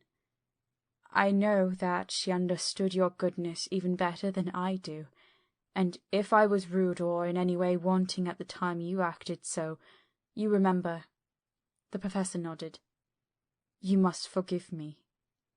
He answered with a grave kindness, "I know it was hard for you to quite trust me then, for to trust such violence needs to understand, and I take it that you do not, that you cannot trust me now, for you do not yet understand, and there may be more times when I shall want you to trust when you cannot, and may not, and must not yet understand. But the time will come when your trust will be whole and complete in me, and when you shall understand as though the sunlight himself shone through. Then you shall bless me from first to last for your own sake, and for the sake of others for her dear sake, to whom I swore to protect." "And indeed, sir," said Arthur warmly, "I shall in all ways trust you. I know and believe you have a very noble heart, and you are Jack's friend, and you are hers. You shall do what you like." The Professor cleared his throat a couple of times, as though about to speak, and finally said, "May I ask you something now?" "Certainly." "You know that Mrs. Westenra left you all her property?" "No.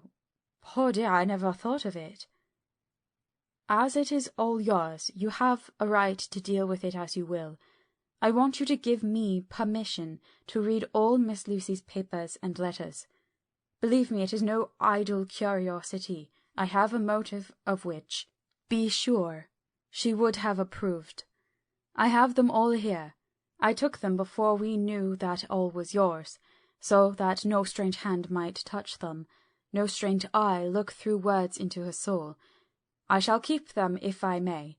Even you may not see them yet, but I shall keep them safe. No word shall be lost, and in good time I shall give them back to you. It's a hard thing I ask, but you will do it, will you not, for Lucy's sake?" Arthur spoke out heartily like his old self. "Dr. Van Helsing, you may do what you will. I feel that in saying this I am doing what my dear one would have approved. I shall not trouble you with questions till the time comes." The old Professor stood up as he said solemnly, "And you are right. There will be pain for us all. But it will not be all pain, nor will this pain be the last. We and you too, you most of all, my dear boy, will have to pass through the bitter water before we reach the sweet. But we must be brave of heart and unselfish, and do our duty, and all will be well." I slept on a sofa in Arthur's room last night. Van Helsing did not go to bed at all. He went to and fro as if patrolling the house, and was never out of sight of the room where Lucy lay in her coffin, strewn with the wild garlic flowers which sent, through the odour of lily and rose, a heavy, overpowering smell into the night. Mina Harker's Journal. 22 September. In the train to Exeter. Jonathan sleeping. It seems only yesterday that the last entry was made, and yet how much between then, in Whitby, and all the world before me, Jonathan away and no news of him, and now married to Jonathan a solicitor, a partner, rich, master of his business, Mr. Hawkins dead and buried, and Jonathan with another attack that may harm him. Some day he may ask me about it. Down it all goes. I am rusty in my shorthand. See what unexpected prosperity does for us. So it may be as well to freshen it up again with an exercise anyhow. The service was very simple and very solemn. There were only ourselves and the servants there, one or two old friends of his from Exeter, his London agent, and a gentleman representing Sir John Paxton, the president of the Incorporated Law Society. Jonathan and I stood hand in hand, and we felt that our best and dearest friend was gone from us. We came back to town quietly, taking a bus to Hyde Park Corner. Jonathan thought it would interest me to go into the Row for a while, so we sat down, but there were very few people there, and it was sad-looking and desolate to see so many empty chairs. It made us think of the empty chair at home, so we got up and walked down Piccadilly. Jonathan was holding me by the arm, the way he used to in the old days before I went to school. I felt it very improper, for you can't go on for some years teaching etiquette and decorum to other girls without the pedantry of it biting into yourself a bit. But it was Jonathan, and he was my husband, and we didn't know anybody who saw us, and we didn't care if they did. So on we walked. I was looking at a very beautiful girl in a big cartwheel hat, sitting in a victoria outside Guillono's, when I felt Jonathan clutch my arm so tight that he hurt me, and that he said under his breath, "My God!" I am always so anxious about Jonathan, for I fear that some nervous fit may upset him again, and I turned to him quickly and asked him what it was that disturbed him. He was very pale, and his eyes seemed bulging out as, half in terror and half in amazement, he gazed at a tall, thin man with a beaky nose and a black moustache and a pointed beard, who was also observing the pretty girl. He was looking at her so hard that he did not see either of us, and so I had a good view of him. His face was not a good face. It was hard and cruel and sensual, and his big white teeth, that looked all the whiter because his lips were so red, were pointed like an animal's. Jonathan kept staring at him till I was afraid he would notice. I feared that he might take it ill. He looked so fierce and nasty. I asked Jonathan why he was disturbed, and he answered, evidently thinking I knew as much about it as he did. "Do you not see who it is?" "No, dear," I said, "I don't know him. Who is it?" His answer seemed to shock and thrill me, for it was said as if he did not know that it was to me, Mina, to whom he was speaking. "It is the man himself." The poor dear was evidently terrified at something, very greatly terrified. I do believe that if he had not had me to lean on and to support him, he would have sunk down. He kept staring. A man came out of the shop with a small parcel and gave it to the lady, who then drove off. The dark man kept his eyes fixed on her, and when the carriage moved up Piccadilly, he followed in the same direction, and hailed a hansom. Jonathan kept looking after him, and said, as if to himself, "I believe it is the Count, but he has grown young. My God, if this be so! Oh, my God, if I only knew, if I only knew!" He was distressing himself so much that I feared to keep his mind on the subject by asking him any questions, so I remained silent. I drew him away quietly, and he, holding my arm, came easily. We walked a little further, and then went in and sat for a while in the Green Park. It was a hot day for autumn, and there was a comfortable seat in a shady place. After a few minutes staring at nothing, Jonathan's eyes closed, and he went quietly into a sleep, with his head on my shoulder. I thought it was the best thing for him, so did not disturb him. In about 20 minutes he woke up and said to me quite cheerfully, "Why, Mina, I have been asleep. Oh, do forgive me for being so rude. Come, and we'll have a cup of tea somewhere."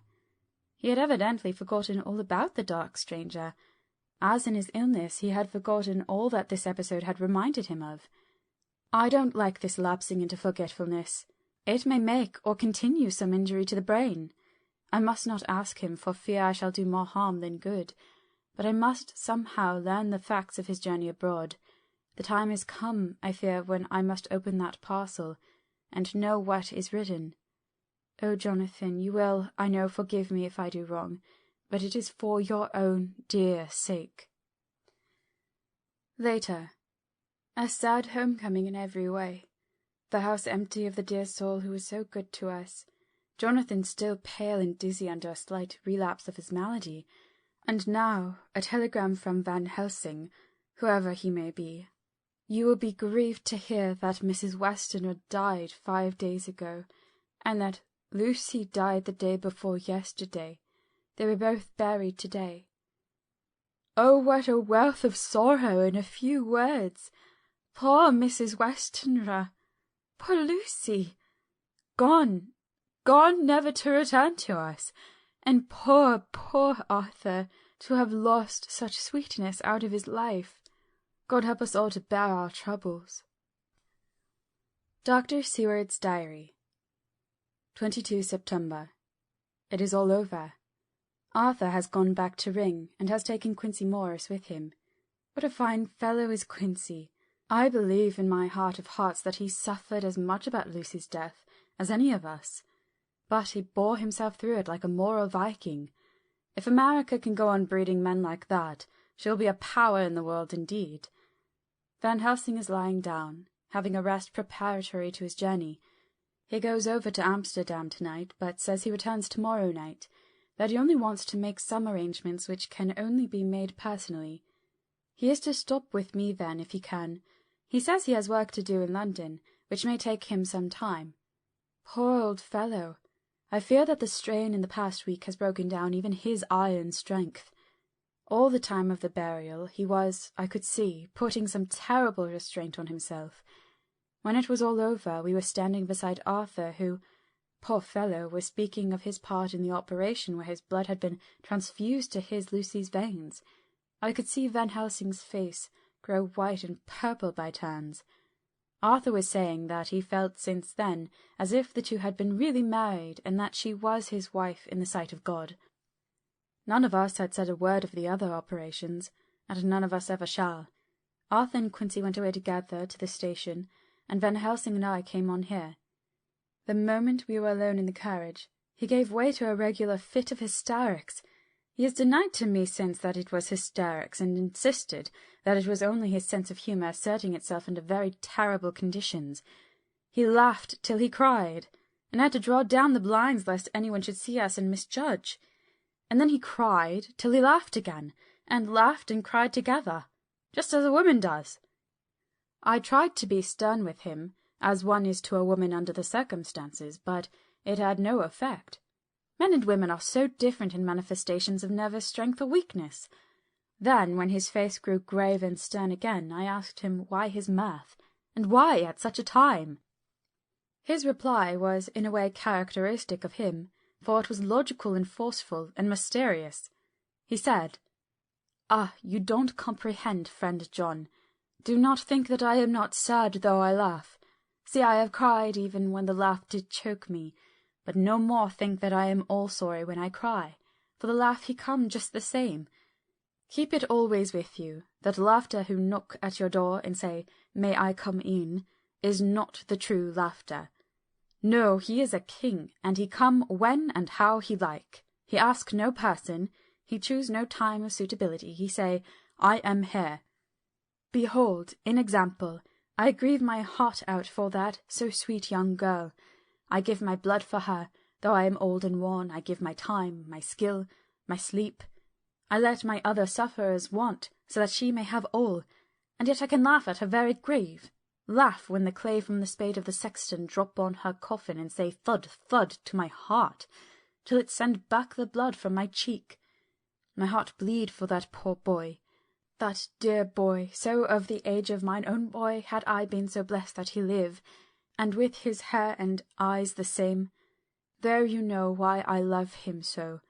And yet, when he say things that touch my husband heart to the quick, and make my father heart yearn to him as no other man, not even you, friend John, for we are more level in experiences than father and son, yet even at such moment King laugh, he come to me, and shout and bellow in my ear, here I am, till the blood come, dance back and bring some of the sunshine that we carry with him to my cheek. Oh, friend John, it is a strange world, a sad world, a world full of miseries and woes and troubles, and yet when King Laugh come he make them all dance to the tune he play. Bleeding hearts and dry bones of the churchyard, and tears that burn as they fall, all dance together to the music that he make with that smileless mouth of him. And believe me, friend John, that he is good to come, and kind. Ah, we men and women are like ropes drawn tight with strain, that pull us different ways. Then tears come, and like the rain on the ropes they brace us up, until perhaps the strain become too great, and we break. But King Laugh, he come like the sunshine, and he ease off the strain again, and we bear to go on with our labour, what it may be. I did not like to wound him by pretending not to see his idea, but as I did not yet understand the cause of his laughter, I asked him. As he answered me, his face grew stern, and he said in quite a different tone, "Oh, it was the grim irony of it all. This so lovely lady, garlanded with flowers, that looked so fair as life, till one by one we wondered if she were truly dead. She laid in that so fine marble house, in that lonely churchyard, where rest so many of her kin, laid there with the mother who loved her, and whom she loved, and that sacred bell going, toll, toll, toll, so sad and slow, and those holy men, with the white garments of the angel, pretending to read books, and yet all the time their eyes never on the page, and all of us with the bowed head, and all for what? She is dead. So, is it not?" "Well, for the life of me, Professor," I said, "I can't see anything to laugh in all that. Why, your explanation makes it a harder puzzle than before. But even if the burial service was comic, what about poor Art and his trouble? Why, his heart was simply breaking." "Just so. Said he not that the transfusion of his blood to her veins had made her truly his bride?" "Yes, and it was a sweet and comforting idea for him." "Quite so. But there was a difficulty, friend John. If so that, then what about the others? Oh, then this so sweet bride is a polyandrist, and me, with my poor wife dead to me, but alive by church's law, though no wits all gone, even I, who am faithful husband to his now no wife, am bigamist." "I don't see where the joke comes in there either," I said, and I did not feel particularly pleased with him for saying such things. He laid his hand on my arm and said, "Friend John, forgive me if I pain.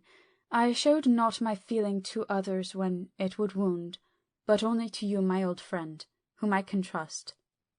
If you could have looked into my very heart, then when I want to laugh, if you could have done so when the laugh arrived, if you could do so now when King Laugh have pack up his crown and all that is to him, for he go far, far away from me, and for a long, long time, maybe you would perhaps pity me the most of all." I was touched by the tenderness of his tone, and asked why. "Because I know. And now we are all scattered, and for many a long day loneliness will sit over our roofs with brooding wings. Lucy lies in the tomb of her kin, a lordly death-house in a lonely churchyard, away from teeming London, where the air is fresh and the sun rises over Hampstead Hill, and where the wildflowers grow of their own accord. So I can finish this diary, and God only knows if I shall ever begin another. If I do, or even if I open this again, It will be to deal with different people and different themes. For here at the end, where the romance of my life is told, ere I go back to take up the thread of my life work, I say sadly and without hope, Fini. The Westminster Gazette, 25 September. A Hampstead Mystery. The neighbourhood of Hampstead is just at present exercised with a series of events which seem to run on lines parallel to those of what was known to the writers of headlines as the Kensington Horror, or the Stabbing Woman, or the Woman in Black. During the past 2 or 3 days, several cases have occurred of young children straying from home or neglecting to return from their playing on the heath. In all these cases, the children were too young to give any properly intelligible account of themselves, but the consensus of their excuses is that they had been with a bloofer lady. It has always been late in the evening when they have been missed, and on 2 occasions the children have not been found until early in the following morning. It is generally supposed in the neighbourhood that, as the first child missed gave as his reason for being away that a bloofer lady had asked him to come for a walk, the others had picked up the phrase and used it as occasion served. This is the more natural, as the favourite game of the little ones at present is luring each other away by wiles. A correspondent writes us that to see some of the tiny tots pretending to be the bloofer lady is supremely funny. Some of our caricaturists might, he says, take a lesson in the irony of grotesque by comparing the reality and the picture. It is only by accordance with general principles of human nature that the bloofer lady should be the popular role at these alfresco performances.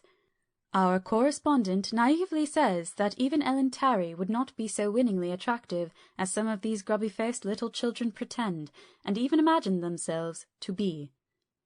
There is, however, possibly a serious side to the question, for some of the children, indeed all who have been missed at night, have been slightly torn or wounded in the throat.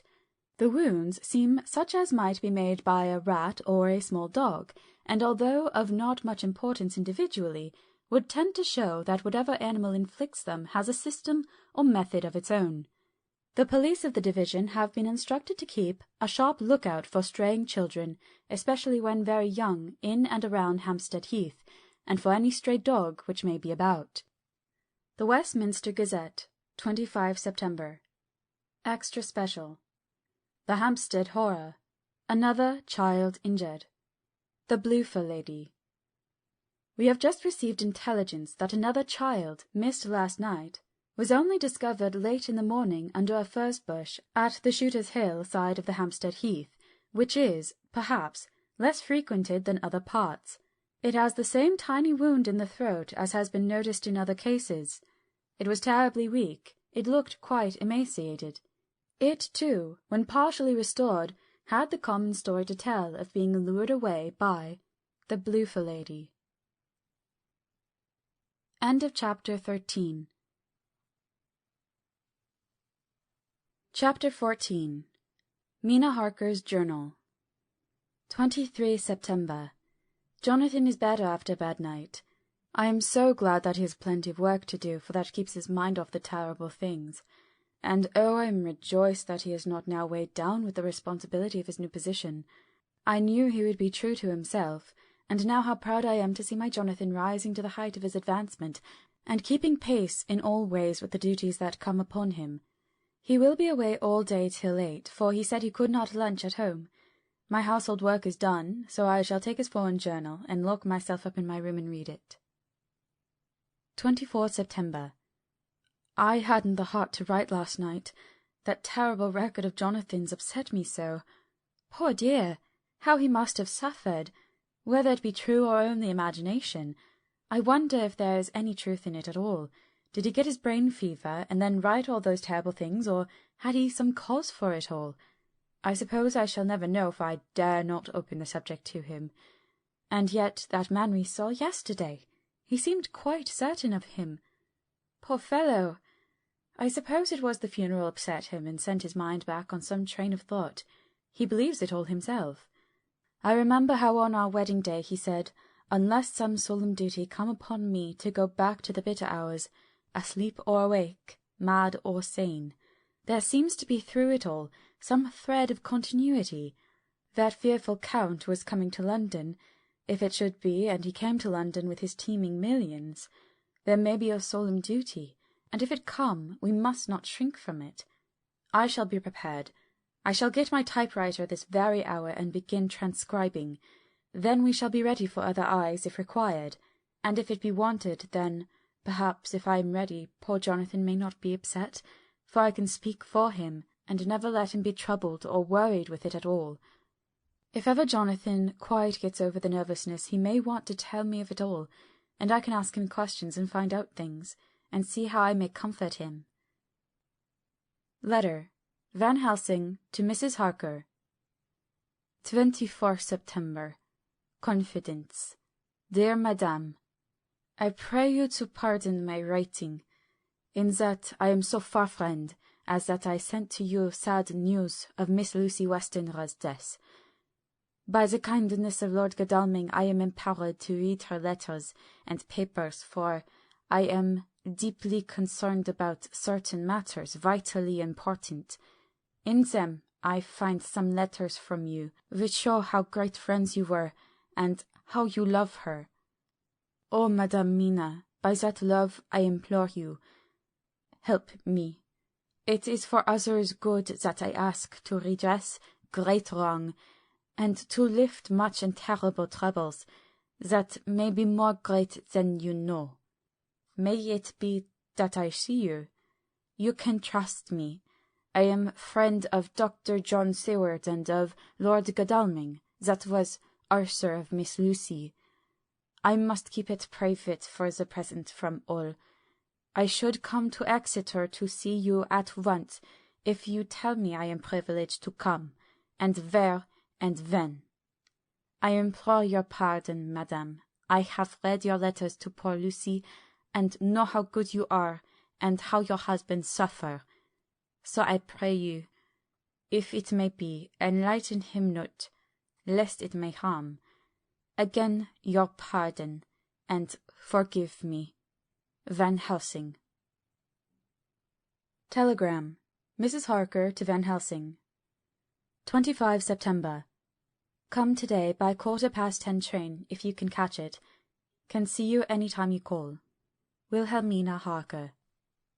Mina Harker's Journal. 25 September. I cannot help feeling terribly excited as the time draws near for the visit of Dr. Van Helsing, for somehow I expect that it will throw some light upon Jonathan's sad experience, and as he attended poor dear Lucy in her last illness, he can tell me about her. That is the reason of his coming. It is concerning Lucy and her sleepwalking, and not about Jonathan. Then I shall never know the real reason now. How silly I am! That awful journal gets hold of my imagination and tinges everything with something of its own colour. Of course it is about Lucy. That habit came back to the poor dear, and that awful night on the cliff must have made her ill. I had almost forgotten in my own affairs how ill she was afterwards. She must have told him of her sleepwalking adventure on the cliff, and that I knew all about it, and now he wants me to tell him what she knows, so that he may understand. I hope I did right in not saying anything of it to Mrs. Westenra. I should never forgive myself if any act of mine, were it even a negative one, brought harm on poor dear Lucy. I hope, too, Dr. Van Helsing will not blame me. I have had so much trouble and anxiety of late that I feel I cannot bear more just at present. I suppose a cry does us all good at times, clears the air as other rain does. Perhaps it was reading the journal yesterday that upset me, and then Jonathan went away this morning to stay away from me a whole day and night, the first time we had been parted since our marriage. I do hope the dear fellow will take care of himself, and that nothing will occur to upset him. It is 2 o'clock, and the doctor will be here soon now. I shall say nothing of Jonathan's journal unless he asks me. I am so glad I have typewritten out my own journal, so that, in case he asks about Lucy, I can hand it to him. It will save much questioning. Later. He has come and gone. Oh, what a strange meeting, and how it all makes my head whirl round. I feel like one in a dream. Can it be all possible, or even a part of it? If I had not read Jonathan's journal first, I should never have accepted even a possibility. Poor dear Jonathan! How he must have suffered! Please the good God all this may not upset him again. I shall try to save him from it, but it may be even a consolation and a help to him, terrible though it be, and awful in its consequences, to know for certain that his eyes and ears and brain did not deceive him, and that it is all true. It may be that it is the doubt which haunts him, that when the doubt is removed, no matter which, waking or dreaming, may prove the truth, he will be more satisfied and better able to bear the shock. Dr. Van Helsing must be a good man as well as a clever one if he is Arthur's friend, and Dr. Seward's, and if they brought him all the way from Holland to look after Lucy. I feel from having seen him that he is good and kind and of a noble nature. When he comes tomorrow, I shall ask him about Jonathan, and then, please God, all this sorrow and anxiety may lead to a good end. I used to think that I would like to practice interviewing. Jonathan's friend on the Exeter News told him that memory was everything in such work, that you must be able to put down exactly almost every word spoken, even if you had to refine some of it afterwards. Here was a rare interview. I shall try to record it verbatim. It was 2:30 when the knock came. I took my courage à deux mains and waited. In a few minutes Mary opened the door and announced Dr. Van Helsing. I rose and bowed, and he came towards me, a man of medium weight, strongly built, with his shoulders set back over a broad, deep chest, and a neck well balanced on the trunk as the head is on the neck. The poise of the head strikes one at once as indicative of thought and power. The head is noble, well-sized, broad, and large behind the ears. The face, clean-shaven, shows a hard, square chin, a large, resolute, mobile mouth, a good-sized nose, rather straight, but with quick, sensitive nostrils that seem to broaden as the big bushy brows come down and the mouth tightens. The forehead is broad and fine, raising at first almost straight, and then sloping back above two bumps or ridges wide apart. Such a forehead that the reddish hair cannot possibly tumble over it, but falls naturally back and to the sides. Big, dark blue eyes are set widely apart, and are quick and tender or stern with the man's moods. He said to me, "Mrs. Harker, is it not?" I bowed assent. "That was Miss Mina Murray?" Again I assented. "It is Mina Murray that I came to see, that was friend of that poor dear child, Lucy Westenra. Madam Mina, it is on account of the dead I come." "Sir," I said, "you could have no better claim on me than you are a friend and helper of Lucy Westenra." And I held out my hand. He took it and said tenderly, "Oh, Madam Mina, I knew that the friend of that poor Lily girl must be good, but I had yet to learn." He finished his speech with a courtly bow. I asked him what it was that he wanted to see me about, so he at once began. "I have read your letter to Miss Lucy. Forgive me, but I had to begin to inquire somewhere, and there was none to ask. I know that you were with her at Whitby. She sometimes kept a diary. You need not look surprised, Madame Mina. It was begun after you had left, and was in imitation of you, and in that diary she traces by inference certain things to sleepwalking, in which she puts down that you saved her. In great perplexity, then, I come to you, and ask you out of your so much kindness to tell me all of it that you can remember." "I can tell you, I think, Dr. Van Helsing, all about it." "Ah, then you have good memory for facts, for details. It is not always so with young ladies." "No, doctor, but I wrote it down at the time. I can show it to you if you like." "Oh, Madame Mina, I will be grateful. You will do me much favour." I could not resist the temptation of mystifying him a bit. I suppose it is some of the taste of the original apple that remains still in our mouths, so I handed him the shorthand diary. He took it with a grateful bow and said, "May I read it?" "If you wish," I answered as demurely as I could. He opened it, and for an instant his face fell. Then he stood up and bowed. "Oh, you so clever woman," he said. "I knew long that Mr. Jonathan was a man of much thankfulness, but see his wife have all the good things. And will you not so much honour me, and so help me, as to read it for me? Alas, I know not the shorthand." By this time my little joke was over, and I was almost ashamed. so I took the typewritten copy from my work-basket and handed it to him. "Forgive me," I said. "I could not help it, but I had been thinking that it was of dear Lucy that you wished to ask, and so that you might not have time to wait, not on my account, but because I know your time must be precious, I have written it out on the typewriter for you." He took it and his eyes glistened. "You are so good," he said, "and may I read it now? I may want to ask you some things when I have read." "By all means," I said. "Read it over whilst I order lunch, and then you can ask me questions whilst we eat."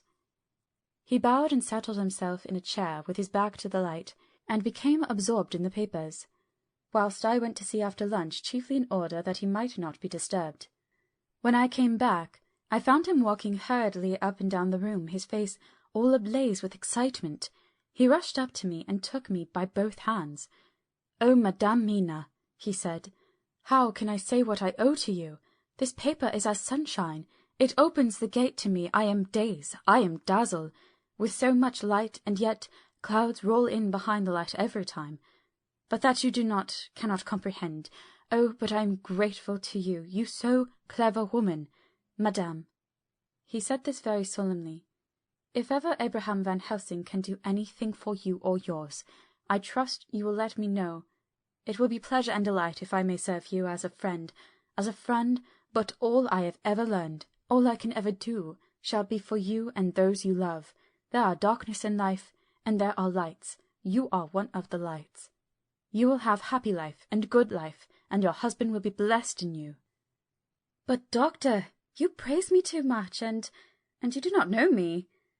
"Not know you? I, who am old, who have studied all my life men and women, I, who have made my specialty the brain and all that belongs to him and all that follow from him, and I have read your diary that you have so goodly written for me, and which breathes out truth in every line. I, who have read your so sweet letter to poor Lucy of your marriage and your trust, not know you?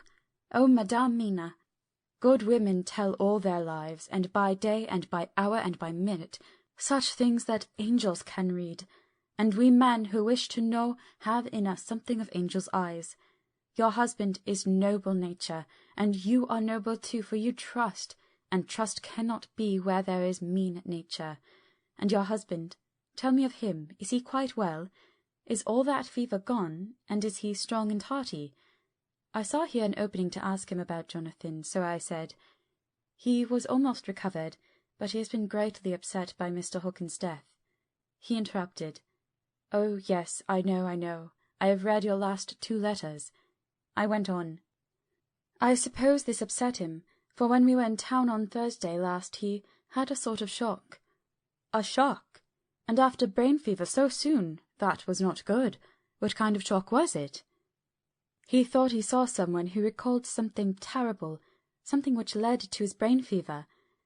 And here the whole thing seemed to overwhelm me in a rush, the pity for Jonathan, the horror which he had experienced, the whole fearful mystery of his diary, and the fear that has been brooding over me ever since, all came in a tumult. I suppose I was hysterical, for I threw myself on my knees and held up my hands to him, and implored him to make my husband well again. He took my hands and raised me up, and made me sit on the sofa, and sat by me. He held my hand in his, and said to me with oh such infinite sweetness, 'My life is a barren and lonely one, and so full of work that I have not had much time for friendships, but since I have been summoned to here by my friend John Seward, I have known so many good people and seen such nobility that I feel more than ever, and it has grown with my advancing years, the loneliness of my life. Believe me, then, that I come here full of respect for you, and you have given me hope. Hope not in what I am seeking of, but that there are good women still left to make life happy, good women, whose lives and whose truths may make good lesson for the children that are to be. I am glad that I may be here to be of some use to you, for if your husband suffer, he suffer within the range of my study and experience. I promise you that I will gladly do all for him that I can, as to make his life strong and manly, and your life a happy one.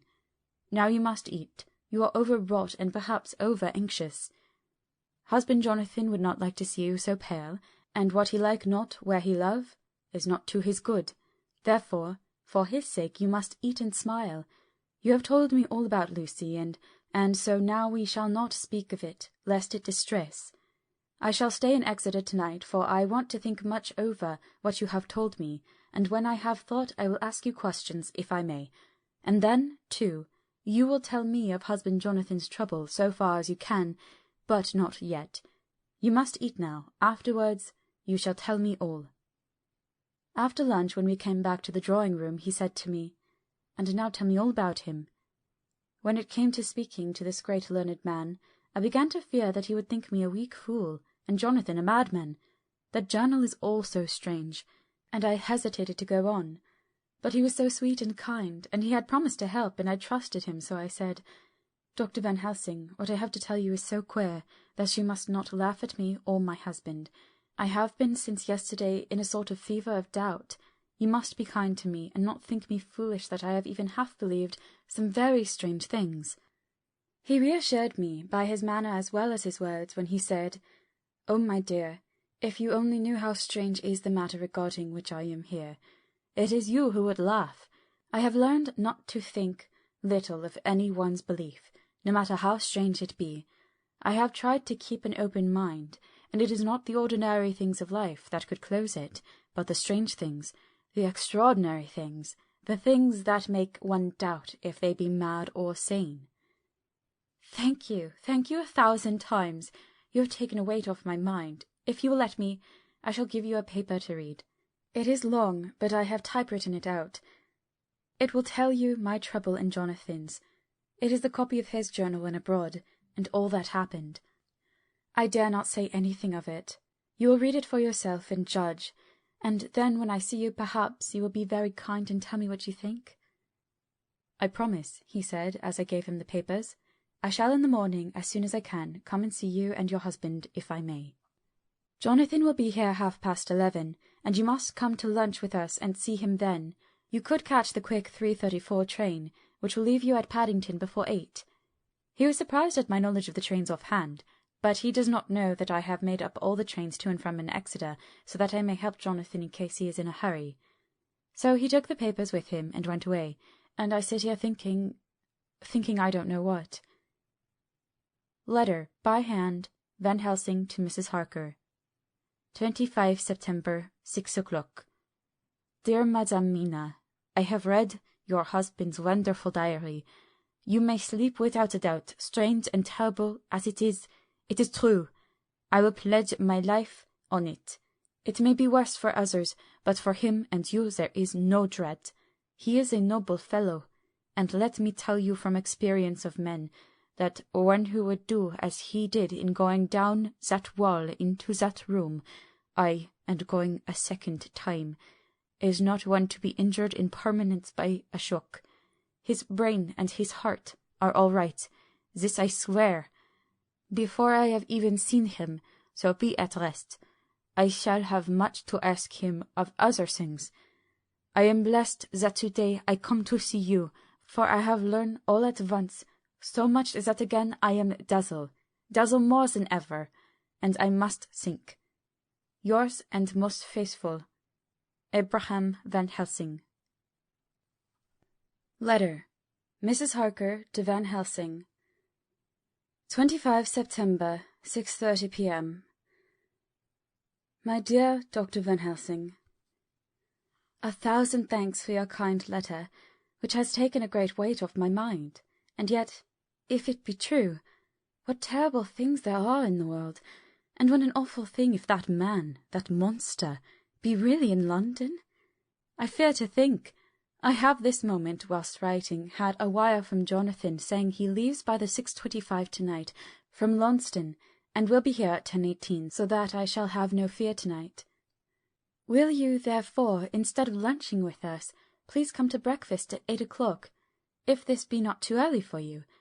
You can get away, if you are in a hurry, by the 10:30 train, which will bring you to Paddington by 2:35. Do not answer this, as I shall take it that if I do not hear, you will come to breakfast. Believe me, your faithful and grateful friend, Mina Harker. Jonathan Harker's Journal. 26 September. I thought never to write in this diary again, but the time has come.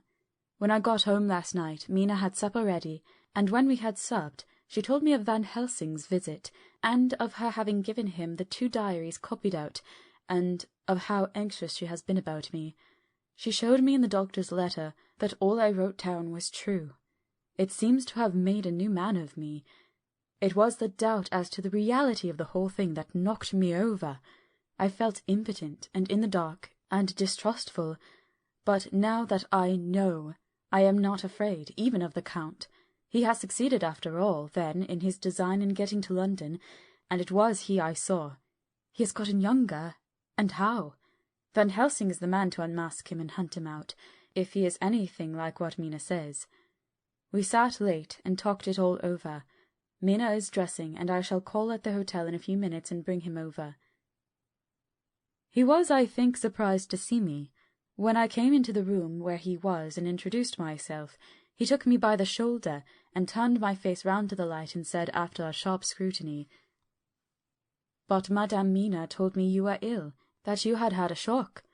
It was so funny to hear my wife called Madame Mina by this kindly, strong-faced old man. I smiled and said, "I was ill, I have had a shock, but you have cured me already." "And how?" "By your letter to Mina last night. I was in doubt, and then everything took a hue of unreality, and I did not know what to trust, even the evidence of my own senses.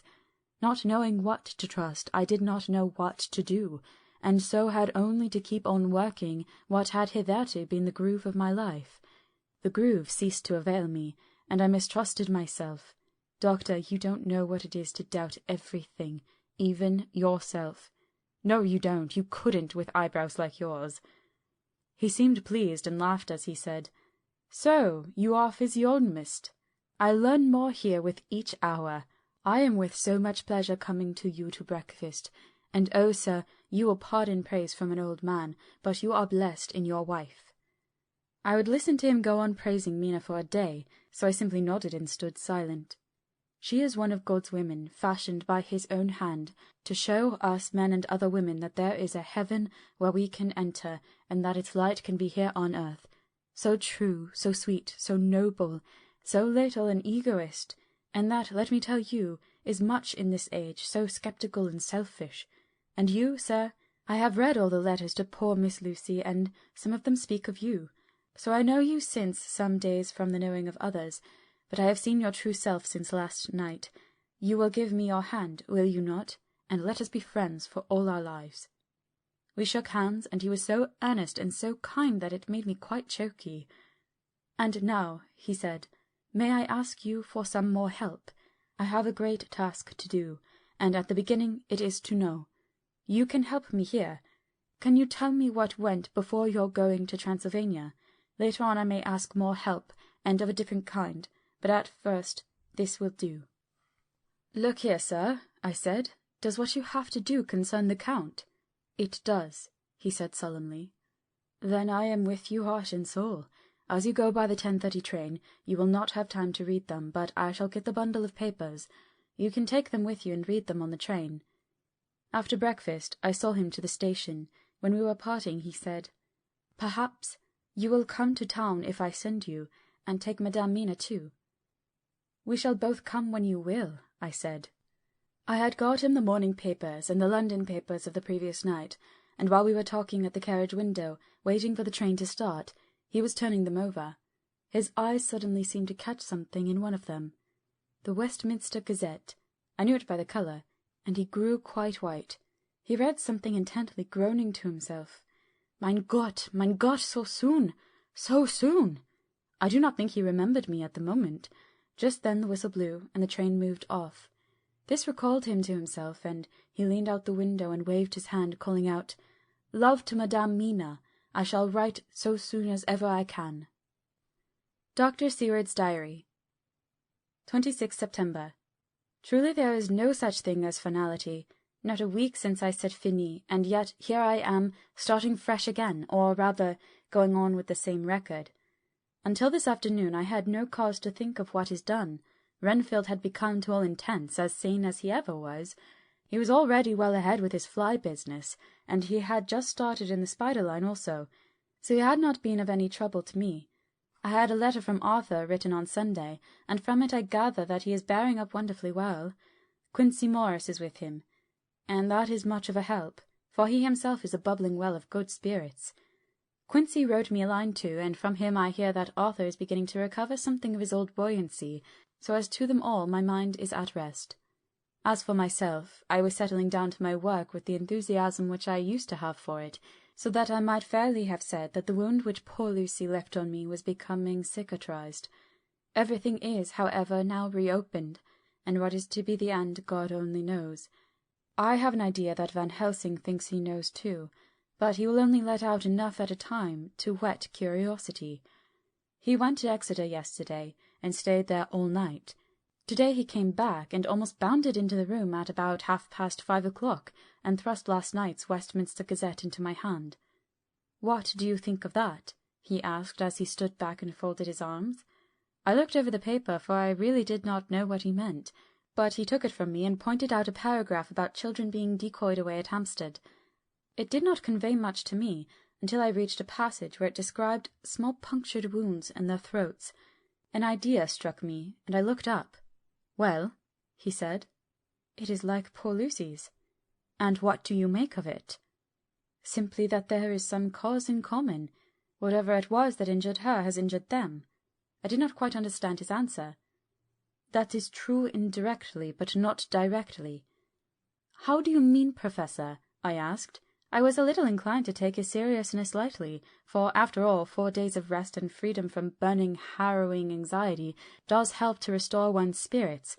But when I saw his face, it sobered me. Never, even in the midst of our despair about poor Lucy, had he looked more stern. "Tell me," I said. "I can hazard no opinion. I do not know what to think, and I have no data on which to found a conjecture."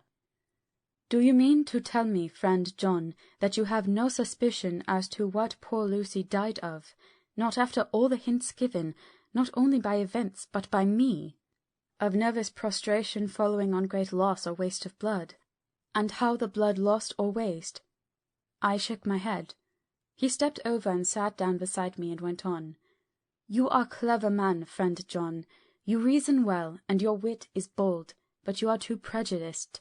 You do not let your eyes see, nor your ears hear, and that which is outside your daily life is not of account to you. Do you not think that there are things which you cannot understand, and yet which are, that some people see things that others cannot? But there are things, old and new, which must not be contemplated by men's eyes, because they know, or think they know, some things which other men have told them. Ah, it is the fault of our science that wants to explain all, and if it explain not, then it says there is nothing to explain.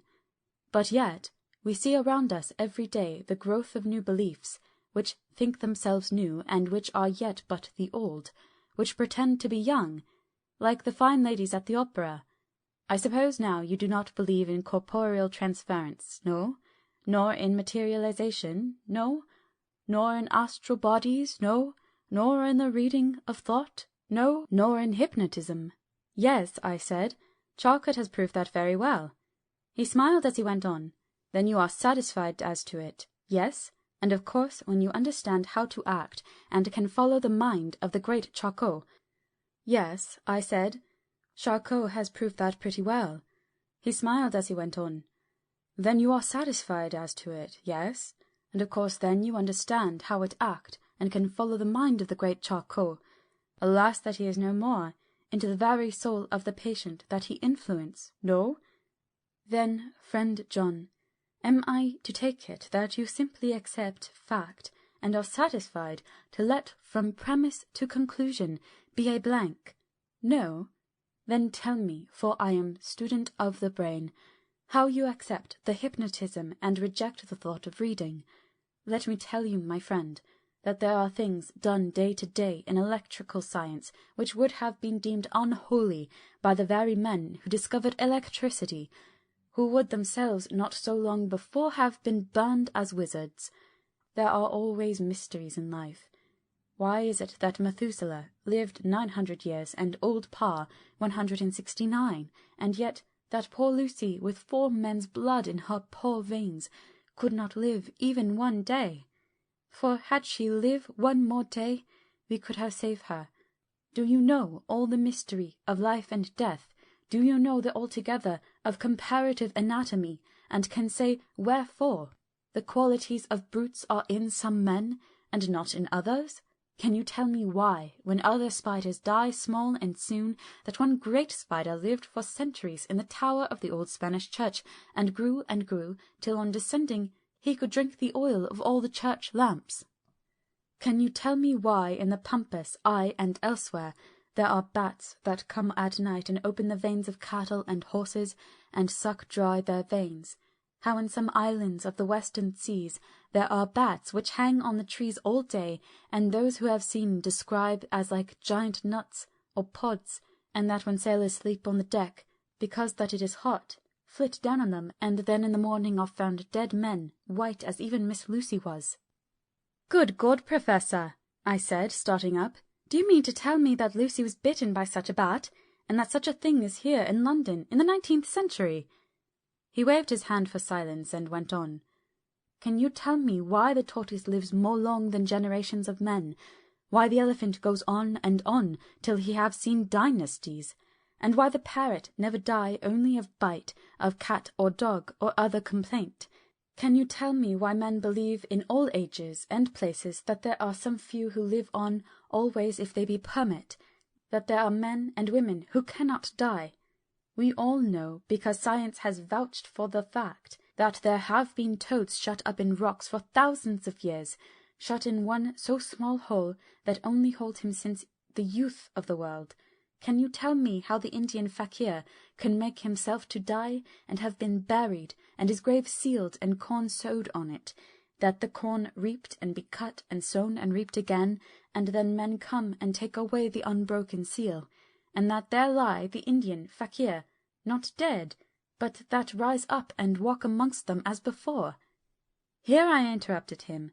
I was getting bewildered. He so crowded on my mind his list of nature's eccentricities and possible impossibilities that my imagination was getting fired.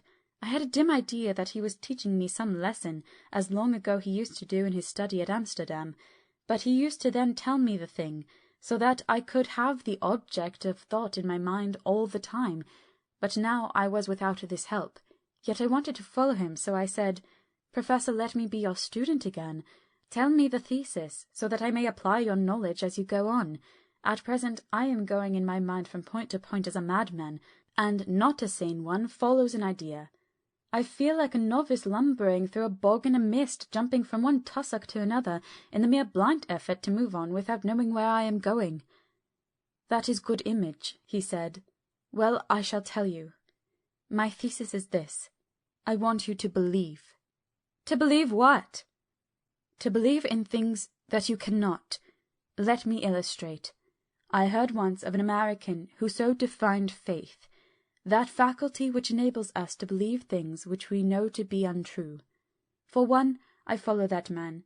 He meant that we shall have an open mind, and not let a little bit of truth check the rush of a big truth, like a small rock does a railway truck. We get the small truth first, good. We keep him, and we value him, but all the same we must not let him think himself all the truth in the universe." "Then you want me not to let some previous conviction injure the receptivity of my mind with regard to some strange matter. Do I read your lesson aright?" "Ah, you are my favourite pupil still. It is worth to teach you. Now that you are willing to understand, you have taken the first step to understand. You think, then, that those so small holes in the children's throats were made by the same that made the hole in Miss Lucy?" "I suppose so." He stood up and said solemnly, "Then you are wrong. Oh, would it were so! But alas, no. It is worse. Far, far worse." "In God's name, Professor Van Helsing, what do you mean?" I cried. He threw himself with a despairing gesture into a chair, and placed his elbows on the table, covering his face with his hands as he spoke. "They were made by Miss Lucy." End of chapter 14.